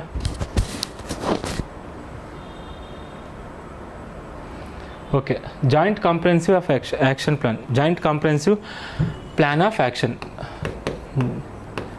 ಇದು ಯಾಕೆ ನ್ಯೂಸಲ್ಲಿದೆ ಅಂದರೆ ಇದು ಇರಾನ್ ನ್ಯೂಸಲ್ಲಿದೆ, ಅದಕ್ಕೋಸ್ಕರ ಇದೆ. ಇದು ಏನಿದು 2015ರಲ್ಲಿ ಯಾರ ಮಧ್ಯೆ ಆಗಿದ್ದು ಒಪ್ಪಂದ, ಇರಾನ್ ಮತ್ತು P5+1 ಕಂಟ್ರಿ ಅಂತ ಇರಾನ್ ಮಧ್ಯ, ಮತ್ತು P5 ಅಂದರೆ permanent members of United nation, ವಿಶ್ವಸಂಸ್ಥೆಯ ಪರ್ಮನೆಂಟ್ ಮೆಂಬರ್ಸ್ ಇದ್ದಾವಲ್ಲ, ಸೊ ಆ ಮೆಂಬರ್ಸು +1 ಅಂದರೆ ಜರ್ಮನಿ. ಓಕೆ, ವಿಶ್ವಸಂಸ್ಥೆಯ 5 ಮೆಂಬರ್ಸ್ ಪರ್ಮನೆಂಟ್ ಯಾರು, US, UK, ಯುನೈಟೆಡ್ ಕಿಂಗ್ಡಮ್ ಮತ್ತು ಫ್ರಾನ್ಸ್, ರಷ್ಯಾ, ಚೀನಾ. ಇದು 5 permanent members plus 1 extra Germany. So ಈ P5+1 ಮತ್ತು ಇರಾನ್ ಮಧ್ಯೆ ಆಗಿರೋ ಒಪ್ಪಂದ. ಯಾಕೆ ಅಂದರೆ ಇರಾನ್ಗೆ US ಕಂಪ್ಲೇಂಟ್ ಮಾಡುತ್ತೆ 2015ಕ್ಕಿಂತ ಮುಂಚೆ. ಇರಾನು ನ್ಯೂಕ್ಲಿಯರ್ ಪವರ್ನ ಯುರೇನಿಯಂನ ಎನ್ರಿಚ್ ಮಾಡಿಕೊಂಡು ನ್ಯೂಕ್ಲಿಯರ್ ಪವರ್ನ ವೆಪನ್ಸು, ಡ್ರೋನ್ಸು, ಮಿಸೈಲ್ಸ್ ತಯಾರಿಸೋಕ್ಕೆ ಯೂಸ್ ಮಾಡ್ತಿದೆ. ಇದು ತುಂಬ ಡೇಂಜರಸ್ ಫಾರ್ ವರ್ಲ್ಡ್. ಅದಕ್ಕೋಸ್ಕರ ಇರಾನ್ ಮೇಲೆ ನಾವು ನಿರ್ಬಂಧ ಹೇರ್ತೀವಿ, ವ್ಯಾಪಾರ ನಿರ್ಬಂಧ, ಟ್ರೇಡ್ ಸ್ಯಾಂಕ್ಷನ್ಸ್ ಅಂತ ಹೇಳ್ತಾರೆ. ಯಾವ ದೇಶದ ಜೊತೆಗೂ ಅದು ಏನದು ವ್ಯಾಪಾರ ಮಾಡೋ ಹಾಗಿಲ್ಲ. ವ್ಯಾಪಾರ ಮಾಡಿದರೂ ಕೂಡ US ಡಾಲರ್ಸ್ನ ಯೂಸ್ ಮಾಡೋ ಹಾಗಿಲ್ಲ. ಇಂಥ ಟೈಮಲ್ಲಿ ಏನಾಗುತ್ತೆ, ಬೇರೆ ದೇಶಗಳೆಲ್ಲ ಈಗ ಇಂಟರ್ನ್ಯಾಷನಲಲ್ಲಿ ಅಂತಾರಾಷ್ಟ್ರೀಯದಲ್ಲಿ ಯೂಸ್ ಮಾಡ್ತಿರೋ ಕರೆನ್ಸಿ ಯಾವುದು, ಡಾಲರ್ಸ್ ಅಲ್ವಾ. ಸೊ ಆಗ ನಿರ್ಬಂಧ ಹೇರಿದಾಗ ಇರಾನ್ ಯಾವುದೇ ದೇಶದ ಜೊತೆ ಸರಿಯಾಗಿ ವ್ಯಾಪಾರ ಮಾಡೋಕ್ಕೆ ಆಗಲ್ಲ. ಸೊ ಅದು ಪ್ರಾಬ್ಲಮ್ ಆಗುತ್ತೆ. ಅಂಥ ಟೈಮಲ್ಲಿ ಇರಾನ್ ಏನು ಬಂತು, ಒಂದು ಒಪ್ಪಂದಕ್ಕೆ ಬಂತು, ಇಲ್ಲ ನಾವು joint comprehensive plan of action ಬರ್ತೀವಿ, ಅದ್ರ ಮೂಲಕ ಒಪ್ಪಂದ ಮಾಡಿಕೊಂಡು ನೀವು ಹೇಳಿದಾಗೆ ಇಂಟರ್ನ್ಯಾಷನಲ್ ಆಟೋಮಿಕ್ ಎನರ್ಜಿ ಏಜೆನ್ಸಿ ಬಂದು ನಮ್ಮ ದೇಶದಲ್ಲಿ ನಾವು ಚೆಕ್ ಮಾಡ್ಕೋಬೋದು ನಮ್ಮ ಫೆಸಿಲಿಟಿನ ಎಷ್ಟು ಯುರೇನಿಯಮನ್ನು ಎನ್ರಿಚ್ ಮಾಡ್ತಿದ್ದೀವಿ ಅಂತ. ಯೂಶ್ವಲಿ ಎಲೆಕ್ಟ್ರಿಸಿಟಿಗೆಲ್ಲ 3.6% ಇದ್ದರೆ ಸಾಕು. ಬಟ್ ವೆಪನ್ಸ್ ವೆಪನ್ಸ್ ಶಸ್ತ್ರಾಸ್ತ್ರಗಳನ್ನು ನಾವು ತಯಾರು ಮಾಡ್ತೀವಲ್ಲ ಅದಕ್ಕೆ ಅರೌಂಡ್ 90% ಯುರೇನಿಯಮನ್ನು ಎನ್ರಿಚ್ ಮಾಡಬೇಕು. ಯುರೇನಿಯಮ್ನ ಎನ್ರಿಚ್ ಮಾಡಬೇಕಂದ್ರೆ ಅದಕ್ಕೊಂದು ಟೆಕ್ನಾಲಜಿ ಇದೆ. ನಾವು ಯುರೇನಿಯಮ್ನ ಡೈರೆಕ್ಟ್ ಯೂಸ್ ಮಾಡ್ಕೊಳ್ಳೋಕ್ಕಾಗಲ್ಲ, ಅದನ್ನ ಎನ್ರಿಚ್ಮೆಂಟ್ ಅಂತಾರೆ. ಅದನ್ನು ಯೂಸ್ ಮಾಡಿಕೊಂಡು ಅದನ್ನ ಎಷ್ಟು ಪರ್ಸೆಂಟ್ ಯೂಸ್ ಮಾಡಿದ್ರೆ ಅರೌಂಡ್ 90%, 88 to 90% ಮಾಡಿದ್ರೆ ಅದು ವೆಪನ್ಸಿಗೆ ಯೂಸ್ ಆಗುತ್ತೆ. 3.6% ಮಾಡಿದ್ರೆ ಅದು ಸಿವಿಲಿಯನ್ ಯೂಸ್, ಎಲೆಕ್ಟ್ರಿಸಿಟಿಗೆ ಆಗುತ್ತೆ. ಇರಾನ್ ಒಪ್ಕೊಂತ ನಾವು ಇದಕ್ಕೆ ಮಾತ್ರ ಯೂಸ್ ಮಾಡ್ತೀವಿ, ವೆಪನ್ಸ್ ಎಲ್ಲ ಮಾಡಲ್ಲ. ಇಂಟರ್ನ್ಯಾಷನಲ್ ಅಟಾಮಿಕ್ ಎನರ್ಜಿ ಏಜೆನ್ಸಿ ಬಂದು ನಮ್ಮ ದೇಶದಲ್ಲಿ ಬೇಕಾದರೆ ನಮ್ಮ ಯುರೇನಿಯಂ ಫೆಸಿಲಿಟಿನ ಚೆಕ್ ಮಾಡ್ಕೋಬೋದು, ನಾವು ಭದ್ರಾಗಿರ್ತೀವಿ, ನಮ್ಮ ಮೇಲಿರೋ ಸ್ಯಾಂಕ್ಷನ್ನ ನೀವು ತೆಗೀರಿ ಅಂತ US ಗೆ ಹೇಳುತ್ತೆ. ಅದಕ್ಕೆ ಆಗಿರೋ ಒಪ್ಪಂದನೇ joint comprehensive plan of action ಅಂತ ಕರಿತೀವಿ. ಓಕೆ, ಅದಿವಾಗ ಅಟ್ ಪ್ರೆಸೆಂಟು 2025ಕ್ಕೆ 10 ವರ್ಷ ಆಗಿದೆ. USA ಯಾವಾಗ ಎಕ್ಸಿಟ್ ಆಯಿತು ಈ ಪ್ಲ್ಯಾನಿಂದ? 2018ರಲ್ಲಿ ಎಕ್ಸಿಟ್ ಆಯಿತು. ಯಾಕೆಂದರೆ ಇರಾನ್ನು ಹೇಳಿದ ಮಾತು ಕೇಳ್ತಾ ಇಲ್ಲ, ಅದು ಎಲ್ಲ ರೂಲ್ಸ್ಗಳನ್ನ ಬ್ರೇಕ್ ಮಾಡ್ತಿದೆ ಈ ಅಗ್ರಿಮೆಂಟ್ ಆದರೂ ಕೂಡ. ಅದಕ್ಕೋಸ್ಕರ ನಾವು ಹೊರಗಡೆ ಹೋಗ್ತೀವಿ ಅಂತ US ಹೋಗಿ ಅಗೇನ್ ಇರಾನ್ ಮೇಲೆ ಸ್ಯಾಂಕ್ಷನ್ ಹೇರ್ತು. ಆದರೆ ಕೂಡ 2018 ಆದಮೇಲೂ ಕೂಡ ರಷ್ಯಾ, ಚೀನಾ ಇತರ ದೇಶಗಳು ಸೇರಿಕೊಂಡು ಅದನ್ನು ನಡೆಸ್ತು, ಸ್ವಲ್ಪ ವರ್ಷ ಬಂತು. ಆದರೆ ಈ ಕಂಪ್ಲೀಟ್ಲಿ ಇರಾನ್ ಈಗ ಔಟ್ ಆಫ್ ದಿಸ್ ಪ್ಲ್ಯಾನ್. ಈಗ ಆಲ್ರೆಡಿ ಈ ಅಗ್ರಿಮೆಂಟಲ್ಲಿ ಇಲ್ಲ ಇರಾನ್. ಆಲ್ರೆಡಿ US ಮತ್ತು ಇಸ್ರೇಲ್ ಸ್ಟ್ರೈಕ್ ಆಗ್ತಿರೋದ್ರಿಂದ, ವಾರ್ಗಳಾಗ್ತಿರೋದ್ರಿಂದ ಇರಾನ್ ಹೇಳ್ತಾ ನಾವು ಇದನ್ನು ಕಂಪ್ಲೀಟಾಗಿ ಫಾಲೋ ಮಾಡೋಕ್ಕಾಗಲ್ಲ ಅಂತೇಳಿ ಈ ಕಂಪ್ಲೀಟ್ಲಿ ಔಟ್ ಆಫ್. 2015ರಲ್ಲಿ ಆದಾಗ ಏನು ಹೇಳ್ತು ಅಂದರೆ, ಇರಾನ್ ಏನು ಹೇಳಿತ್ತು ಅಂದರೆ, ಇಲ್ಲಿ ನೋಡಿ ಈ P5 ಇರಾನ್ ಮತ್ತು P5+1 ಕಂಟ್ರಿ ಇದೆಯಲ್ಲ, ಅದ್ರ ಜೊತೆ ಯುರೋಪಿಯನ್ ಯೂನಿಯನ್ ಕೂಡ ಭಾಗಿಯಾಗಿತ್ತು, ನೆನ್ಪಿಟ್ಕೊಳ್ಳಿ. ಇರಾನ್ ಪ್ಲಸ್ P5 ಕಂಟ್ರೀಸ್ ಅಂದರೆ permanent members of United Nations, and 1 is European Union plus Germany. +1 ಅಂದರೆ P5+1, +1 ಅಂದರೆ ಜರ್ಮನಿ ಆ್ಯಂಡ್ ಯುರೋಪಿಯನ್ ಯೂನಿಯನ್. ಇದೇನೆಂದರೆ ಕರ್ಬಿಟ್ಸ್ ನ್ಯೂಕ್ಲಿಯರ್ ಪ್ರೋಗ್ರಾಮ್. ನಾವೇನು ನ್ಯೂಕ್ಲಿಯರ್ ಪ್ರೋಗ್ರಾಮನ್ನು ಕಂಡಕ್ಟ್ ಮಾಡ್ತಿದ್ವಿ ವೆಪನ್ಸನ್ನು ತಯಾರು ಮಾಡಲಿಕ್ಕೆ, ಅದನ್ನು ನಿಲ್ಲಿಸ್ತೀವಿ ಅಂತ, ಕರ್ಬ್ ಮಾಡ್ತೀವಿ ಅಂದರೆ ಕಡಿಮೆ ಮಾಡ್ತೀವಿ ಅಂತ ಹೇಳ್ತು. ಹಾಗೆಯೇ ಇನ್ನೊಂದೇನು ಹೇಳ್ತು ಅಂದರೆ ಇಂಪಾರ್ಟೆಂಟು, ನಾವು 3.67 ಪ್ಯೂರಿಟಿ ಮಾತ್ರ ಎನ್ರಿಚ್ ಮಾಡ್ತೀವಿ. ಓಕೆ, ಏನಕ್ಕಿದು? ಸಿವಿಲಿಯನ್ ಪರ್ಪಸ್ಸಿಗೆ. ನಮ್ಮ ಟೆಕ್ನಾಲಜಿ, ಎಲೆಕ್ಟ್ರಿಸಿಟಿ ಇದಕ್ಕೆ ಮಾತ್ರ ಯೂಸ್ ಮಾಡ್ತೀವಿ, ಅದ್ರ ಮೇಲೆ ಎನ್ರಿಚ್ ಮಾಡಲು ಯುರೇನಿಯಮ್ ಅಂತ ಒಪ್ಪಂದ ಮಾಡ್ಕೊಂತು. ಇವಾಗ Iran completely out of this agreement ಇಲ್ಲ. ಇವಾಗ ಅದು ಇರಾನ್ ಇಲ್ಲ, ಭಾಗಿಯಾಗಿಲ್ಲ. ನೆಕ್ಸ್ಟ್ ಬಂದುಬಿಟ್ಟು ಅರ್ಥ ಆಯ್ತಲ್ಲ? ನೆಕ್ಸ್ಟ್ ಬಂದುಬಿಟ್ಟು ಇನೋವೇಟರ್ಸ್ ಬಿಸ್ನೆಸ್ ಎನ್ವಿರಾನ್ಮೆಂಟ್ ಇಂಡೆಕ್ಸ್ ಅಂತ. ಇನೋವೇಟರ್ಸ್ ಬಿಸ್ನೆಸ್ ಎನ್ವಿರಾನ್ಮೆಂಟ್ ಇಂಡೆಕ್ಸ್ ಅಂತ. ಇದು 2026. ಇದನ್ನು ಯಾರು ರಿಲೀಸ್ ಮಾಡಿದ್ದು ಅಂದರೆ ಸ್ಟಾರ್ಟಪ್ ಬ್ಲಿಂಕ್ ಅಂತ. ಇದು ಒಂದು ಗ್ಲೋಬಲ್ ಪ್ಲಾಟ್ಫಾರ್ಮ್. ಇದು ಸ್ಟಾರ್ಟಪ್ ಅಂದರೆ ಏನಪ್ಪ? ಸ್ಟಾರ್ಟಪ್ ಅಂದರೆ ಯೂಶ್ವಲಿ ಒಂದು ಹೊಸ ಇನೋವೇಟಿವ್ ಟೆಕ್ನಾಲಜಿ ಬೇಸ್ದು ನಾವು ಕಂಪ್ನಿನ ಸ್ಟಾರ್ಟ್ ಮಾಡಬೇಕು. ಈಗ ನಂದು ಆಲ್ರೆಡಿ ಒಂದು ಬಟ್ಟೆ ಅಂಗಡಿ ಇದೆ, ನಾನು ಇನ್ನೊಂದು ಬಟ್ಟೆ ಅಂಗಡಿ ಇಟ್ಟರೆ ಹೊಸದಾಗಿ ಇಲ್ಲಿ, ಅದು ಸ್ಟಾರ್ಟಪ್ ಆಗಲ್ಲ. ಸ್ಟಾರ್ಟಪ್ ಅಂದರೆ ಇನೋವೇಟಿವ್ ಐಡಿಯಾಸ್ ಇರಬೇಕು. ಏನಿರಬೇಕು? ಕ್ರಿಯಾಶೀಲವಾಗಿರಬೇಕು, innovative ideas. For example artificial intelligence, space technology ಆಗಿರ್ಬೋದು, ಬಾಹ್ಯಾಕಾಶದ್ದು, ಅಥವಾ other cutting edge technology like software ಆಗಿರ್ಬೋದು. ಇದು ಡೀಪ್ ಲರ್ನಿಂಗ್ ಅಥವಾ ಮಷಿನ್ ಲರ್ನಿಂಗ್ ಆಗಿರ್ಬೋದು, ಬಿಗ್ ಡೇಟಾ ಆಗಿರ್ಬೋದು, ಇಂಥವೆಲ್ಲ ಇನೋವೇಟಿವ್. ಈ ಥರ ಟೆಕ್ನಾಲಜಿ ಯೂಸ್ ಮಾಡಿಕೊಂಡು ಅದು ಬೇಗ ರ್ಯಾಪಿಡಾಗಿ, ಅತಿ ವೇಗವಾಗಿ ಬೆಳೆಯೋ ಚಾನ್ಸಸ್ ಇರುತ್ತೆ. ಮತ್ತು ಅದು ಸಮಾಜ ಅಥವಾ ಎಕಾನಮಿನ ಇನ್ನಷ್ಟು ಈಸಿಯಾಗಿ ಮಾಡುತ್ತೆ. ಟೆಕ್ನಾಲಜಿನ ಡಿಜಿಟಲ್ ಬ್ಯಾಂಕಿಂಗ್ ಆಗಿರ್ಬೋದು, ಅಥವಾ ನಮ್ಮ ವ್ಯವಹಾರಗಳಾಗಿರ್ಬೋದು, ನಮ್ಮ ಸ್ಮಾರ್ಟ್ ಮೊಬೈಲ್ಸ್ ಆಗಿರ್ಬೋದು, ಕಂಪ್ಯೂಟರ್, ಅಂಥ ಟೆಕ್ನಾಲಜಿ ಹಿಡ್ಕೊಂಡು ಸ್ಟಾರ್ಟ್ ಮಾಡೋವಂಥ ಕಂಪ್ನೀಸನ್ನು ಏನೇಂತ ಕರಿತೀವಿ? ಸ್ಟಾರ್ಟಪ್ ಅಂತ ಕರಿತೀವಿ. ಈ ಸ್ಟಾರ್ಟಪ್ಗಳು ಆಗುತ್ತಲ್ಲ, ಅದ್ರ ಬಗ್ಗೆ ಸ್ಟಡಿ ಮಾಡೋಕ್ಕೆ ಒಂದು ಪ್ಲ್ಯಾಟ್ಫಾರ್ಮ್ ಇದೆ ಪ್ರೈವೇಟಾಗಿ. ಅದನ್ನೇನಂತ, ಅದು ಯಾವ ಪ್ಲ್ಯಾಟ್ಫಾರ್ಮ್ ಅಂದರೆ ಇದು ಸ್ಟಾರ್ಟಪ್ ಬ್ಲಿಂಕ್ ಅಂತ. ಇದು ಗ್ಲೋಬಲ್ ಪ್ಲ್ಯಾಟ್ಫಾರ್ಮ್. ಇದು ಗ್ಲೋಬಲ್ ಪ್ಲ್ಯಾಟ್ಫಾರ್ಮ್. ಅದು ಯಾವುದ್ರ ಬಗ್ಗೆ ರಿಸರ್ಚ್ ಮಾಡುತ್ತೆ? ಸ್ಟಾರ್ಟಪ್ಗಳ ಬಗ್ಗೆ ರಿಸರ್ಚ್ ಮಾಡುತ್ತೆ. ಓಕೆ, ರಿಸರ್ಚ್ ಮಾಡುತ್ತೆ ಅಬೌಟ್ ಸ್ಟಾರ್ಟಪ್. ಅಂದರೆ ಯಾವ ದೇಶದಲ್ಲಿ ಸ್ಟಾರ್ಟಪ್ಗಳು ಸೆಟಪ್ ಮಾಡಲಿಕ್ಕೆ ವಾತಾವರಣ ಹೇಗಿದೆ, ಬಿಸ್ನೆಸ್ ವಾತಾವರಣ, ವ್ಯಾವಹಾರಿಕ ವಾತಾವರಣ. ಅಂದರೆ ಟ್ಯಾಕ್ಸ್ ಕಡಿಮೆ ಇದೆಯಾ, ಎಲೆಕ್ಟ್ರಿಸಿಟಿ ಕರೆಕ್ಟ್ ಇದೆಯಾ, ಲಾ ಆ್ಯಂಡ್ ಆರ್ಡರ್ ಚೆನ್ನಾಗಿದೆಯಾ, ಗೌರ್ಮೆಂಟ್ ಏನು ಇನ್ಸೆಂಟಿವ್ ಕೊಡ್ತಿದೆ ಆ ಕಂಪ್ನಿಗಳಿಗೆ ಸ್ಟಾರ್ಟಿಂಗು. ಆಮೇಲೆ ಟ್ಯಾಕ್ಸ್ ಇನ್ಸೆಂಟಿವ್ ಕೊಡುತ್ತಲ್ಲ, ನೀವು ನಮ್ಮ ದೇಶದಲ್ಲಿ ಸ್ಟಾರ್ಟಪ್ನ ಸ್ಟಾರ್ಟ್ ಮಾಡಿದ್ರೆ ನಮ್ಮ ಇದರಲ್ಲಿ ಅಥವಾ ಬೆಂಗಳೂರಲ್ಲಿ ನಾವು ನಿಮಗೆ ಟ್ಯಾಕ್ಸನ್ನು ಏನು ಮಾಡ್ತೀವಿ, ಕಡಿಮೆ ಮಾಡ್ತೀವಿ, ಈ ಥರ ಆಫರ್ಗಳನ್ನ ಕೊಡುತ್ತಲ್ಲ. ಅದ್ರ ಮೇಲೆ ಇದು ಸ್ಟಾರ್ಟಪ್ ಬ್ಲಿಂಕ್ ಅನ್ನೋ ಒಂದು ಗ್ಲೋಬಲ್ ಪ್ಲ್ಯಾಟ್ಫಾರ್ಮ್ ಡಿಸೈಡ್ ಮಾಡುತ್ತೆ ಯಾವ ಕಂಟ್ರಿ, ಯಾವ ದೇಶ ಯಾವ ಸ್ಥಾನದಲ್ಲಿದೆ, in which position it is there. ಅಂದರೆ according to its ability to attract the startup ಅಲ್ವಾ, ಮತ್ತು ಎನ್ವಿರಾನ್ಮೆಂಟ್ ಎಷ್ಟು ಚೆನ್ನಾಗಿದೆ ಅಂತ. ಈಗ ಸ್ಟಾರ್ಟಪ್ಪು ಇಂಡಿಯಾದಲ್ಲಿ ಚೆನ್ನಾಗಿದೆಯೋ ಆಫ್ಘಾನಿಸ್ತಾನದಲ್ಲಿ ಚೆನ್ನಾಗಿದೆಯೋ? Obviously India. ಯಾಕಂದರೆ ಇಂಡಿಯಾದಲ್ಲಿ tax, law and order, stable government, good economy ಎಲ್ಲ ಚೆನ್ನಾಗಿದೆ. ಈಗ ಯಾರು ಹೋಗ್ಬಿಟ್ಟು ಆಫ್ಘಾನಿಸ್ತಾನ, ಇರಾನಲ್ಲಿ ಯಾರು ಸ್ಟಾರ್ಟಪ್ ಮಾಡಲ್ಲ. ಬಿಕಾಸ್ ಒಲೆಟೈಲ್ ಪೊಲಿಟಿಕಲ್ ಸಿಸ್ಟಮ್, ರಾಜಕೀಯವಾಗಿ ತುಂಬ ಒಲೆಟೈಲ್ ಇದೆ, ಮತ್ತು ಎಕಾನಮಿ ಚೆನ್ನಾಗಿಲ್ಲ, ಲಾ ಆ್ಯಂಡ್ ಆರ್ಡರ್ ಚೆನ್ನಾಗಿಲ್ಲ. ಹಾಗೆಯೇ ಇದು ಈ ಸ್ಟಾರ್ಟಪ್ ಬ್ಲಿಂಕ್ ಅನ್ನೋ ಗ್ಲೋಬಲ್ ಪ್ಲ್ಯಾಟ್ಫಾರ್ಮ್ ಹೇಳುತ್ತೆ ಸ್ಟಾರ್ಟಪ್ಗೆ ಯಾವ ದೇಶ ಯಾವ ರ್ಯಾಂಕಲ್ಲಿದೆ ಅಂತ ಅಕಾರ್ಡಿಂಗ್ ಟು ಇಟ್ಸ್ ಎನ್ವಿರಾನ್ಮೆಂಟ್, ಆ ವಾತಾವರಣ ಎಷ್ಟು ಚೆನ್ನಾಗಿದೆ ಅಂತ. ಸೊ ಅದನ್ನು ರಿಲೀಸ್ ಮಾಡಿದೆ ರೀಸೆಂಟಾಗಿ. ಸೊ ಅದು ಏನು ಮಾಡುತ್ತೆ, ನ್ಯಾಷನಲ್ ಬಿಸ್ನೆಸ್ ಎನ್ವಿರಾನ್ಮೆಂಟ್ಸ್ ಹೇಗಿದೆ ವಾತಾವರಣ ಅಂತ ಸ್ಟಾರ್ಟಪ್ಗಳಿಗೆ. ಅದು ಬೇಸ್ಡ್ ಆನ್ ಯಾವ್ಯಾವ ಮೆಥಡ್ಸ್ ಅಂದರೆ ಇಂಡಿಕೇಟರ್ಸ್, ರೆಗ್ಯುಲೇಷನ್ಸ್ ಆ್ಯಂಡ್ ಗೌರ್ಮೆಂಟ್ ಹೇಗೆ ನೋಡ್ಕೊಳ್ಳುತ್ತೆ, ರೆಗ್ಯುಲೇಷನ್ಸ್ ಎಷ್ಟಿದೆ, ಎಷ್ಟು ಈಸಿಯಾಗಿ ಸ್ಟಾರ್ಟ್ ಮಾಡ್ಬೋದು, ಅಥವಾ ತುಂಬ ರೂಲ್ಸ್ ಆ್ಯಂಡ್ ರೆಗ್ಯುಲೇಷನ್ಸ್ ಇದೆಯಾ, ತುಂಬ ಕಷ್ಟ ಆಗುತ್ತೆ, ಅಥವಾ ಈಸಿ ರೆಗ್ಯುಲೇಷನ್ಸ್ ಇದೆಯಾ ಅಂತ ಅದ್ರ ಮೇಲೆ. ಮತ್ತು access to capital and financial infrastructure ಹೇಗಿದೆ ಅಲ್ವಾ, ಮೂಲಸೌಕರ್ಯ, ಮತ್ತು ಕ್ಯಾಪಿಟಲ್ ಸಿಗುತ್ತಾ, ಹಣಕಾಸು ಫಿನಾನ್ಸ್ ಸಪೋರ್ಟು ಹೇಗೆ ಅಂತ. ಫಾರ್ ಎಕ್ಸಾಂಪಲ್ ಈಗ ಹೊಸ ಸ್ಟಾರ್ಟಪ್ಗಳು 10 ಕೋಟಿ ಹಿಡ್ಕೊಂಡು ಸ್ಟಾರ್ಟ್ ಆಗೋಕ್ಕೆ ಬರುತ್ತೆ, ಅದು ದುಡ್ಡು ಕನ್ಸ್ಟೆಂಟ್ಸ್ ಇರುತ್ತೆ. ಅಂಥ ಟೈಮಲ್ಲಿ ಗೌರ್ಮೆಂಟ್ ಏನು ಮಾಡ್ಬೋದು, ಹೆಲ್ಪ್ ಮಾಡ್ಬೋದು ಅವರಿಗೆ. 5 ಕೋಟಿ ನೀವು ಹಾಕಿ 5 ಕೋಟಿ ನಾವು ಸಬ್ಸಿಡಿ ಕೊಡ್ತೀವಿ ಅಂತ. ಓಕೆ, ಸೊ ಆ ಥರ. ಮತ್ತು ಟ್ಯಾಕ್ಸೇಷನ್ ಎಷ್ಟು ಈಸಿಯಾಗಿದೆ, ಡಿಜಿಟಲ್ ಇನ್ಫ್ರಾಸ್ಟ್ರಕ್ಚರ್ ಇದೆಯಾ, ಗ್ಲೋಬಲ್ ಮೊಬಿಲಿಟಿ ಆ್ಯಂಡ್ ಓಪನ್ನೆಸ್, ನಮ್ಮ ಎಕಾನಮಿ ಎಷ್ಟು ಓಪನ್ ಆಗಿದೆ ಅಥವಾ ತುಂಬ ರಿಜಿಡಾಗಿ ಸ್ಟ್ರಿಕ್ಟ್ ಆಗಿದೆಯಾ ಅನ್ನೋದನ್ನೆಲ್ಲ ಹಿಡ್ಕೊಂಡು ಒಂದು ಇನೋವೇಟರ್ಸ್ ಬಿಸ್ನೆಸ್ ಎನ್ವಿರಾನ್ಮೆಂಟ್ ಇಂಡೆಕ್ಸ್ ಅಂತ ರಿಲೀಸ್ ಮಾಡುತ್ತೆ ಸ್ಟಾರ್ಟಪ್ ಬ್ಲಿಂಕ್. ಸೊ ಅದರಲ್ಲಿ ನಂಬರ್ 1 ಇರೋದು ಯಾವುದು ಇವಾಗ, ಯುನೈಟೆಡ್ ಸ್ಟೇಟ್ಸ್ ಫಸ್ಟ್ ಇದೆ. ಹಾಗಾದರೆ ಇಂಡಿಯಾದ ಪೊಸಿಷನ್ ಏನಂದರೆ ಇಟ್ಸ್ 54th 54. ಆದರೆ ಇಂಡಿಯಾ ಚೀನಾಕ್ಕಿಂತ ಮುಂದಿದೆ, ಯಾಕೆಂದರೆ ಚೀನಾ 85ನೇ ರ್ಯಾಂಕಲ್ಲಿ ಇದೆ. ಸೊ ಇಂಡಿಯಾದ rank important, 54th. US first ಇದೆ. ಸೊ ಇದು ಯಾವುದೇ ಪ್ರತಿಷ್ಠಿತ ಸರ್ಕಾರ ಅಥವಾ ಯುನೈಟೆಡ್ ನೇಷನ್ದು ಬಾಡಿ ಅಲ್ಲ ಸ್ಟಾರ್ಟಪ್ ಬ್ಲಿಂಕ್. ಆದರೂ ಯಾಕೆ ಇಂಪಾರ್ಟೆಂಟ್ ಅಂದರೆ ಇದ್ರ ಬಗ್ಗೆ ತಿಳ್ಕೊಂಡ್ರೆ ಆಪ್ಷನ್ ಬಂದಾಗ ಸ್ಟಾರ್ಟಪ್ ಲಿಂಕ್ ನಿಮಗೆ ಗೊತ್ತಾಗುತ್ತೆ. Innovators business environment index world bank ಅಥವಾ IMF ಅಂತ ಆಪ್ಷನಲ್ಲಿ ಕೇಳ್ಬೋದು. ಆವಾಗ ನಿಮಗೆ ಗೊತ್ತಾಗುತ್ತೆ ಅಲ್ಲೇ ಇಲ್ಲ, ಇದು ಸ್ಟಾರ್ಟಪ್ ಲಿಂಕ್ ಮಾಡಿದ್ದು, ಇದು ವರ್ಲ್ಡ್ ಬ್ಯಾಂಕ್ ಅಥವಾ IMF ಅಲ್ಲ ಅಂತ ಗೊತ್ತಾದರೆ ನೆಕ್ಸ್ಟ್ ಆಪ್ಷನ್ಗಳನ್ನ ಎಲಿಮಿನೇಟ್ ಮಾಡ್ಬೋದು. ಸೊ ಅದಕ್ಕೋಸ್ಕರ ಇದನ್ನು ತಿಳ್ಕೊಳ್ಳೋದು ಇಂಪಾರ್ಟೆಂಟ್. ಬಟ್ ತುಂಬ ಡೆಪ್ತಾಗಿ ಹೋಗಬೇಡಿ. As it is not related to world bank ಅಥವಾ IMF ಅಥವಾ ವರ್ಲ್ಡ್ ಎಕನಾಮಿಕ್ ಫೋರಮ್ ಆಗಿಲ್ಲದೆ ಇರೋದ್ರಿಂದ, ಇದು ಜಸ್ಟ್ ಒಂದು ಗ್ಲೋಬಲ್ ಪ್ಲಾಟ್ಫಾರ್ಮ್ ಆಗಿರೋದ್ರಿಂದ ಇದ್ರ ಬಗ್ಗೆ ತಿಳ್ಕೊಳ್ಳಿ. ಯಾವ್ದು ರಿಲೀಸ್ ಮಾಡುತ್ತೆ, ಇಂಡಿಯಾ ಎಷ್ಟನೇ ರ್ಯಾಂಕಲ್ಲಿದೆ, ಇಷ್ಟೇ ಸಾಕು. ತುಂಬ ಡೆಪ್ತಾಗಿ ಹೋಗಬೇಡಿ. ಎಷ್ಟು ಪಿಲ್ಲರ್ಸ್ ಬರುತ್ತೆ, ಏನೇನು ಕ್ರೈಟೀರಿಯಾ ಇದೆ ಅದೆಲ್ಲ ಬೇಕಾಗಿಲ್ಲ. Okay, so moving to the next. So India ಇಲ್ಲಿದೆಯಲ್ಲ 54th. ಸೊ ಇದು ಸೊ ಸಾಕು. ನೆಕ್ಸ್ಟು ಓಕೆ, ಇದು ಹೆಡ್ಡಿಂಗಲ್ಲಿ ನಿಮಗೆ ಕಾಣಿಸ್ತಾ ಇಲ್ಲ, ಐ ವಿಲ್ ಟೆಲ್. ಇಲ್ಲೇ ಇದೆ ನೋಡಿ, ALH MK3 ಆ್ಯಂಡ್ ಶಿಥಿಲ್ ಮಿಸೈಲ್ಸ್ ಅಂತಿದೆ ಇದು. ಓಕೆ, ALH ಅಂದರೆ ಏನು, ಅಡ್ವಾನ್ಸ್ಡ್ ಲೈಟ್ ಹೆಲಿಕಾಪ್ಟರ್ ಅಂತ MK3. ಸೊ ಇದು ಮಿನಿಸ್ಟ್ರಿ ಆಫ್ ಡಿಫೆನ್ಸ್ ಏನು ಮಾಡಿದೆ, ರೀಸೆಂಟಾಗಿ ಕಾಂಟ್ರಾಕ್ಟ್ ಸೈನ್ ಮಾಡಿದೆ ನಮ್ಮ ಕೋಸ್ಟ್ ಗಾರ್ಡಿಗೆ. ಇಂಡಿಯನ್ ಕೋಸ್ಟ್ ಗಾರ್ಡ್ಸ್ ಇದೆಯಲ್ಲ, ಸೊ ಇಂಡಿಯನ್ ಕೋಸ್ಟ್ ಗಾರ್ಡ್ಸ್ ಅಂದ್ರೇನು, ನಮ್ಮ ಕೋಸ್ಟ್ಗಳನ್ನ, ನಮ್ಮ ಕಡಲ ತೀರಗಳನ್ನ ಕಾಯ್ತಾ ಇರೋರು ಇರ್ತಾರಲ್ಲ ಅವರಿಗೆ ಕೋಸ್ಟ್ ಗಾರ್ಡ್ಸ್ ಅಂತೀವಿ. ಈಗ ನಮ್ಮ ನಕ್ಸಲ್ ಏರಿಯಾಗಳನ್ನೆಲ್ಲ ಕಾಯ್ತಿರೋದು ಯಾರು, CRPF ಅಲ್ಲಿ ಯಾರು, CRPF ಪೊಲೀಸ್ ಅಲ್ವಾ. ಸೊ ಹಾಗೆಯೇ ICG ಅಂದರೆ ಇಂಡಿಯನ್ ಕೋಸ್ಟ್ ಗಾರ್ಡ್ಸ್ ಏನಂದರೆ ನಮ್ಮ ಕಡಲ ತೀರಗಳನ್ನ ಕಾಯ್ತಾ ಇದ್ದಾರೆ.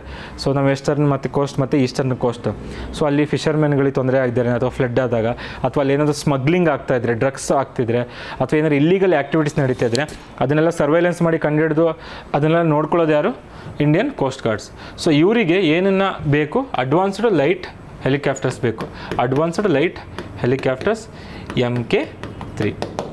ಸೊ ಅದನ್ನು ಪರ್ಚೇಸ್ ಮಾಡೋಕ್ಕೋಸ್ಕರ ಯಾರ ಜೊತೆ ಒಪ್ಪಂದ ಮಾಡಿದೆ ಮಿನಿಸ್ಟ್ರಿ ಆಫ್ ಡಿಫೆನ್ಸ್, HAL ಜೊತೆ, ಹಿಂದೂಸ್ತಾನ್ ಏರೋನಾಟಿಕ್ಸ್ ಲಿಮಿಟೆಡ್, HAL ಜೊತೆ. ಓಕೆ, ನಮ್ಮ ಬೆಂಗಳೂರಲ್ಲಿ ಇದೆ, ಅದಕ್ಕೋಸ್ಕರ ಇಂಪಾರ್ಟೆಂಟ್. ಹಾಗೆಯೇ ಶಿಥಿಲ್ ಸರ್ಫೇಸ್ ಮಿಸೈಲ್ ಅಂತಿದೆ. ಓಕೆ, ಸ್ಟಿಲ್ ಅಂತ. ಓಕೆ, ಸಾರಿ ಶಿಥಿಲ್ ಅಲ್ಲ, still surface to air missile ಅಂತ. ಸೊ ಇದು ಯಾಕೆ ಇಂಪಾರ್ಟೆಂಟ್ ಅಂದರೆ ಕೇಳ್ಬೋದು ನಾಳೆ, still surface to air missile system India has contracted with which country, ಯಾವ ದೇಶದ ಜೊತೆ ಒಪ್ಪಂದ ಮಾಡಿಕೊಂಡಿದೆ to buy still surface to air missile ಅಂತ ಕೇಳಿದ್ರೆ ಅದು ರಷ್ಯಾದ JSC ರೋಸೋಬೋರೋನ್ ಎಕ್ಸ್ಪೋರ್ಟ್ ಅಂತಿದೆ, ಅದ್ರ ಜೊತೆ ಒಪ್ಪಂದ ಮಾಡ್ಕೊಂಡಿದೆ. ಇಷ್ಟೇ. ಸೊ ಇವಾಗ ನೀವೇನು ಓದಬೇಕು, ಇಂಡಿಯನ್ ಕೋಸ್ಟ್ ಗಾರ್ಡ್ಸಿಗೆ ALH advanced light helicopter MK3, ಮತ್ತು ಇನ್ನೊಂದು ಅಂದರೆ still surface to air missile ಅಂತ ರಷ್ಯಾದ ಕಂಪನಿ ಜೊತೆ ಒಪ್ಪಂದ ಮಾಡ್ಕೊಂಡಿದೆ. ಇವಾಗ ನೀವು ಇದನ್ನು ಸ್ಟ್ಯಾಟಿಕ್ಕಾಗಿ ಓದ್ಬೋದು. ALH MK3 ಅಂದರೆ ಏನು, it's light helicopter, advanced light helicopter ಅಂತ. ಓಕೆ, ಸೊ ಅದ್ರ ಬಗ್ಗೆ ಹೆಚ್ಚಿನ ಮಾಹಿತಿ ಏನು ಬೇಡ, ಜಸ್ಟ್ ನೋಡ್ಕೊಳ್ಳಿ ನೀವು. ಅದು ಇಂಡಿಯಾದ್ದು ಒರಿಜಿನಲಿ ಎಲ್ಲಿ, ಹಿಂದೂಸ್ತಾನ್ ಏರೋನಾಟಿಕ್ಸ್ ಲಿಮಿಟೆಡ್ ಅದನ್ನು ಮ್ಯಾನುಫ್ಯಾಕ್ಚರ್ ಮಾಡ್ತಿರೋಂಥ. ಇದೆಯಲ್ಲ, ಇದು still surface to air missile, ಇದು ಯಾವುದ್ರ ಜೊತೆ, ರಷ್ಯನ್ ಡಿಫೆನ್ಸ್ ಇಂಡಸ್ಟ್ರಿ ಜೊತೆ. ಓಕೆ, ಸೊ ಅದು ರಷ್ಯಾ ಅಂತ ನೆನಪಿರಲಿ ಅಷ್ಟೇ. Okay, next nucleic acid amplification testing. ಈ ನ್ಯೂಕ್ಲಿಕ್ ಆ್ಯಸಿಡ್ ಆ್ಯಂಪ್ಲಿಫಿಕೇಷನ್ ಟೆಸ್ಟಿಂಗ್ ಏನಂದರೆ, ನಾನು ಹೇಳಿದೆ ಆವಾಗಲೇ, ಇದು ಕೀವರ್ಡ್ ಬೇಸ್ಡ್ ಕರೆಂಟ್ ಅಫೇರ್ಸ್. ಇದರಲ್ಲಿ ಕೀವರ್ಡ್ ಏನಕ್ಕೆ ಅಂತ ಗೊತ್ತಾದರೆ ಸಾಕು. Keyword based current affairs keyword ಏನಕ್ಕೆ ಇದು? ಸೊ ಇದು ನೋಡಿ, ಫಾರ್ ಎಕ್ಸಾಂಪಲ್ ಇವಾಗ ಬ್ಲಡ್ ಡೊನೇಟ್ ಮಾಡ್ತೀರಲ್ಲ ನೀವೆಲ್ಲ ಡೊನೇಟ್ ಮಾಡಿದಾಗ ಅದನ್ನು ಬೇರೆಯವರಿಗೆ ಹಾಕಬೇಕು, ಆಕ್ಸಿಡೆಂಟ್ ಆದಾಗ ಅಥವಾ ಎಮರ್ಜೆನ್ಸಿ ಇದ್ದಾಗ. ಆದರೆ ಆ ಬ್ಲಡ್ ಇನ್ಫೆಕ್ಷನ್ ಆಗಿದೆಯಲ್ಲ ಅಂತ ಯಾರು ಚೆಕ್ ಮಾಡ್ತಾರೆ ಅಲ್ವಾ? ಅದಕ್ಕೊಂದು ಟೆಸ್ಟ್ ಇತ್ತು ಮೊದಲು. ಸೊ ಆ ಮೊದಲು ಟೆಸ್ಟ್ ಇದ್ದಿದ್ದು ಅದು ಸರಿಯಾಗಿಲ್ಲ, ಅದು ತುಂಬ ಫಾಸ್ಟ್ ಆಗಿಲ್ಲ ಅಂತ ಹೇಳಿ ಹೊಸ ಟೆಸ್ಟನ್ನು ಇದು ನ್ಯಾಷನಲ್ ವೈಸ್ ದೇಶದಾದ್ಯಂತ ಇದನ್ನೇ ಯೂಸ್ ಮಾಡಿ ಅಂತ ಪೆಟಿಷನ್ ಹಾಕಿದ್ದಾರೆ. ಯಾರಿಗೆ? ಸುಪ್ರೀಂ ಕೋರ್ಟ್ ಇದನ್ನು ನೋಡೋಣ ಅಂತೇಳಿ ಪರಿಶೀಲನೆ ಮಾಡ್ತಾ ಇದೆ. ಸೊ ಈ nucleic acid amplification testing related to ಏಕೆಂದರೆ ಬ್ಲಡ್ಡನ್ನು ಸ್ಕ್ರೀನಿಂಗ್ ಮಾಡೋದು. ಈಗ ನಾನು ಬ್ಲಡ್ ಡೊನೇಟ್ ಮಾಡ್ತೀನಿ, ಈಗ ನನಗೆ HIV ಇದೆಯೋ ಅಥವಾ ನನಗೆ ಕ್ಯಾನ್ಸರ್ ಇದೆಯೋ, ನನಗೆ ಬ್ಲಡ್ ಡಿಸಾರ್ಡರ್ ಇದೆಯೋ ಅಂತ ಹೇಗೆ ಗೊತ್ತಾಗುತ್ತೆ? ಸೊ ಈ ಟೆಸ್ಟ್ ಮೂಲಕ ನಾವು ಬ್ಲಡ್ಡನ್ನು ಸ್ಪೀಡಾಗಿ ಟೆಸ್ಟ್ ಮಾಡ್ಬೋದು. ಓಕೆ, ಸೊ ಬ್ಲಡ್ಡನ್ನ ಟೆಸ್ಟ್ ಮಾಡ್ಬೋದು, ಅದರಲ್ಲಿ ವೈರಸ್ ಇದೆಯಾ ಅಥವಾ ಏನು ಆ ಡಿಸೀಸಸ್ ಇದೆ ಅಂತ.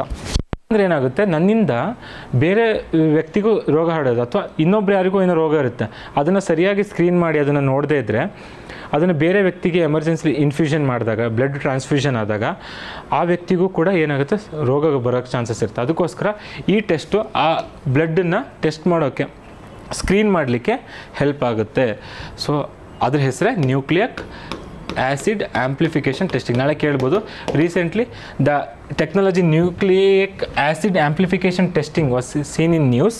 It is related to dash ಅಂತ ಕೇಳ್ತಾರೆ. ಜೀನ್ ಎಡಿಟಿಂಗ್ ಅಂತ ಕೇಳ್ಬೋದು, ಜೆನೆಟಿಕ್ ಮಾಡಿಫಿಕೇಷನ್ ಅಂತ ಕೇಳ್ಬೋದು, ಆಮೇಲೆ ಬ್ಲಡ್ ಸ್ಕ್ರೀನಿಂಗ್ ಅಂತ ಕೇಳ್ಬೋದು. ಆಪ್ಷನ್ ಬ್ಲಡ್ ಸ್ಕ್ರೀನಿಂಗ್ ಅಂದರೆ ಕರೆಕ್ಟ್. ಸೊ ಈಗಿರೋವಂಥ ಸೆರೋಲಾಜಿಕಲ್ ಟೆಸ್ಟ್ಗಳು ಅಷ್ಟೊಂದು ಅಡ್ವಾನ್ಸ್ಡ್ ಆಗಿಲ್ಲ, ಅದಕ್ಕೋಸ್ಕರ ಇದನ್ನು ಸ್ಟಾರ್ಟ್ ಮಾಡಿ ಅಂತ ಕೇಳ್ತಾರೆ. ಅಕಸ್ಮಾತಾಗಿ ನಾಳೆ ಕ್ವಶನ್ ಕೇಳ್ಬೋದು.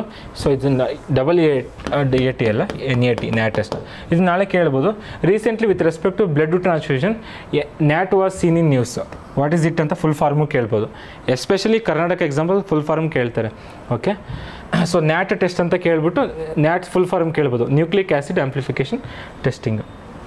ಓಕೆ, ಸೊ ಅದನ್ನು ಏನು ಹೇಳಿದೆ, ಇದನ್ನು ನೀಟಾಗಿ ಇಂಪ್ಲಿಮೆಂಟ್ ಮಾಡಿ ಅಂತ ಸುಪ್ರೀಂ ಕೋರ್ಟಿಗೆ ಪೆಟಿಷನ್ ಹಾಕಿದ್ದಾರೆ ಅಷ್ಟೇ. ಸೊ ಇವಾಗ ನಮ್ಮ ಹತ್ರ ಇರೋದು ಏನು ಇಂಪಾರ್ಟೆಂಟ್ ಕೀವರ್ಡ್ ನ್ಯಾಟ್ ಅಂದರೆ ಏನು, ಏನಕ್ಕೆ ಯೂಸ್ ಮಾಡ್ತಾರೆ ಅಂತ ಹೇಳಿದ್ದೀನಿ. ಬ್ಲಡ್ ಟ್ರಾನ್ಸ್ಫ್ಯೂಷನ್ನ, ಆ ಬ್ಲಡ್ಡನ್ನು ಸ್ಕ್ರೀನ್ ಮಾಡಲಿಕ್ಕೆ. ಓಕೆ, ಸೊ ಫಾರ್ ಎಕ್ಸಾಂಪಲ್ ನೋಡಿ, ಇವಾಗ ಅಂಡರು ಬ್ಲಡ್ಡನ್ನು ಯಾವುದ್ರ ಮೂಲಕ ಇವಾಗ ಚೆಕ್ ಮಾಡಲಾಗುತ್ತೆ? ಡ್ರಗ್ಸ್ ಆ್ಯಂಡ್ ಕಾಸ್ಮೆಟಿಕ್ಸ್ ಆ್ಯಕ್ಟ್ 1940, ಈ ಆ್ಯಕ್ಟ್ ಮೂಲಕ ಬ್ಲಡ್ಡನ್ನ ಸ್ಕ್ರೀನಿಂಗ್ ಮಾಡಬೇಕು ಇಂಡಿಯಾದಲ್ಲಿ. ಎಲ್ಲ ಬ್ಲಡ್ ಡೊನೇಟ್ ಆದಮೇಲೆ ಆ ಬ್ಲಡ್ಡನ್ನು ಸ್ಕ್ರೀನ್ ಮಾಡಬೇಕು, ಅದರಲ್ಲಿ ಏನಿದೆ, ವೈರಸ್ ಇದೆಯಾ ಅಥವಾ ಇನ್ಫೆಕ್ಷನ್ ಆಗಿದೆಯಾ ಅಂತ. ಸೊ ಆದರೆ ಇದಕ್ಕೆ ನ್ಯಾಷನಲ್ ವೈಸ್ ಒಂದೇ ಒಂದು ಟೆಸ್ಟ್ ಇಲ್ಲ. ಸೊ ಇವಾಗ ತನ್ನಿ ಅಂತ ಹೇಳಿ ಸುಪ್ರೀಂ ಕೋರ್ಟಿಗೆ ಪೆಟಿಷನ್ ಹಾಕಿದ್ದಾರೆ.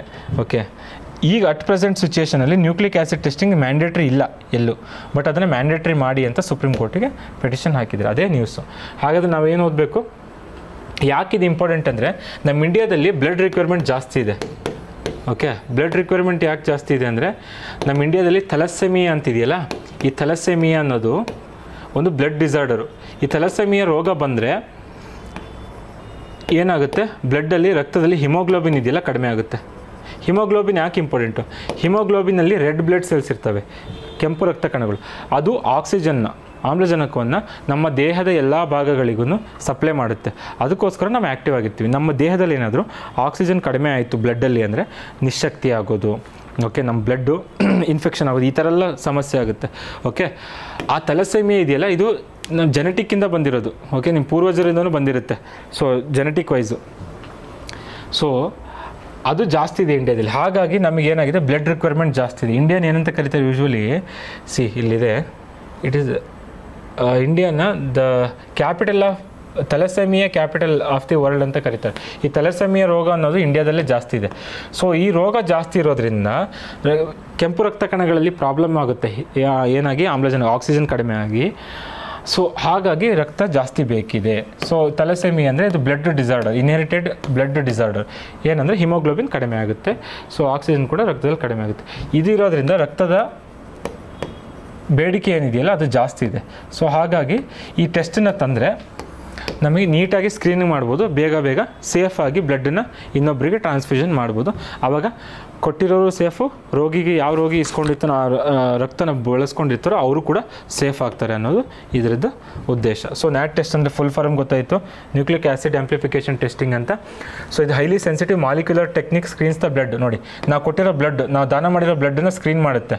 ಸೊ ಗೊತ್ತಾಯ್ತಾ? ಸೊ ಫಾಸ್ಟಾಗಿ ವಿತಿನ್ ಮಿನಿಟ್ಸಲ್ಲಿ ಆ ಥರ. ಈಗಿರೋ ಸೆರಲಾಜಿಕಲ್ ಟೆಸ್ಟ್ ಅಷ್ಟೊಂದು ಅಡ್ವಾನ್ಸ್ ಆಗಿಲ್ಲ. ಸೊ ಇದು ವೈರಸ್ಸನ್ನು ಡಿಟೆಕ್ಟ್ ಮಾಡುತ್ತೆ ಅದರಲ್ಲಿ ಏನಾದರೂ ಇದ್ದರೆ. ಸೊ ಇದು ವೇಸ್ಟ್ ರಕ್ತಗಳನ್ನ, ಈಗ ಕೆಲವೊಬ್ಬರು ಇದು ಚೆನ್ನಾಗಿಲ್ಲ ಅಂತ ರಕ್ತ ಅಥವಾ ಇನ್ಫೆಕ್ಷನ್ ಆಗಿದೆ ಅಂತ ಸುಮ್ಮನೆ ರಾಂಗಾಗಿ ಡಿಸಿಷನ್ ಮಾಡಿಬಿಟ್ಟು ಅದನ್ನು ಹಾಳು ಮಾಡಿರ್ತಾರೆ, ಅಂಥದ್ದನ್ನು ಕೂಡ ತಡೆಯೋಕೆ ಇದು ಹೆಲ್ಪ್ ಆಗುತ್ತೆ. ಸೊ ರಕ್ತನೂ ಸೇವ್ ಆಗುತ್ತೆ, ರಕ್ತನೂ ಸೇಫಾಗಿ ಇನ್ನೊಬ್ಬರಿಗೆ ಬಳಸ್ಕೋಬೋದು. ಸೊ ನೆಕ್ಸ್ಟ್ ಟಾಪಿಕ್ ಬಂದುಬಿಟ್ಟು PSB ರಿಫಾರ್ಮ್ಸ್ ಅಂಡರ್ ಈಸ್ ಅಂತ. ಈಸ್ ಅಂದರೆ ಫುಲ್ ಫಾರ್ಮ್. PSB ಅಂದರೆ ಏನು? Public sector banks. Public sector ಬ್ಯಾಂಕ್ಸ್ಗಳನ್ನ ಇನ್ನೂ ಹೆಚ್ಚಾಗಿ ರಿಫಾರ್ಮ್ ಮಾಡಿಬಿಟ್ಟು ಇನಿಷಿಯೇಟಿವ್ಸ್ನ ತಂದುಬಿಟ್ಟು ಅವುಗಳನ್ನ ವರ್ಲ್ಡ್ ಲೆವೆಲ್ಲಿಗೆ, ವರ್ಲ್ಡ್ ಕಾಂಪಿಟೇಷನ್ ಇದೆಯಲ್ಲ, ಗ್ಲೋಬಲ್ ಕಾಂಪಿಟೇಷನು, ಆ ಲೆವೆಲ್ಗೆ ನಮ್ಮ ಪಬ್ಲಿಕ್ ಸೆಕ್ಟರ್ ಬ್ಯಾಂಕ್ಸ್ನ ಅಲ್ವಾ, ನಮ್ಮ ಸರ್ಕಾರದ ಬ್ಯಾಂಕ್ಗಳಿದಾವಲ್ಲ ಆ ಬ್ಯಾಂಕ್ಗಳನ್ನ ಏನು ಮಾಡಬೇಕು? ಡೆವಲಪ್ ಮಾಡಬೇಕು. ಅದಕ್ಕೋಸ್ಕರ ತಂದಿರೋ ಅಂತಹ ರಿಫಾರ್ಮ್ಸ್ ಏನು? ಈಸ್ ರಿಫಾರ್ಮ್ಸ್ ಅಂತ ಕರೀತಾರೆ. ಈಸ್ 9.0 ಇವಾಗಿರೋದು. ಓಕೆ, ಈ ಈಸ್ ಫುಲ್ ಫಾರ್ಮ್ ಏನಂದರೆ enhanced, wait 1 second,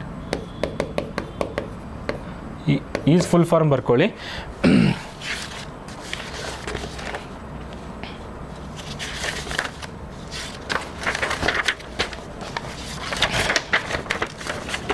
enhanced access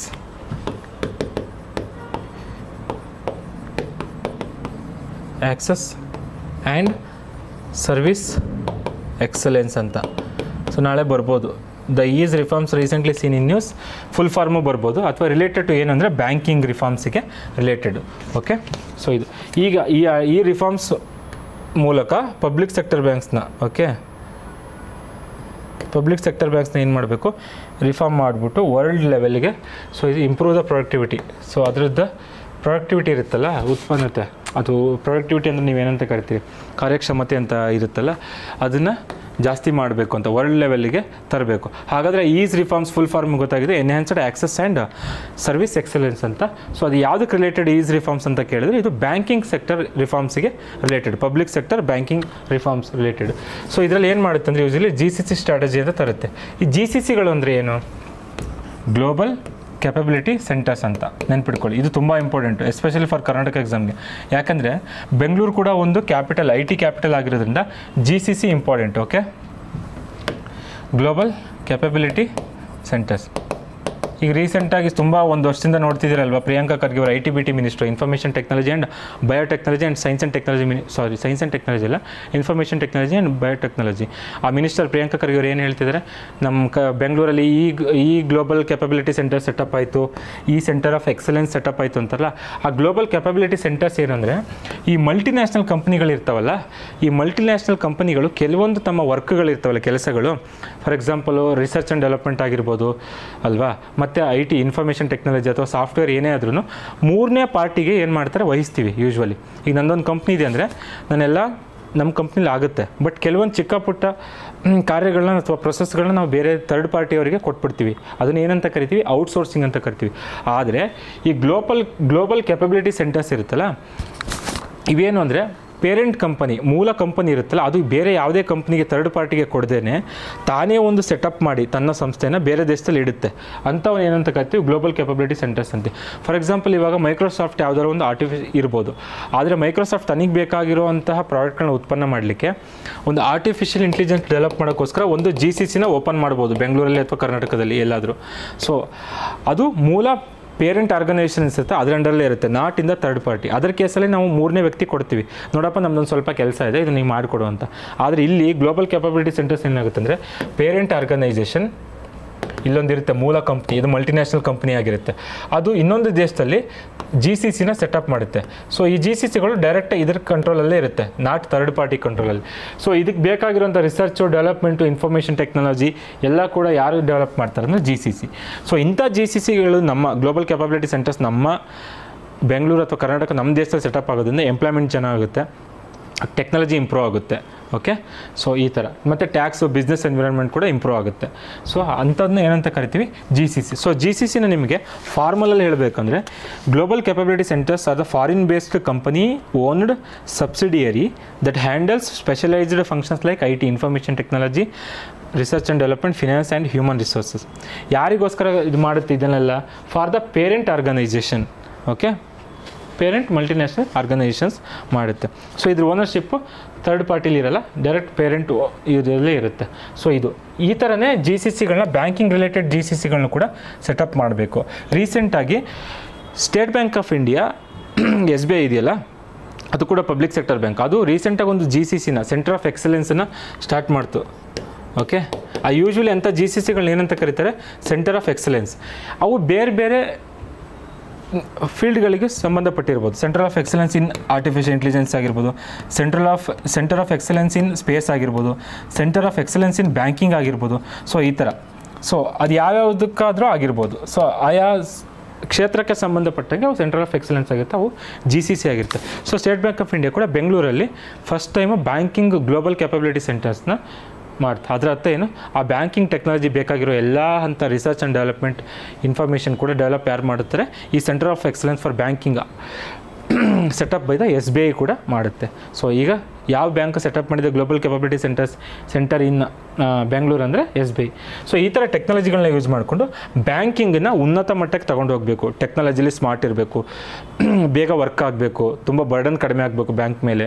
ಈ ಥರ ಎಲ್ಲ ಮಾಡಿಕೊಂಡು ಅದನ್ನು ಎನ್ಹ್ಯಾನ್ಸ್ ಮಾಡೋದು, ಪ್ರೊಡಕ್ಟಿವಿಟಿನ ಎನ್ಹ್ಯಾನ್ಸ್ ಮಾಡೋದೇ, ಇನ್ಕ್ರೀಸ್ ಮಾಡೋದೇ ಈ EASE reforms. Okay, EASE reforms full form important. So ಇದನ್ನೆಲ್ಲ ಹೇಳಿದ್ದೀನಿ. ಈ ಆರ್ಟಿಫಿಷಿಯಲ್ ಇಂಟೆಲಿಜೆನ್ಸ್ ಯೂಸ್ ಮಾಡ್ಕೊಳ್ತಾರೆ, ಲಾರ್ಜ್ ಲ್ಯಾಂಗ್ವೇಜ್ ಮಾಡೆಲ್ಸ್ ಯೂಸ್ ಮಾಡ್ಕೊಳ್ತೆ. ಲಾರ್ಜ್ ಲ್ಯಾಂಗ್ವೇಜ್ ಮಾಡೆಲ್ಸ್ ಅಂದರೆ ಏನು, ಅವು ಸೆಟ್ ಆಫ್ ಅಲ್ಗೋರಿಥಮ್ಸ್ ಕೋಡ್ಸ್, ಅದ್ರ ಮೇಲೆ ಯಾವ್ದು ಬಿಲ್ಡ್ ಆಗಿರುತ್ತೆ, ಇದನ್ನು ಯೂಸ್ ಮಾಡ್ಕೊಂಡು ಯಾವುದನ್ನು ಬಿಲ್ಡ್ ಮಾಡಿರ್ತೀವಿ. ಇವಾಗ Chat G P T, Gemini A I ಇದೆಯಲ್ಲ ಗೂಗಲ್ ಅವ್ರದ್ದು, ಜೆಮಿನೈ ಎ ಐ ಇದು ಗೂಗಲ್ ಅವ್ರದ್ದು, Chat G P T Open A I ಅವ್ರದ್ದು. ಓಕೆ, ಇದು ಗೂಗಲ್ ಅವ್ರದ್ದು. ಸೊ ನಾವೇನು ಯೂಸ್ ಮಾಡ್ತೀವಲ್ಲ ಇವೆಲ್ಲ ಇವು ಲಾರ್ಜ್ ಲ್ಯಾಂಗ್ವೇಜ್ ಮಾಡೆಲ್ಸ್ ಮೇಲೆ ಆಗಿರೋದು, ಮಾಡೆಲ್ಸ್ ಮೇಲೆ. ಸೊ ಇಂಥವು ಬ್ಯಾಂಕಿಂಗಿಗೆ ಕೂಡ ಬಂದರೆ ಬ್ಯಾಂಕಿಂಗ್ ಸೆಕ್ಟರ್ ಕೂಡ ತುಂಬ ಸ್ಮಾರ್ಟ್ ಆಗುತ್ತೆ ಅನ್ನೋದು ಇದರದ್ದು ಉದ್ದೇಶ ಅಷ್ಟೇ. ಈ ಈಸ್ ರಿಫಾರ್ಮ್ಸ್ ಅಂದರೆ ಏನಂದರೆ, ಅದು enhanced access and service excellence ಅಂತಿದೆಯಲ್ಲ, ಯಾವಾಗ ಲಾಂಚ್ ಆಗಿದೆ ಅಂದರೆ ಫೆಬ್ರವರಿ 2026. ನೋಡಿ ರೀಸೆಂಟ್ ನ್ಯೂಸ್ ಇದು, ಸೊ ಇಂಪಾರ್ಟೆಂಟ್. ಫೆಬ್ರವರಿ 2026 ಯಾರು ಲಾಂಚ್ ಮಾಡಿದ್ದು ಈ ರಿಫಾರ್ಮ್ಸ್ಗಳನ್ನ? ನಾವು ಬ್ಯಾಂಕಿಂಗಲ್ಲಿ ಇಂಥ ರಿಫಾರ್ಮ್ಸ್ಗಳನ್ನ ತರಬೇಕು, ಅದಕ್ಕೋಸ್ಕರ ನಾವೇನು ಮಾಡಬೇಕು, ಒಂದು ಇನಿಷಿಯೇಟಿವ್ ತರಬೇಕು ಅಂತ ಹೇಳಿ ತಂದಿರೋದು EASE reforms 9.0 by department of financial service. Department of financial service ಯಾವ ಮಿನಿಸ್ಟ್ರಿ ಅಂಡರಲ್ಲಿ ಬರುತ್ತೆ ಅಂದರೆ ಮಿನಿಸ್ಟ್ರಿ ಆಫ್ ಫಿನಾನ್ಸ್, ಹಣಕಾಸು ಸಚಿವಾಲಯದ ಅಂಡರಲ್ಲಿ ಬರುತ್ತೆ. ಓಕೆ,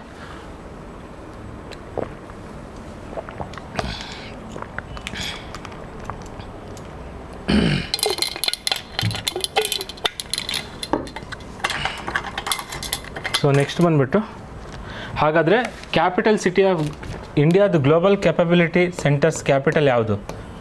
ಯಾವ ಅಥವಾ ಸಿಟಿಲಿ ತುಂಬ ಹೈಯೆಸ್ಟ್ ಇದೆ ಅಂದರೆ ಬೆಂಗಳೂರನ್ನ ಆ್ಯಕ್ಚುಲಿ ಗ್ಲೋಬಲ್ ಕ್ಯಾಪಬಿಲಿಟಿ ಸೆಂಟರ್ಸ್ನ ರಾಜಧಾನಿ ಅಂತ ಕರಿತೀವಿ. ಯಾಕೆ ಅಂದರೆ you can take it down, ಇದು ಕರ್ನಾಟಕ ಎಕ್ಸಾಮ್ ಆಗಿರೋದ್ರಿಂದ 52% ಗ್ಲೋಬಲ್ ಕ್ಯಾಪಬಿಲಿಟಿ ಸೆಂಟರ್ಸ್ ಇರುತ್ತಲ್ಲ, ಈ centre of excellence in a space ಇದೆಲ್ಲ ಬರೋದು ಬೆಂಗಳೂರಲ್ಲೇ.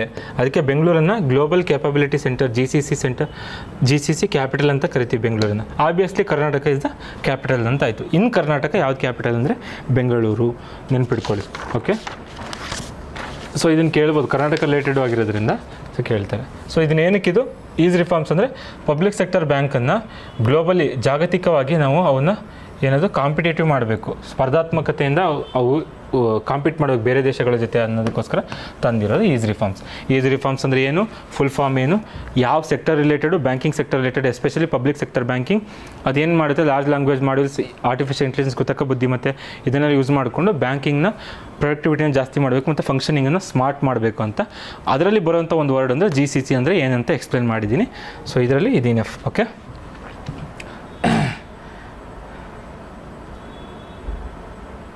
ಇದೆಲ್ಲ ಎಕ್ಸ್ಟ್ರಾ ಕೊಟ್ಟಿರೋದು ನಾನು, ಅದು ಬೇಡ. ನೆಕ್ಸ್ಟ್ ಇದು ಇದು ಹೆಡ್ಲೈನ್ ಬಂದಿಲ್ಲ, you can take it down. Heading ಏನಂದರೆ Karnataka and Andhra to ban social media use by children. Karnataka and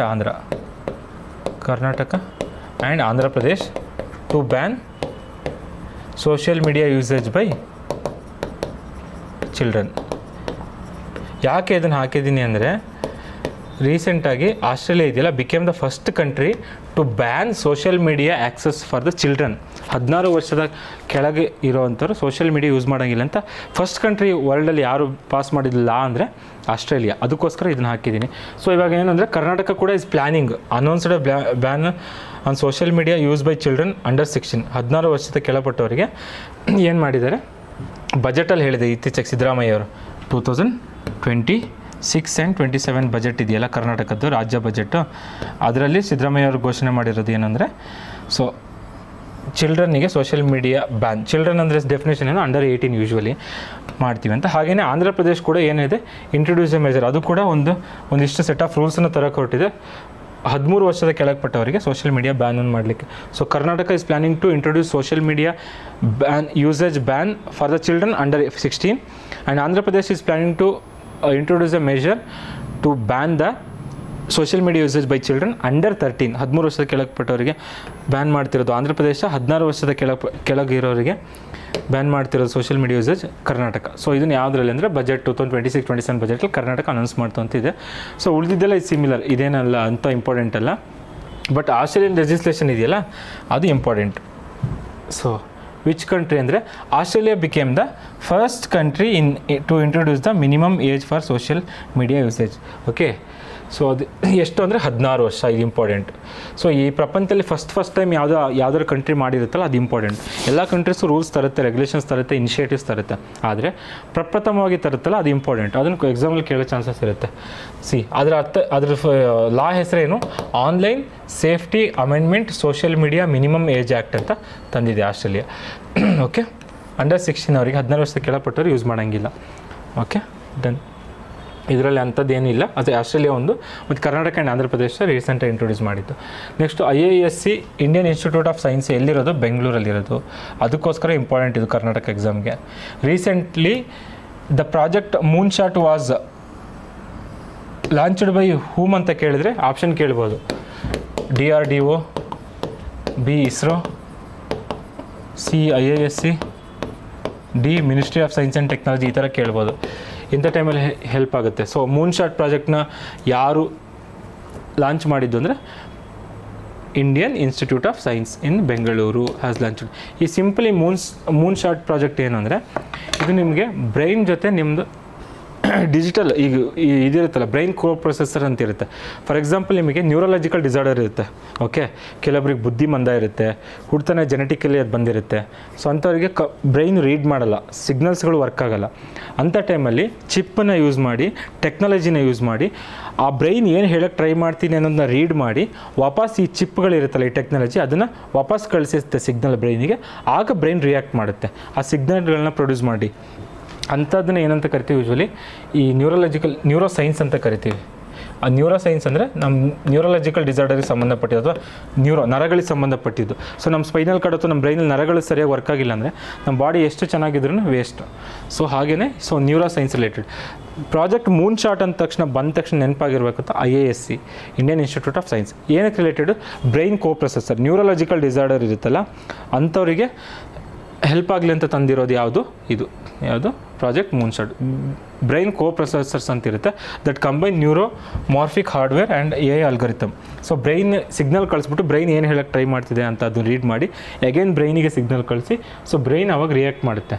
so ಇಲ್ಲಿ ಡಿಕೋಡ್ ದ ನ್ಯೂರಲ್ ಸಿಗ್ನಲ್ಸ್ ನೋಡಿ, ನಮ್ಮ ಬ್ರೈನಲ್ಲಿ ಈ ನ್ಯೂರಲ್ ಸಿಗ್ನಲ್ ಏನು ಹೇಳೋಕ್ಕೆ ಟ್ರೈ ಮಾಡ್ತಿದೆ ಅನ್ನೋದನ್ನ ನಾವು ಯೂಸ್ ಮಾಡೋ ಪ್ರೊಸೆಸ್ ಡಿವೈಸಸ್ ಇರುತ್ತಲ್ಲ ಪ್ರಾಜೆಕ್ಟ್ ಮೂನ್ ಶಾಟಲ್ಲಿ, ಸೊ ಅದು ರೀಡ್ ಮಾಡಿಬಿಟ್ಟು ಸೊ ಹೇಳುತ್ತೆ. ಅವಾಗ ಅದನ್ನು ಆರ್ಟಿಫಿಷಿಯಲ್ ಇಂಟೆಲಿಜೆನ್ಸ್ ಯೂಸ್ ಮಾಡಿಕೊಂಡು ಅದನ್ನು ವಾಪಸ್ ರೀಎನ್ಕೋಡ್ ಮಾಡಿ ಅದನ್ನು ಮತ್ತೆ ಬ್ರೈನಿಗೆ ಕಳಿಸುತ್ತೆ. ಸೊ ಆವಾಗ ಬ್ರೈನ್ ಫೀಡ್ಬ್ಯಾಕ್ ಕೊಡುತ್ತೆ. ಸೊ ಇದು ಓಕೆ. ಸೊ ಇದು ಯೂಶ್ವಲಿ ಬ್ರೈನ್ ಚಿಪ್ ಇಂಟರ್ಫೇಸ್ ಅಂತ ಕರಿತೇವೆ. ಎಲನ್ ಮಸ್ಕ್ ಅವ್ರು ಸ್ಟಾರ್ಟ್ ಮಾಡಿದ್ರಲ್ಲ, ನಾವು ಹೊರಗಡೆ ಚಿಪ್ ಅಥವಾ ಕಂಪ್ಯೂಟರ್ ಸಿಸ್ಟಮ್ನ ಬ್ರೈನಿಗೆ ಕನೆಕ್ಟ್ ಮಾಡಿ ಅದು ಹೆಂಗೆ ರಿಯಾಕ್ಟ್ ಮಾಡುತ್ತೆ ಅಂತೇಳಿ ಅವಾಗ ಬ್ರೈನ್ ಇಂಟ್ರ್ಯಾಕ್ಟ್ ಮಾಡುತ್ತೆ. ಇದು ಆ ಥರನೇ. ಆದರೆ ಇದನ್ನು ಲಾಂಚ್ ಮಾಡಿರೋದು IISc ಅವರು, ನಮ್ಮ ಬೆಂಗಳೂರವರು IISc. ಓಕೆ, ಸೊ ಇಲ್ಲಿ implantable and non invasive brain co processor ಅಂತ. ಇಂಪ್ಲಾಂಟ್ ಅಂದರೆ ಏನು, ನಿಮ್ಮ ಮೂಳೆ ಮುರಿದೋದ್ರೆ ಒಂದು ಇಂಪ್ಲಾಂಟ್ ಹಾಕ್ತಾರೆ ಸಪೋರ್ಟಿಗೆ, ಹಾಗೆಯೇ ಬ್ರೈನಿಗೆ ಒಂದು ಇಂಪ್ಲಾಂಟ್ ಅಂತ ಹಾಕ್ತಾರೆ, ಚಿಪ್ ಅಥವಾ ಆರ್ಟಿಫಿಷಿಯಲ್ ಇಂಟೆಲಿಜೆನ್ಸ್ ಬೇಸ್ಡ್ ಚಿಪ್ಗಳಿರ್ಬೋದು. ಅದನ್ನು ಆವಾಗ ಅದು ಸಿಗ್ನಲ್ ಕೊಟ್ಟಾಗ ಅದು ರಿಯಾಕ್ಟ್ ಆಗುತ್ತೆ. ಸೊ ಇದು ಬೇಸಿಕಲಿ ಸಿಂಪಲ್ ಟೆಕ್ನಾಲಜಿ. ಓಕೆ, ಓದೋಕ್ಕೆ ಸಿಂಪಲ್ ಟೆಕ್ನಾಲಜಿ, ಬಟ್ ಕಂಡುಹಿಡಿದಿರೋದು ತುಂಬ ಕಷ್ಟ. ಬಟ್ ಓದೋಕ್ಕೆ ನಮಗೆ ಎಕ್ಸಾಮ್ ಪಾಯಿಂಟ್ ಆಫ್ ವ್ಯೂ ಇಷ್ಟೇ. IISc ಮೂನ್ ಶಾಟ್ ಪ್ರಾಜೆಕ್ಟ್ ಅಂದರೆ brain related brain co processor read the signals from the brain through the artificial intelligence. So implantable ಡಿವೈಸ್ನ ಅಲ್ಲಿ ಫಿಕ್ಸ್ ಮಾಡ್ತಾರೆ ಬ್ರೈನಿಗೆ, ಅಷ್ಟೇ, ಇನ್ನೇನಿಲ್ಲ. ಓಕೆ, ಸೊ ಕೋರ್ ಟೆಕ್ನಾಲಜಿ ಏನಾಗಲಿ ನಾನು ಹೇಳಿದ್ದೀನಿ ಬ್ರೈನ್ ಮಷಿನ್ ಇಂಟರ್ಫೇಸ್ ಅಂತ. So already okay. ಈಗ ಯುನೈಟೆಡ್ ನೇಷನ್ F1 ವೀಸಾ ಅಂತ ಒಂದು ನ್ಯೂಸಲ್ಲಿದೆ. Okay, for Indian students drop ಅಂತ.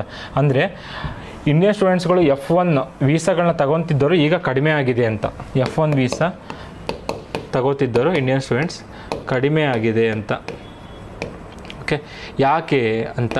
ಸೊ ಅದು ರೀಸನ್ ಏನೇ ಇರಲಿ ಅದು ಮೈನ್ಸಿಗೆ ಬರುತ್ತೆ. ಆದರೆ F1 ವೀಸಾ ಅಂದರೆ ಏನು?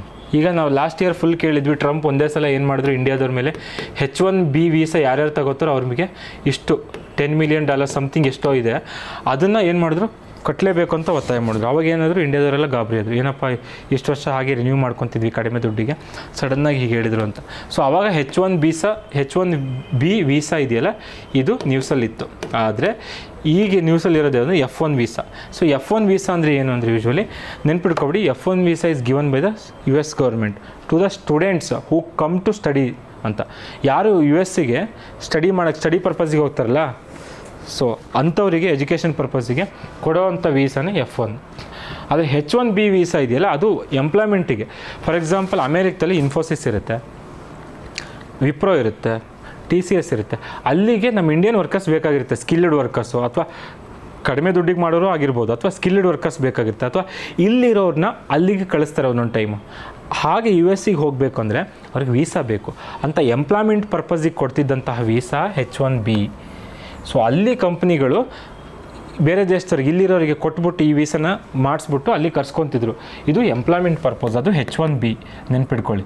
ಆದರೆ F1 ವೀಸಾ ಇರೋದು ಫಾರ್ ಎಜುಕೇಷನ್ ಪರ್ಪಸ್. ಯಾರು ಓದಕ್ಕೆ ಹೋಗ್ತಾರಲ್ವಾ, ಸೈನ್ಸು, ಟೆಕ್ನಾಲಜಿ, ಇಂಜಿನಿಯರಿಂಗು ಈ ಥರ, ಸೊ ಎಜುಕೇಷನಲ್ ಪರ್ಪಸ್. ಸೊ ಈಗ ಕ್ಲಿಯರ್ ಆಯಿತು ಅನ್ಕೋತೀನಿ. ಸೊ F1 ವೀಸಾ ಇಶ್ಯೂಯೆನ್ಸಸ್ ಇಂಡಿಯನ್ ಸ್ಟೂಡೆಂಟ್ಸಿಗೆ ಕೊಡ್ತಿರ್ತಿಲ್ಲ, ಅದು ಕಡಿಮೆ ಆಗಿದೆ 69% ಲಾಸ್ಟ್ ಇಯರ್ ಕಂಪೇರ್ ಮಾಡಿದ್ರೆ ಅಂತ ಒಂದು ನ್ಯೂಸ್ ಇದೆ. ಸೊ ಅದಿರ್ಬೋದು, ಯಾಕೆ ಕಡಿಮೆ ಆಗಿದೆ ಅದೆಲ್ಲ ಬಿಡಿ. ಬಟ್ F1 ವೀಸಾ ಅಂದರೆ ಏನು? F1 visa permits foreign students to study full time in the US. ವಿದೇಶದಿಂದ ಬಂದಂಥ ಸ್ಟೂಡೆಂಟ್ಸ್ಗಳಿಗೆ F1 ವೀಸಾ ತಗೊಂಡ್ರೆ ಅವರು ಫುಲ್ ಟೈಮ್ ಸ್ಟಡಿ ಮಾಡ್ಬೋದು ಎಲ್ಲಿ US ಅಲ್ಲಿ. At SEVP certified academic institutions ಅಂತ. SEVP ಅಂದರೆ ನೆನ್ಪಿಡ್ಕೊಳ್ಳಿ, ಬರ್ಕೊಳ್ಳಿ. If you can take it down you can take it down. ಏನಂತ ಅಂದರೆ ಅದು actually student and exchange visitor program. So ಈ ಪ್ರೋಗ್ರಾಮ್ ಇನ್ಸ್ಟಿಟ್ಯೂಷನ್ಸ್ ಇರುತ್ತೆ ಸರ್ಟಿಫೈಡ್, ಇಂಥ ಇನ್ಸ್ಟಿಟ್ಯೂಷನ್ಸ್ಗಳು ಕೊಡ್ಬೋದು. Student and exchange visitor program certified academic institutions ಇರ್ತವೆ, ಇವರು ಈ ವೀಸಾಗಳನ್ನ ಕೊಡ್ಬೋದು. ಯಾರ್ಯಾರಿಗೆ ಲ್ಯಾಂಗ್ವೇಜ್ ಪ್ರೋಗ್ರಾಮ್ಸ್ ಇರುತ್ತೆ, ಅಥವಾ ಡಿಗ್ರಿ, ಡಿಪ್ಲೊಮಾ ಸರ್ಟಿಫಿಕೇಟ್, ಅಥವಾ school authorised by the US government. So ಇಂಥ ಪರ್ಪಸ್ಗಳಿಗೆ, ಸೊ ಇಂಥ ಇನ್ಸ್ಟಿಟ್ಯೂಷನ್ಸ್ಗಳು F1 ವೀಸಾನ ಏನು ಮಾಡ್ಬೋದು, ಇಶ್ಯೂ ಮಾಡ್ಬೋದು. ಸೊ ಅದು ಯಾವ ಅಂಡರಲ್ಲಿ ಅಂದರೆ immigration and nationality act of 1952 ಅಲ್ಲಿ. ಓಕೆ, ಇದಾಯಿತು. This route helped American universities and technology firms attract global talent. So ಇದು ಕೂಡ ಅಮೆರಿಕಕ್ಕೆ ಹೆಲ್ಪ್ ಅಲ್ವಾ? ಬೇರೆ ಬೇರೆ ದೇಶಗಳಿಂದ ಸ್ಕಿಲ್ಡ್ ಪರ್ಸನ್ಸ್, ಬುದ್ಧಿವಂತ ಸ್ಟೂಡೆಂಟ್ಸ್ಗಳು ಬರ್ತಾರೆ, ಅಲ್ಲಿ ನೆಲೆಸ್ತಾರೆ, ವರ್ಕ್ ಮಾಡ್ತಾರೆ, ಆ ಥರ ಆಗುತ್ತೆ. ಸೊ ಇದು F1 visa is issued by the US government by the SEVP, student exchanger, SEVP, student and exchange visitor program certified academic institution. ಯಾಕೆ ಕೊಡ್ತಾರೆ ಅಂದರೆ for the foreigners who come to US and study full time ಅಂಥವ್ರಿಗೆ ಕೊಡ್ತಾರೆ ಅಷ್ಟೇ. ಈಗ ಈ F1 ವೀಸಾದಲ್ಲಿ 2 type ಇದೆ ನೋಡಪ್ಪ. ಏನು? ಒಂದು F&M visa. There are 2 types of US study visa. US ಅಲ್ಲಿ ಸ್ಟಡಿ ವೀಸಾಕ್ಕೆ 2 ಟೈಪ್ ಇದೆ. ಸ್ಟಡಿ ಮಾಡೋಕ್ಕೆ ಬರೋರಿಗೆ, ಓಕೆ, ವಿದ್ಯಾಭ್ಯಾಸಕ್ಕೆ ಅಂತ ಬರೋರಿಗೆ US 2 ವೀಸಾನ ಕೊಡುತ್ತೆ. ಒಂದು F, ಇನ್ನೊಂದು M. ಸೊ ಈಗಷ್ಟೇ ಹೇಳಿದೆ F1 ವೀಸಾ ಅಂದರೆ that is F category visas used by university or college and high school. So ಇದು ಯೂಶ್ವಲಿ ಎಜುಕೇಷನ್ ಪರ್ಪಸ್ಸಿಗೆ ಇರುತ್ತೆ, ಓಕೆ, ವಿದ್ಯಾಭ್ಯಾಸದ ಪರ್ಪಸ್ಸಿಗೆ ಇರುತ್ತೆ. ಯಾವುದು? F visa.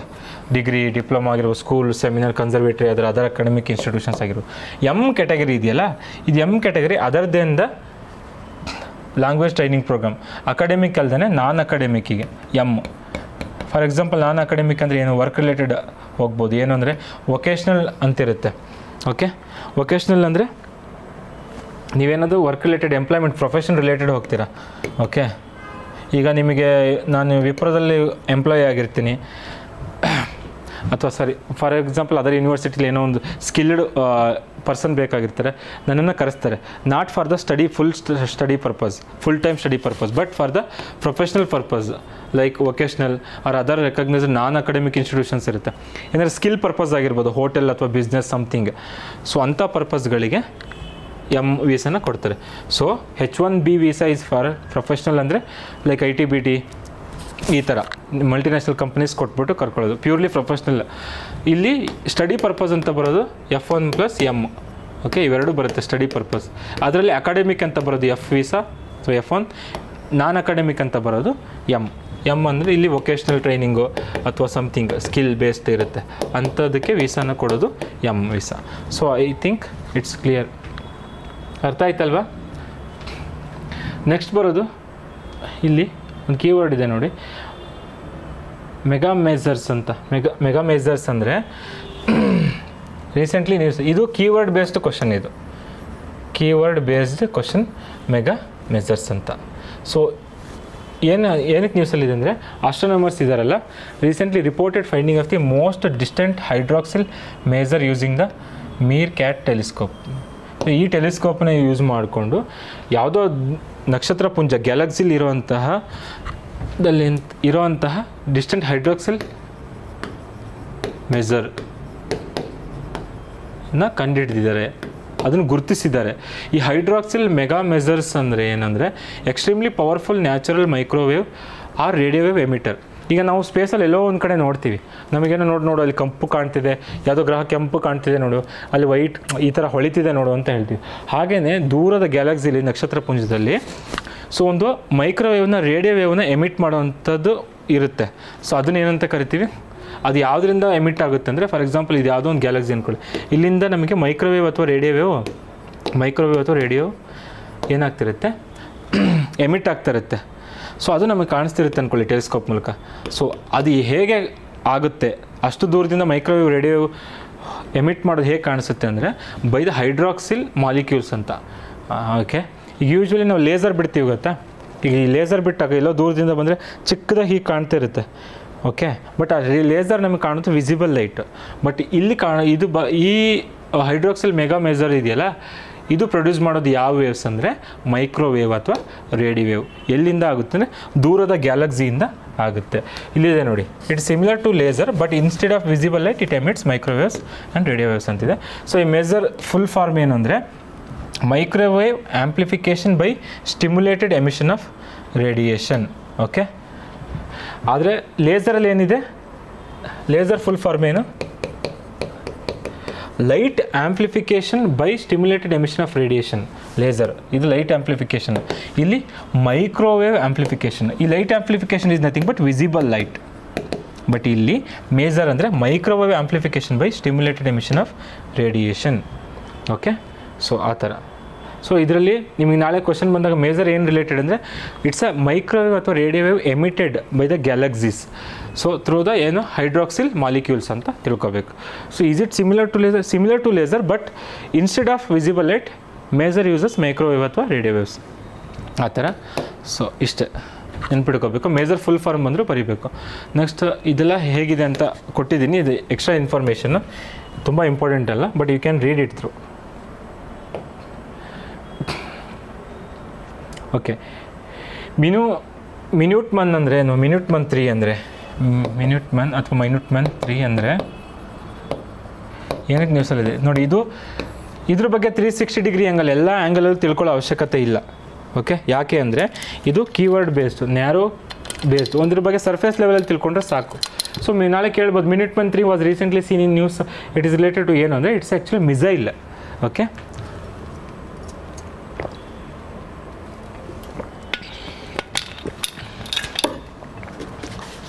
ಇದು actually missile. As tensions continue rise in the middle east, Saudi Arabia, Iran, ಈ ಜಾಗದಲ್ಲಿ ಸಂಘರ್ಷ ನಡೀತಿದೆಯಲ್ಲ, ಆವಾಗ ಯುನೈಟೆಡ್ ಸ್ಟೇಟ್ಸ್ ಏನು ಮಾಡಿದೆ, USA, America conducted test launch, ಒಂದು ಟೆಸ್ಟನ್ನು ಮಾಡಿದೆ. ಯಾವುದು, ಮಿನ್ಯೂಟ್ ಮನ್ 3 ಮಿಸೈಲ್ ಅನ್ನೋದು. So minute Mann 3 is actually missile. Recently seen in news. ಅದು ಏನು ಅಂದರೆ ಮಿಸೈಲ್ ಆಪ್ಷನ್ ಕೊಡ್ಬೋದು. It's a nuclear power plant, it's a strait in the Indian Ocean, ಅಥವಾ ಇಟ್ಸ್ ಎ ಮಿಸೈಲ್ ಕೇಳಿದ್ರೆ ಅದು missile. It is nicknamed as doomsday missile. So doomsday missile ಅಂತಲೂ ಅದಕ್ಕೆ nickname ಇದೆ. ಓಕೆ, ನಿಕ್ ನೇಮ್ ಗೊತ್ತಾಯ್ತಲ್ಲ. ನೀವು ಹೆಂಗೆ ರಶ್ಮಿಕಾ ಮಂದಣ್ಣ ಹೆಸರು ರಶ್ಮಿಕಾ ಮಂದಣ್ಣ, ಕ್ರಶ್ ಅಂತ, ಇಂಡಿಯನ್ ಕ್ರಶ್ ಅಂತ ಕರಿತೀರಲ್ವ, ಕರ್ನಾಟಕ ಕ್ರಶ್ ಅಂತ, ಹಾಗೆ ನೀವು ಇದಕ್ಕೆ ಮಿನ್ಯೂಟ್ ಮನ್ 3ಗೆ ನಿಕ್ ನೇಮ್ ಏನು ಅಂದರೆ ಡೂಮ್ಸ್ಡೇ ಮಿಸೈಲ್ ಅಂತ. Okay, doomsday missile. So Minuteman. So ಇದು ಯಾವ ದೇಶಕ್ಕೆ ಸಂಬಂಧಪಟ್ಟಿದ್ದು ಅದನ್ನು ಕೇಳ್ಬೋದು. ಮಿನಿಟ್ಮನ್ 3 ಅಥವಾ doomsday missile was recently seen in news ಅಂತ ಕೇಳಿ it is belongs to which country ಅಥವಾ in reference to which country, ಯಾವ ದೇಶಕ್ಕೆ ಸಂಬಂಧಪಟ್ಟಿದೆ ಅಂತ ಕೇಳಿದರೆ United States of America, USA. Okay, ಇದು ಯಾರು ಡೆವಲಪ್ ಮಾಡಿದ್ದು? ಬೋಯಿಂಗ್ ಅನ್ನೋ ಕಂಪ್ನಿ ಡೆವಲಪ್ ಮಾಡಿದ್ದು. ಓಕೆ, ಈಗ ನಮ್ಮ ಇಂಡಿಯಾದಲ್ಲಿ ಎಷ್ಟೊಂದು ಫ್ಲೈಟ್ಗಳನ್ನ ಡೆವಲಪ್ ಮಾಡಿರೋದು ಯಾರು? ಬೋಯಿಂಗ್. ಸೊ ಇದು ಕಂಪನಿ ಡೆವಲಪ್ ಮಾಡುತ್ತೆ ಮಿಸೈಲ್ಗಳು ಮತ್ತು ಆರ್ಮ್ಸ್ಗಳು, ಫ್ಲೈಟ್ಗಳನ್ನ. ಸೊ ಈ ಬೋಯಿಂಗ್ ಕಂಪ್ನಿ ಅಮೆರಿಕದಲ್ಲಿದೆ. ಅದು ಡೆವಲಪ್ ಮಾಡಿರೋದು ಯಾವುದು? ಡೂಮ್ಸ್ಡೇ ಮಿಸೈಲ್ ಅಂತ ನಿಕ್ ನೇಮ್ ಅದರ ಹೆಸರು. ಅದರ ಒರಿಜಿನಲ್ ಹೆಸರು ಅಂದರೆ ಮಿನಿಟ್ಮನ್ 3 ಅಥವಾ ಮಿನಿಟ್ಮನ್ 3. ಇಟ್ಸ್ ಟಾಪ್ ಸ್ಪೀಡ್ ಎಷ್ಟಾದ್ರದ್ದು? ಮ್ಯಾಚ್ 23. ಮ್ಯಾಚ್ ಅಂದರೆ ಏನು? ಸೊ ಮ್ಯಾಚ್ 23 IPL ಅಲ್ಲ, ಮತ್ತು match 23 India RCB versus CSK ಅಲ್ಲ. ಮ್ಯಾಚ್ ಅಂದರೆ ಸ್ಪೀಡ್ ಆಫ್ ಸೌಂಡ್. ಮ್ಯಾಚ್ ಇದೆಯಲ್ಲ, ಹಂಗಂದರೆ ಶಬ್ದದ ವೇಗ, ಸ್ಪೀಡ್ ಆಫ್ ಸೌಂಡ್. ಸೊ ನಾವು ಆ ಮ್ಯಾಚ್ 1 ಅಂದರೆ ಸೌಂಡಿಗೆ ಈಕ್ವಲ್ ಅಂತ. ನಾನೀಗ ಓಡ್ತಾ ಇದ್ದೀನಿ ಅಥವಾ ನಾನೊಂದು ಪೆನ್ ಎಸಿತೀನಿ, ಅದು ಮ್ಯಾಚ್ 1 ಸ್ಪೀಡ್ ಅಂದರೆ ಇದು ಸೌಂಡ್ ಅಷ್ಟು ಸ್ಪೀಡಲ್ಲಿ ಹೋಗ್ತಿದೆ, ಶಬ್ದದ ವೇಗದಷ್ಟು ಹೋಗ್ತಿದೆ ಅಂತ. ಮ್ಯಾಚ್ 2 ಅಂದರೆ ಸೌಂಡಿಗಿಂತ ಜಾಸ್ತಿ, ಇನ್ನೊಂದು ಸ್ವಲ್ಪ. ಮ್ಯಾಚ್ 3 ಅಂದರೆ ಇನ್ನೂ ಸ್ವಲ್ಪ ಸೌಂಡಿಗಿಂತ ಜಾಸ್ತಿ. ಹಾಗೆ ಇದು ಮ್ಯಾಚ್ 23 ಅಂದರೆ ಸೌಂಡಿಗಿಂತ 23 ಪಟ್ಟು ವೇಗವಾಗಿ ಹೋಗುತ್ತೆ ಈ ಮಿಸೈಲ್ ಅಂತ. ನೀವು ಮೇಲ್ಗಡೆ ಜೆಟ್ ಹೋಗುವಾಗ, ಜೆಟ್ ಹೋದ್ಮೇಲೆ ನಿಮಗೆ ಸೌಂಡ್ ಕೇಳಿಸುತ್ತೆ ಅಲ್ವಾ? ಯಾಕೆ? ಜೆಟ್ಟಿನ ಸ್ಪೀಡ್ ಜಾಸ್ತಿ ಇರುತ್ತೆ ಸೌಂಡ್ಗಿಂತ. ಸೊ ಫಸ್ಟ್ ಮೂವ್ ಆಗಿಬಿಡುತ್ತೆ, ಆಮೇಲೆ ನಮಗೆ ಸೌಂಡ್ ಕೇಳಿಸೋದು. ಸೊ ಹಾಗೆ ನೀವು ಯಾವುದಾದ್ರೂ ವಸ್ತು ಇದು ಶಬ್ದಕ್ಕಿಂತ ಸ್ಪೀಡಾಗಿ ಹೋದಾಗ ಫಸ್ಟು ಇದು ವೇಗ ಕಾಣುತ್ತೆ, ಬಟ್ ಸೌಂಡ್ ಕೇಳಿಸೋದು ನಮಗೆ ಲೇಟಾಗಿ, ಯಾಕಂದರೆ ಸೌಂಡು ಸ್ಪೀಡ್ ಕಡಿಮೆ ಇರುತ್ತೆ ಇದು ಕಂಪೇರ್ ಮಾಡಿದ್ರೆ. ಸೊ ಇಲ್ಲಿ ನೋಡಿ ಮ್ಯಾಚ್ 23 ಬೆಳಕಿಗೆ ವೇಗಕ್ಕಿಂತ 23 ಪಟ್ಟು ಜಾಸ್ತಿ ಹೋಗುತ್ತೆ ಡೂಮ್ಸ್ಡೇ ಮಿಸೈಲ್. ಇದು US ರಿಲೇಟೆಡ್. ಯಾರು ಡೆವಲಪ್ ಮಾಡಿದ್ದು? ಬೋಯಿಂಗ್ ಕಂಪನಿ ಡೆವಲಪ್ ಮಾಡಿದ್ದು. ಇದು ನಿಕ್ ನೇಮ್ ಅಂದರೆ ಡೂಮ್ಸ್ಡೇ. ಡನ್. ಇಷ್ಟೇ ಇದರಲ್ಲಿ ಇರೋ ಇನ್ಫಾರ್ಮೇಷನ್ನು. ಸೊ ಇದೆಲ್ಲ ಓದ್ಕೊಳ್ಳಿ. ನೆಕ್ಸ್ಟು ಗೋಲೆಸ್ಟನ್ ಪ್ಯಾಲೇಸ್ ಅಂತ ಇದೆ. ಇದು ಜಸ್ಟ್ ಪ್ಲೇಸ್ ಇನ್ ನ್ಯೂಸ್ ಅಷ್ಟೇ ಅಪ್ಪ. ಇದು ಇನ್ಫಾರ್ಮೇಷನ್ ಕೊಟ್ಟಿದ್ದೀನಿ ನೀವು ಓದ್ಕೊಳ್ಳಿ ಅಂತ, ಬಟ್ ಇದು ಪ್ಲೇಸ್ ಇನ್ ನ್ಯೂಸು. ಗೋಲೆಸ್ಟನ್ ಪ್ಯಾಲೇಸ್ ಯಾಕೆ ನ್ಯೂಸಲ್ಲಿದೆ ಅಂದರೆ ಇಟ್ ವಾಸ್ ರೀಸೆಂಟ್ಲಿ ಡ್ಯಾಮೇಜ್ ಆಯಿತು. ಯಾರು? US ಮತ್ತು ಇಸ್ರೇಲ್ ಸೇರಿ ಸ್ಟ್ರೈಕ್ ಮಾಡ್ತಲ್ವ ಇರಾನ್ ಮೇಲೆ ಮಿಸೈಲ್ನ, ಆ ಸ್ಟ್ರೈಕಲ್ಲಿ ಡ್ಯಾಮೇಜ್ ಆಗಿರೋದು ಯಾವುದು ಅಂದರೆ ಈ ಗೋಲೆಸ್ಟನ್ ಪ್ಯಾಲೇಸ್ ಡ್ಯಾಮೇಜ್ ಆಗಿದೆ ಅಂತ. ಸೊ ಯಾಕೆ ಇದು ಇಂಪಾರ್ಟೆಂಟ್ ಅಂದರೆ ಪ್ಲೇಸಸ್ ಇನ್ ನ್ಯೂಸ್ ಕೇಳ್ಬೋದು ಒಂದೊಂದು ಟೈಮು. ಅದಲ್ಲದೆ ಯಾಕೆ ಇನ್ನೂ ಇಂಪಾರ್ಟೆಂಟ್ ಅಂದರೆ ಇದು world heritage site. Golestan palace ಇದೆಯಲ್ಲ, ಇದು UNESCO world heritage site. Okay, world heritage site. So ನಮ್ಮ ಈಗ ಕರ್ನಾಟಕದಲ್ಲಿ ರೀಸೆಂಟಾಗಿ ಆಗಿರೋದು ಯಾವುದು world heritage site? Chennakeshava temples ಅಲ್ವಾ? Chennakeshava, Belur and Somnath temple. Belur, Halebidu and Somnathpur ಎಲ್ಲಿದೆ? ಬೇಲೂರು, ಹಳೆಬೀಡು, ಚೆನ್ನಕೇಶವ ಟೆಂಪಲ್ಲು. ಸೊ ಬೇಲೂರು, ಹಳೆಬೀಡು ಮತ್ತು ಸೋಮನಾಥ್ ಎಲ್ಲಿದೆ? ಮೈಸೂರಲ್ಲಿದೆ. ಸೊ ಅದಕ್ಕೆ ಎಷ್ಟು ಇಂಪಾರ್ಟೆನ್ಸ್ ಇದೆಯೋ ಈ ಗೋಲೆಸ್ಟನ್ ಪ್ಯಾಲೇಸ್ಗೂ ಅಷ್ಟೇ ಇಂಪಾರ್ಟೆನ್ಸ್ ಇರುತ್ತೆ. ಯುನೆಸ್ಕೋ ವರ್ಲ್ಡ್ ಹೆರಿಟೇಜ್ ಸೈಟ್ ಅಂದರೆ ಅದಕ್ಕೋಸ್ಕರ ಇದು ಇಂಪಾರ್ಟೆಂಟ್. ಎಲ್ಲಿ ಕಂಡು ಬರುತ್ತೆ ಅಂದರೆ ಇರಾನ್ನಲ್ಲಿ ಕಂಡು ಬರುತ್ತೆ. ಇರಾನ್ನಲ್ಲಿ ಎಸ್ಪೆಷಲಿ ಎಲ್ಲಿ ಅಂದರೆ ತೆಹರಾನ್ ಏನು? ಇರಾನ್ದ ಕ್ಯಾಪಿಟಲ್, ರಾಜಧಾನಿ ತೆಹರಾನ್. ಓಕೆ, ಸೊ ಇದು ಇಷ್ಟೇ ಇನ್ಫಾರ್ಮೇಷನ್ನು ಜಾಸ್ತಿ ಕೊಟ್ಟಿದ್ದು, ನೀವು ಓದ್ಕೊಳ್ಳಿ. Next project Hanuman. ಇಂಥ ಕ್ವಶನ್ಗಳು ಕೇಳ್ತಾರೆ. ರೀಸೆಂಟ್ಲಿ ಆಪರೇಷನ್ ಚಕ್ರ ಅಥವಾ ಆಪರೇಷನ್ ಏನಾದರೂ ಸಿಂಧೂರ್ ಅಥವಾ ಆಪರೇಷನ್ ಗಂಗಾ, ಆಮೇಲೆ ಪ್ರಾಜೆಕ್ಟ್ ಹನುಮಾನ್, ಪ್ರಾಜೆಕ್ಟ್ ಅಗ್ನಿವೀರ್ ಏನಾದರೂ ಇರುತ್ತೆ. ಸೊ ಇಂಥ ಕ್ವಶನ್ಸು ಸ್ಟೇಟ್ ಎಕ್ಸಾಮ್ಸ್ಗೆ ಎಸ್ಪೆಷಲಿ ಬರುತ್ತೆ. ಅದಲ್ಲದೆ UPSCಲಿ ಕೂಡ 2024 ಕೇಳಿದ್ದಾರೆ ಆಪರೇಷನ್ ಸದ್ಭಾವನ್ ಅಂದರೆ ಏನು ಅಂತ. ಇಂಥ ಕ್ವಶನ್ಸ್ ಬರುತ್ತೆ. ಜಮ್ಮು ಕಾಶ್ಮೀರದಲ್ಲಿ it was launched by the army, Indian army. Okay, ಅದು ರೀಸನ್ ಇದೆ ನೋಡ್ಕೊಳ್ಳಿ. ಸೊ ಅದನ್ನು ಕೇಳಿದ್ದಾರೆ 2024 UPSCಲು. ಹಾಗೆಯೇ ಕರ್ನಾಟಕದಲ್ಲೂ ಆಬ್ವಿಯಸ್ಲಿ ಕೇಳ್ತಾರೆ ಎಕ್ಸಾಮ್ಸಲ್ಲಿ. ಸೊ ಅದಕ್ಕೋಸ್ಕರ ಈ ಪ್ರಾಜೆಕ್ಟು, ಆಪ್ರೇಷನ್ಸು ಇದೆಲ್ಲ ಇಂಪಾರ್ಟೆಂಟ್. ಪ್ರಾಜೆಕ್ಟ್ ಹನುಮಾನ್ ಅಂದರೆ is new initiative by the Andhra Pradesh government. ಯಾವ ಸ್ಟೇಟಿಗೆ ಸಂಬಂಧಪಟ್ಟಿದ್ದು? ಆಂಧ್ರ ಪ್ರದೇಶ್. ಏನಕ್ಕೆ ಅಂದರೆ ಇದು ಈ ವನ್ಯಜೀವಿ ಮತ್ತು ಮಾನವರ ಮಧ್ಯೆ ಕಾನ್ಫ್ಲಿಕ್ಟ್ ಆಗುತ್ತಲ್ವ, ಸಂಘರ್ಷ. ಈಗ ಆನೆಗಳು ನಮ್ಮ ಹೊಲಕ್ಕೆ ಬರೋದು, ಮನುಷ್ಯನ ಸಾಯಿಸೋದು, ಹುಲಿ ಅಟ್ಯಾಕ್ ಮಾಡೋದು, ಚಿರತೆ ಅಟ್ಯಾಕ್ ಮಾಡೋದು ರೈತರ ಮೇಲೆ, ಇಂಥದ್ದೆಲ್ಲ ಮಾಹಿತಿಗಳು ಬರುತ್ತಲ್ಲ. ಸೊ ಇಂಥದ್ದನ್ನ ತಡೆಗಟ್ಟಲಿಕ್ಕೆ ತಂದಿರೋದೇ project Hanuman. Okay, project Hanuman. So its full name ಏನಂದರೆ healing and nurturing units for monitoring aid and nursing of wildlife. So ಇದನ್ನು ಫುಲ್ ಫಾರ್ಮ್ ನೋಡ್ಕೊಳ್ಳಿ. Okay, it targets forest fringe areas.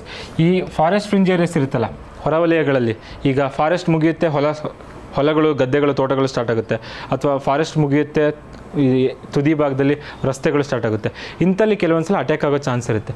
ಅಂತಹ ಪ್ರದೇಶಗಳನ್ನ ಟಾರ್ಗೆಟ್ ಮಾಡುತ್ತೆ ಅದು Andhra Pradesh government. Okay, so ಅಂಥ ಏರಿಯಾದಲ್ಲಿ incident ಏನಾದರೂ ಅದು ಎಲಿಫೆಂಟ್ ರೈಡ್ಸ್ ಆದರೆ, ಆನೆಗಳು ದಾಳಿ ಮಾಡಿದ್ರೆ, ಸ್ನೇಕ್ ಬೈಟ್ಸ್ ಆದರೆ, ಹಾವುಗಳು ಕಚ್ಚಿದ್ರೆ, ಸೊ ಅಂಥದ್ದನ್ನೆಲ್ಲ ಅಡ್ರೆಸ್ ಮಾಡಿಬಿಟ್ಟು ಮಾನವರು ಮತ್ತು ವನ್ಯಜೀವಿಗಳು ಅನ್ಯೋನ್ಯವಾಗಿ ಹೋಗಬೇಕು. ಆ ಥರ ವಾತಾವರಣ ಕ್ರಿಯೇಟ್ ಮಾಡೋಕ್ಕೆ, ಸಪೋರ್ಟ್ ಮಾಡೋಕ್ಕೆ ಇದ್ದಿದ್ದು ಯಾವುದು ಅಂದರೆ ತಂದಿರುವಂತಹ project Hanuman by Andhra Pradesh government. ನೋಡಿ, ಇದರಲ್ಲೆಲ್ಲ ಟೆಕ್ನಾಲಜಿ ಬೇಸ್ಡ್ ಇರುತ್ತೆ. For example GPS enabled vehicles ಅಂತಿದೆ. GPS ಎನೇಬಲ್ಡ್ ವೆಹಿಕಲ್ಸ್ ಅಂದರೆ ಏನು? ಆ ವೆಹಿಕಲ್ಸ್ಗಳಿಗೆ GPS ಅಡಾಪ್ಟ್ ಮಾಡಿರುತ್ತೆ, ಎಲ್ಲೆಲ್ಲಿ ಮೂವ್ ಆಗುತ್ತೆ ಹಾಗೆ ಅಂತ ಹೇಳಿ. ಸೊ ಈಗ ಒಂದು ಸ್ನೇಕ್ ಬೈಟ್ ಆಯಿತು, ಗೌರ್ಮೆಂಟಿಂದ ಒಂದು ಗಾಡಿ ನಿಂತಿರುತ್ತೆ, ಆ GPS ಟ್ರ್ಯಾಕ್ ಇರುತ್ತೆ, ಅವ್ರು ಅಲ್ಲಿಂದ ಲೊಕೇಶನ್ ಕಳಿಸಿದಾಗ ಇಂಥ ಇನ್ಸಿಡೆಂಟ್ ಆಯಿತು, ಘಟನೆ ಆಯಿತು ಅಂದಾಗ ಗೌರ್ಮೆಂಟ್ ಗಾಡಿ ವೆಹಿಕಲಲ್ಲಿ ಹೋಗುತ್ತೆ GPS ಟ್ರ್ಯಾಕರ್ ಮೂಲಕ ಲೊಕೇಶನ್ಗೆ ಡೈರೆಕ್ಟಾಗಿ. ಸೊ ಅದು ಈಸಿ ಆಗುತ್ತೆ. ಸೊ GPS ಅಂದರೆ ಏನು? Global positioning system. ಇದೇನಿದು? ಅಮೇರಿಕಾದ US ಟೆಕ್ನಾಲಜಿ ಇದು. ನಮ್ಮ ಇಂಡಿಯಾದೇನು? ಗ್ಲೋಬಲ್ ಪೊಸಿಷನಿಂಗ್ ಸಿಸ್ಟಮ್ ಅಂದ್ರೇನು? ನಿಮಗೆ ಎಕ್ಸಾಕ್ಟ್ ಲೊಕೇಶನ್ ಕೊಡುತ್ತೆ, with geographical location with time. ಅದು GPS. ನಾನು ಇವಾಗ ಹೋಗ್ತೀನಿ, ನಾನು ಓಲಾ ಬುಕ್ ಮಾಡ್ತೀನಿ ಅಂದರೆ ನಾನು ಟ್ರ್ಯಾಕ್ ಮಾಡ್ಬೋದು ಎಲ್ಲೆಲ್ಲಿ ಹೋಗ್ತಿದ್ದೀನಿ ಅಂತ. ಅದೆಲ್ಲ ಕೊಡೋದು ಯಾವುದು ಅಂದರೆ GPS, ಗ್ಲೋಬಲ್ ಪೊಸಿಷನಿಂಗ್ ಸಿಸ್ಟಮ್. ಅದು ಅಮೇರಿಕದ್ದು, ಓಕೆ, USA. ಬಟ್ ಇಂಡಿಯಾದ್ದು ಯಾವುದು ಈಗ ಇರೋದು?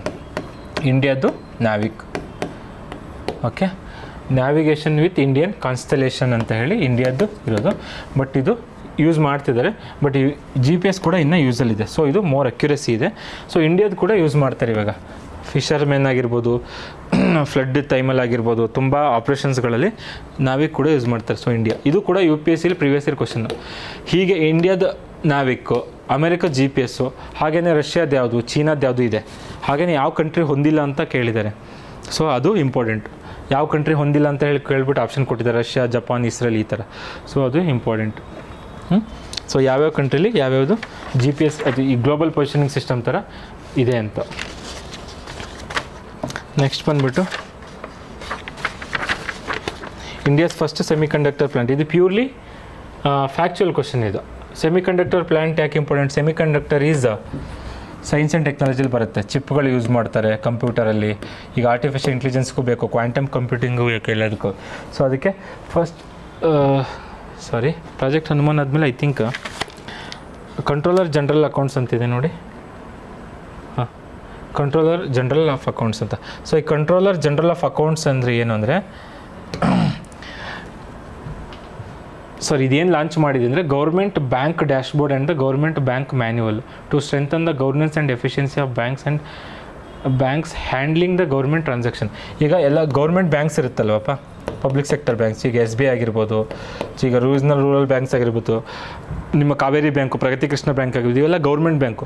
ಅದು ಆಡಿಟಿಂಗ್ ನಡೆಯುತ್ತಲ್ಲ, ಅಂಥ ಆಡಿಟಿಂಗ್ಗಳು ವರ್ಷದ ಎಂಡಲ್ಲಿ ಆ ಆಡಿಟಿಂಗ್ಗಳನ್ನೆಲ್ಲ ನೀಟಾಗಿ ನಡೀಲಿ ಅಂತ ಹೇಳಿ ತಂದಿರೋ ಮ್ಯಾನ್ಯುವಲ್ ಯಾವುದು? ಗೌರ್ಮೆಂಟ್ ಬ್ಯಾಂಕ್ ಮ್ಯಾನ್ಯುವಲ್,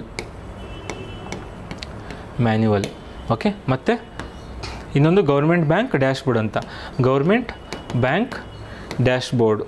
ಸೊ ಇವೆರಡು ಇನಿಷಿಯೇಟಿವ್ ತಂದಿರೋದು ಯಾರು ಅಂದರೆ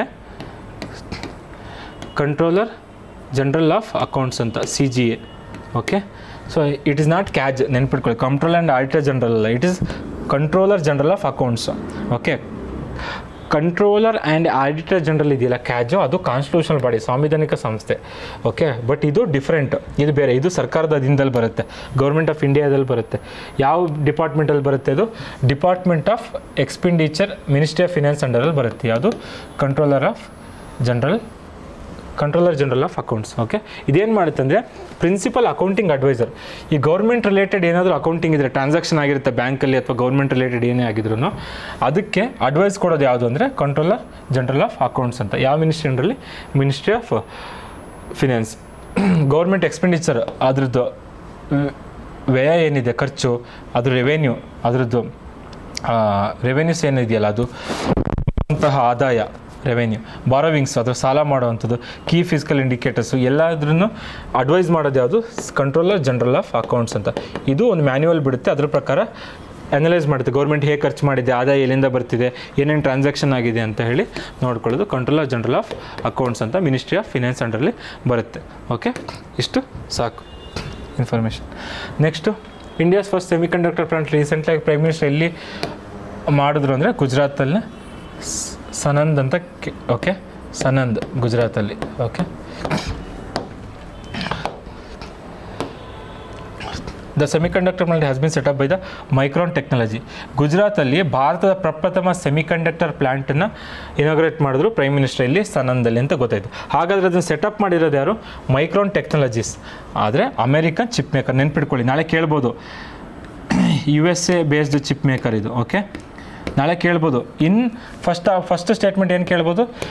recently prime minister inaugurated the first semiconductor facility in India at Gujarat ಅಂತ ಕೇಳ್ತಾರೆ.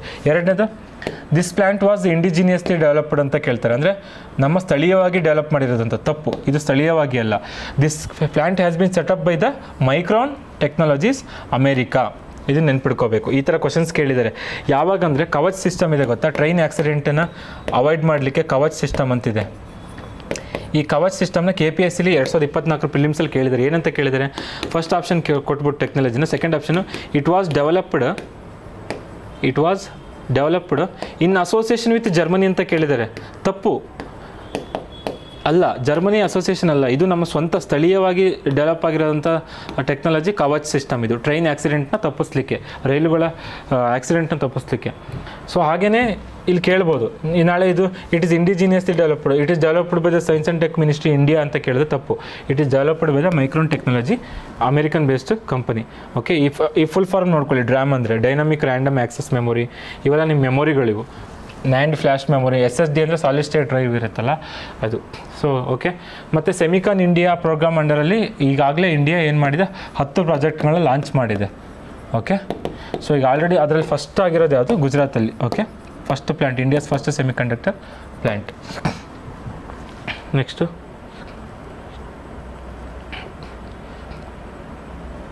ಓಕೆ, ಮಿಸೈಲ್ ಡಿಫೆನ್ಸ್ ಸಿಸ್ಟಮ್ ಯಾಕೆ ನ್ಯೂಸಲ್ಲಿದೆ ಅಂದರೆ ರೀಸೆಂಟಾಗಿ USA ಇರಾನ್ಗೆ ಲಾಂಚ್ ಮಾಡ್ತಿದೆ ಮಿಸೈಲ್ನ, ಇಸ್ರೇಲು ಇರಾನ್ಗೆ ಲಾಂಚ್ ಮಾಡ್ತಿದೆ, ಇರಾನು ಮತ್ತೆ ವಾಪಸ್ ಇಸ್ರೇಲಿಗೆ ಅಥವಾ ಇರಾನ್ ಸೌದಿ ಅರೇಬಿಯಾದ ಮೇಲೆ ಲಾಂಚ್ ಮಾಡ್ತಿದೆ.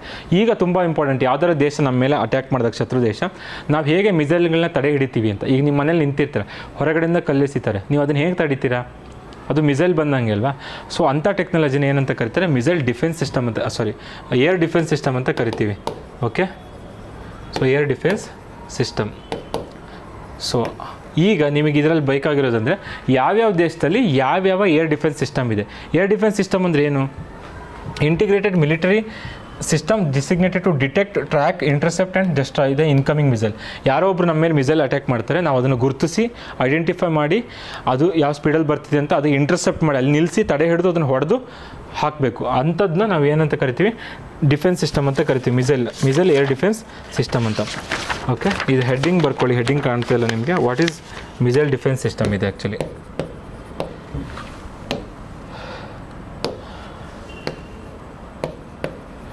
What is missile defence system?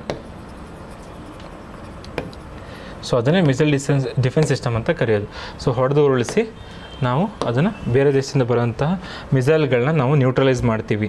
So ಅದನ್ನು ಹೆಂಗೆ ಯೂಸ್ ಮಾಡ್ತೀವಿ? ಸ್ಯಾಟಲೈಟಿಂದ, ಉಪಗ್ರಹಗಳಿಂದ ಬಂದ ಸಿಗ್ನಲ್ಲು ಎಲ್ಲ ಟೆಕ್ನಾಲಜಿ ಯೂಸ್ ಮಾಡಿಕೊಂಡು ಅದನ್ನು ಇಂಟರ್ಸೆಪ್ಟ್ ಮಾಡ್ತೀವಿ.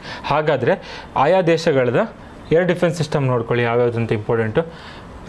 ರಷ್ಯಾದ ಯಾವುದು?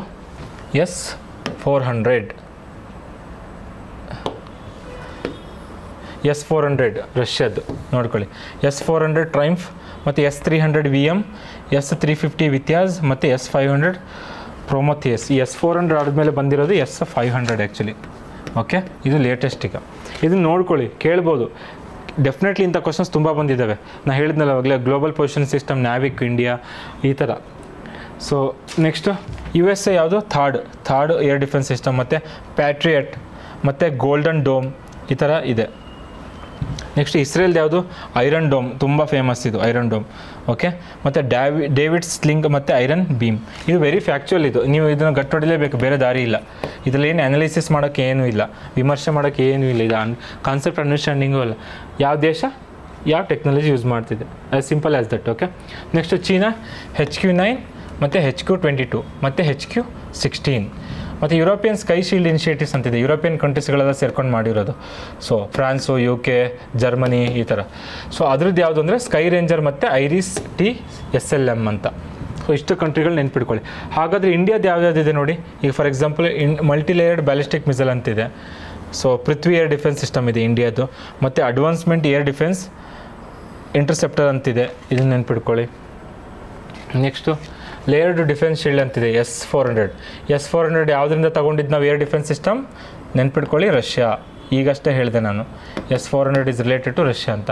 ಸೊ ನಾವು ಯೂಸ್ ಮಾಡ್ತೀವಿ S-400 Triumf is a highly advanced Russian developed surface to air missile, ಇದು ನೆನ್ಪಿಟ್ಕೊಳ್ಳಿ.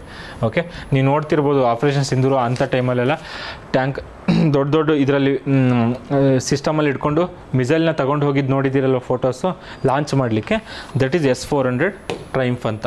ಓಕೆ, ಮತ್ತು ಇನ್ನೊಂದು ಶಾರ್ಟ್ ರೇಂಜ್ ಅಂತ ಹೇಳಿ, ನೆಕ್ಸ್ಟು ಮೀಡಿಯಮ್ ರೇಂಜ್ ಅಂತಿದೆ.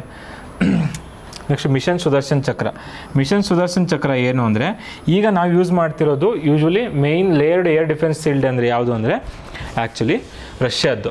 ಆದರೆ ನಮ್ಮ ಸ್ಥಳೀಯವಾಗಿ ಇಂಡಿಜಿನಿಯಸ್ ಆಗಿ ನಾವೇ ಟೆಕ್ನಾಲಜಿನ ಡೆವಲಪ್ಮೆಂಟ್ ಮಾಡಬೇಕಂತ ಮೋದಿಯವರು 2025 ಆಗಸ್ಟ್ 15 ಲಾಸ್ಟ್ ಇಯರ್ ಸ್ವಾತಂತ್ರ್ಯ ದಿನಾಚರಣೆ ಟೈಮಲ್ಲಿ ರೆಡ್ ಫೋರ್ಟಿಂದ ಭಾಷಣ ಮಾಡುವಾಗ ಹೇಳಿದರು, ಇಂಡಿಯಾ ವಿಲ್ ಡೆವಲಪ್ ಸುದರ್ಶನ್ ಚಕ್ರ ಏರ್ ಡಿಫೆನ್ಸ್ ಸಿಸ್ಟಮ್. ಯಾವುದು? ಸುದರ್ಶನ್ ಚಕ್ರ ಏರ್ ಡಿಫೆನ್ಸ್ ಸಿಸ್ಟಮ್. ಸೊ ಇದನ್ನು ನಾವು ಡೆವಲಪ್ ಮಾಡ್ತೀವಿ ಯಾವ ವರ್ಷದೊಳಗೆ? 2035 ಅಂತ ಹೇಳಿದ್ದಾರೆ. ಹಾಗಾದರೆ ಸುದರ್ಶನ್ ಚಕ್ರ ಏರ್ ಡಿಫೆನ್ಸ್ ಸಿಸ್ಟಮ್ ಯಾವುದು? ಇಂಡಿಯಾದ ಸ್ಥಳೀಯವಾಗಿ ನಾವೇ ಡೆವಲಪ್ ಮಾಡಬೇಕು ಖುದ್ದು ಓನಾಗಿ ಬೈ ದ ಇಯರ್ 2035 ಅಂತ ಮೋದಿಯವರು 2025 ಆಗಸ್ಟ್ 15 ಸ್ವಾತಂತ್ರ್ಯ ದಿನಾಚರಣೆಯ ಸ್ಪೀಚಲ್ಲಿ ಹೇಳಿದ್ದಾರೆ. ಸೊ ಅದು ಇಂಪಾರ್ಟೆಂಟ್. ಓಕೆ, ಸೊ ಅದು S-400 ಮಿಷನ್ ಸುದರ್ಶನ್ ಚಕ್ರ ಆಯಿತು. ಇಷ್ಟ ಅಲ್ವಾ? ಸೊ ಇಷ್ಟು ಸಾಕು.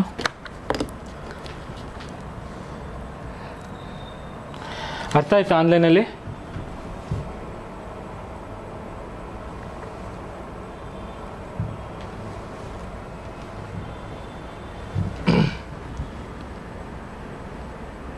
ಅರ್ಥ ಆಯ್ತಲ್ಲ ಆನ್ಲೈನಲ್ಲಿ?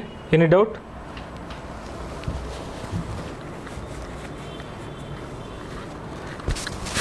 ಇದೀರಾ ಆನ್ಲೈನಲ್ಲಿ? ಯಾರಾದರೂ ರಿಪ್ಲೈ ಕೊಡಿ.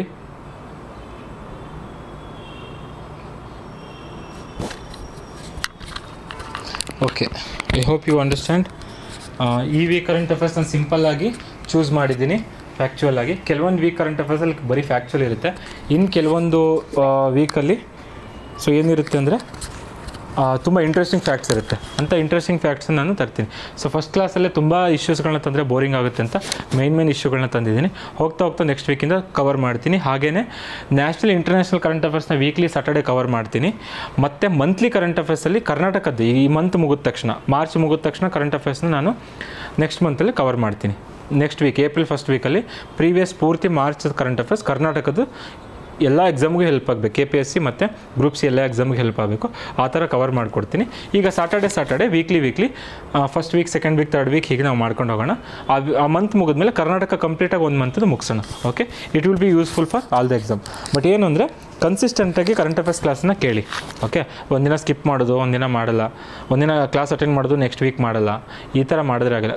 Consistency is the key. ನೀವು ಕಂಟಿನ್ಯೂ ಹೀಗೆ ಮಾಡ್ತಾ ಹೋಗಿ 6-7 ತಿಂಗಳಲ್ಲಿ you will become master in current affairs. So ಎಕ್ಸಾಮಲ್ಲಿ you will have advantage of 10 to 15 marks over others. Okay, it is a huge difference 15 marks ಅಂದರೆ. ಸೊ ಲಾಸ್ಟ್ ನಮ್ಮ Karnataka KPSC ಗೆಜೆಟೆಡಲ್ಲೂ ಕೂಡ ನಮ್ಮ ಮಾಡಿರೋ ಮ್ಯಾಗ್ಝಿನ್ ಕ್ರೆಡೆನ್ಸಿಂದ ಮತ್ತು ನಮ್ಮ ಕ್ಲಾಸಿಂದ ಸೊ 46 ಕ್ವಶನ್ಸ್ ರಿಫ್ಲೆಕ್ಟ್ ಆಗಿದೆ. ಓಕೆ, ಸೊ 40 ಡೈರೆಕ್ಟಾಗಿ ಬಂದಿದೆ, 40 in 5-6 ಕ್ವಶನ್ಸ್ ಪಾರ್ಷಿಯಲಾಗಿ ಬಂದಿದೆ. ಸೊ ಅದರ ಅರ್ಥ ಮಾಡ್ಕೊಳ್ಳಿ. ಸೊ 80 ಮಾರ್ಕ್ಸ್ ಅಂದರೆ it's A huge difference. Okay, ಅದಕ್ಕೋಸ್ಕರ ಕರೆಂಟ್ ಅಫೇರ್ಸ್ನ ಓದಿ ಡೈಲಿ. ಎಕ್ಸಾಮ್ ಹತ್ತಿರ ಬಂದಾಗ ರಶ್ ಮಾಡಿಬಿಟ್ಟು ಓದೋಕ್ಕೆ ಹೋಗಬೇಡಿ. ಆವಾಗ ನಿಮಗೆ ಎಫರ್ಟ್ ಜಾಸ್ತಿ ಆಗುತ್ತೆ, ಮಾರ್ಕ್ಸ್ ಕಡಿಮೆ ಬರುತ್ತೆ. ಯಾವುದೋ ಒಂದು PDF ತಗೊಳ್ಳೋದು, ಯಾವುದೋ ಒಂದು ಕಂಪಲೇಷನ್ ತಗೊಳ್ಳೋದು, ಎಲ್ಲ ಓದೋದು ಮಾಡಬೇಡಿ. ಇಂಟರ್ನ್ಯಾಷನಲ್ ಆರ್ಗನೈಜೇಷನ್ 100 ಇದೆ, ಆ ಎಲ್ಲದನ್ನೂ ಒಂದೇ ಸಲ PDF ತಗೊಂಡು ಓದಿದ್ರೆ ಮಾರ್ಕ್ಸ್ ಬರೋಲ್ಲ. ಕರೆಂಟ್ ಅಫೇರ್ಸ್ ಡೈಲಿ ಓದ್ತಾ ಇದ್ದರೆ, ನಮ್ಮ ಕ್ಲಾಸ್ ಕೇಳ್ತಾ ಇದ್ದರೆ ಅಥವಾ ನಮ್ಮ ಮೆಟೀರಿಯಲ್ಸ್ ನೋಡಿದ್ರೆ ಅದರಲ್ಲಿ ನಿಮಗೆ ಗೊತ್ತಾಗುತ್ತೆ ಯಾವ್ದು ನ್ಯೂಸಲ್ಲಿದೆ. Okay, international atomic energy agency ನ್ಯೂಸಲ್ಲಿ ಇದೆಯಾ, ಫಸ್ಟ್ ಅದನ್ನು ಓದ್ತೀನಿ. ಓಕೆ, ಇರಾನ್ ನ್ಯೂಸಲ್ಲಿ ಇದೆಯಾ, ಫಸ್ಟ್ ಅದ್ರ ಬಾರ್ಡರ್ಸ್ ಓದ್ತೀನಿ ಅಂತ. ನೀವು ಸುಮ್ಮನೆ ಅದನ್ನು ಲಾಸ್ಟಿಗೆ ಎಲ್ಲರೂ ರಿಲೀಸ್ ಮಾಡಿದಾಗ PDF ತಗೊಂಡು ಎಲ್ಲ ದೇಶದ ಬಾರ್ಡರ್ ಓದೋದು, ಎಲ್ಲ ಸಂಸ್ಥೆಗಳು ಅಂತಾರಾಷ್ಟ್ರೀಯ ಸಂಸ್ಥೆಗಳನ್ನ ಓದೋದು, ಇಂಟರ್ನ್ಯಾಷನಲ್ ಆರ್ಗನೈಜೇಷನ್ಸ, ಇದರಿಂದ ಯಾವುದೂ ಯೂಸ್ ಆಗೋಲ್ಲ. So you should be very accurate with respect to current affairs. Okay, static ಏನು ನಿಮಗೆ ಎಕ್ಸಾಮ್ ಟೈಮಲ್ಲಿ ಬುಕ್ ಇರುತ್ತೆ, ಲಾಸ್ಟಿಗೆ ಓದಿದ್ರೆ ನಡೆಯುತ್ತೆ. ಬಟ್ ಕರೆಂಟ್ ಅಫೇರ್ಸ್ ನೀವೇನಾದರೂ ಬಿಟ್ಕೊಂಡ್ರಿ ಅಂದರೆ 6 months 7 months ನಾನು ಲಾಸ್ಟಿಗೆ ಒಂದೇ ಸಲ ಕವರ್ ಮಾಡ್ತೀನಿ ಅನ್ನೋದು it's highly impossible. And if you do also wrong effort ನಿಮ್ಮದು. ಓಕೆ, 100% ಎಫರ್ಟ್ ಹಾಕ್ತೀರಾ, 10% ಮಾರ್ಕ್ಸ್ ಬರುತ್ತೆ. So current affairs is the key. Okay, anything ನೋಡಿ, ನೀವು ಕೆ ಎಸ್ ಮೈನ್ಸ್ ನೋಡಿ, ಕೆ ಎಸ್ ಫಿಲಿಮ್ಸ್ ನೋಡಿ, U P S C mains ನೋಡಿ, U P S C prelims ನೋಡಿ, central government exam ನೋಡಿ. Always you will have the edge of 10 or 15 marks if you are good in current affairs. Especially K S gazetted ಪ್ರೊಫೆಷನರಲ್ಲಿ first ಪೇಪರಲ್ಲೂ 40 current affairs, second ಪೇಪರಲ್ಲೂ 40 current affairs ಇರುತ್ತೆ. So 80 around questions ಬರುತ್ತೆ. So ನಿಮಗೀತ ನಿಮ್ಮ ಲಿಸ್ಟಲ್ಲಿ ಕೂರಿಸುತ್ತೆ ಆರಾಮ್ಸೆ. ಓಕೆ, ಸೊ ಅದಕ್ಕೋಸ್ಕರ ಡೋಂಟ್ ನೆಗ್ಲೆಕ್ಟ್ ಇಟ್. ಸೊ ಕನ್ಸಿಸ್ಟೆಂಟಾಗಿ ಓದ್ತಾ ಇರಿ, ಕ್ಲಾಸ್ ಕೇಳ್ತಾ ಇರಿ. ಕ್ರೆಡೆನ್ಸ್ IAS ಇಂದ ಮೆಟೀರಿಯಲ್ ಸಿಗುತ್ತೆ ವೀಕ್ಲಿ, ಅದನ್ನು ನೋಡ್ತಾ ಇರಿ. Okay, so study well.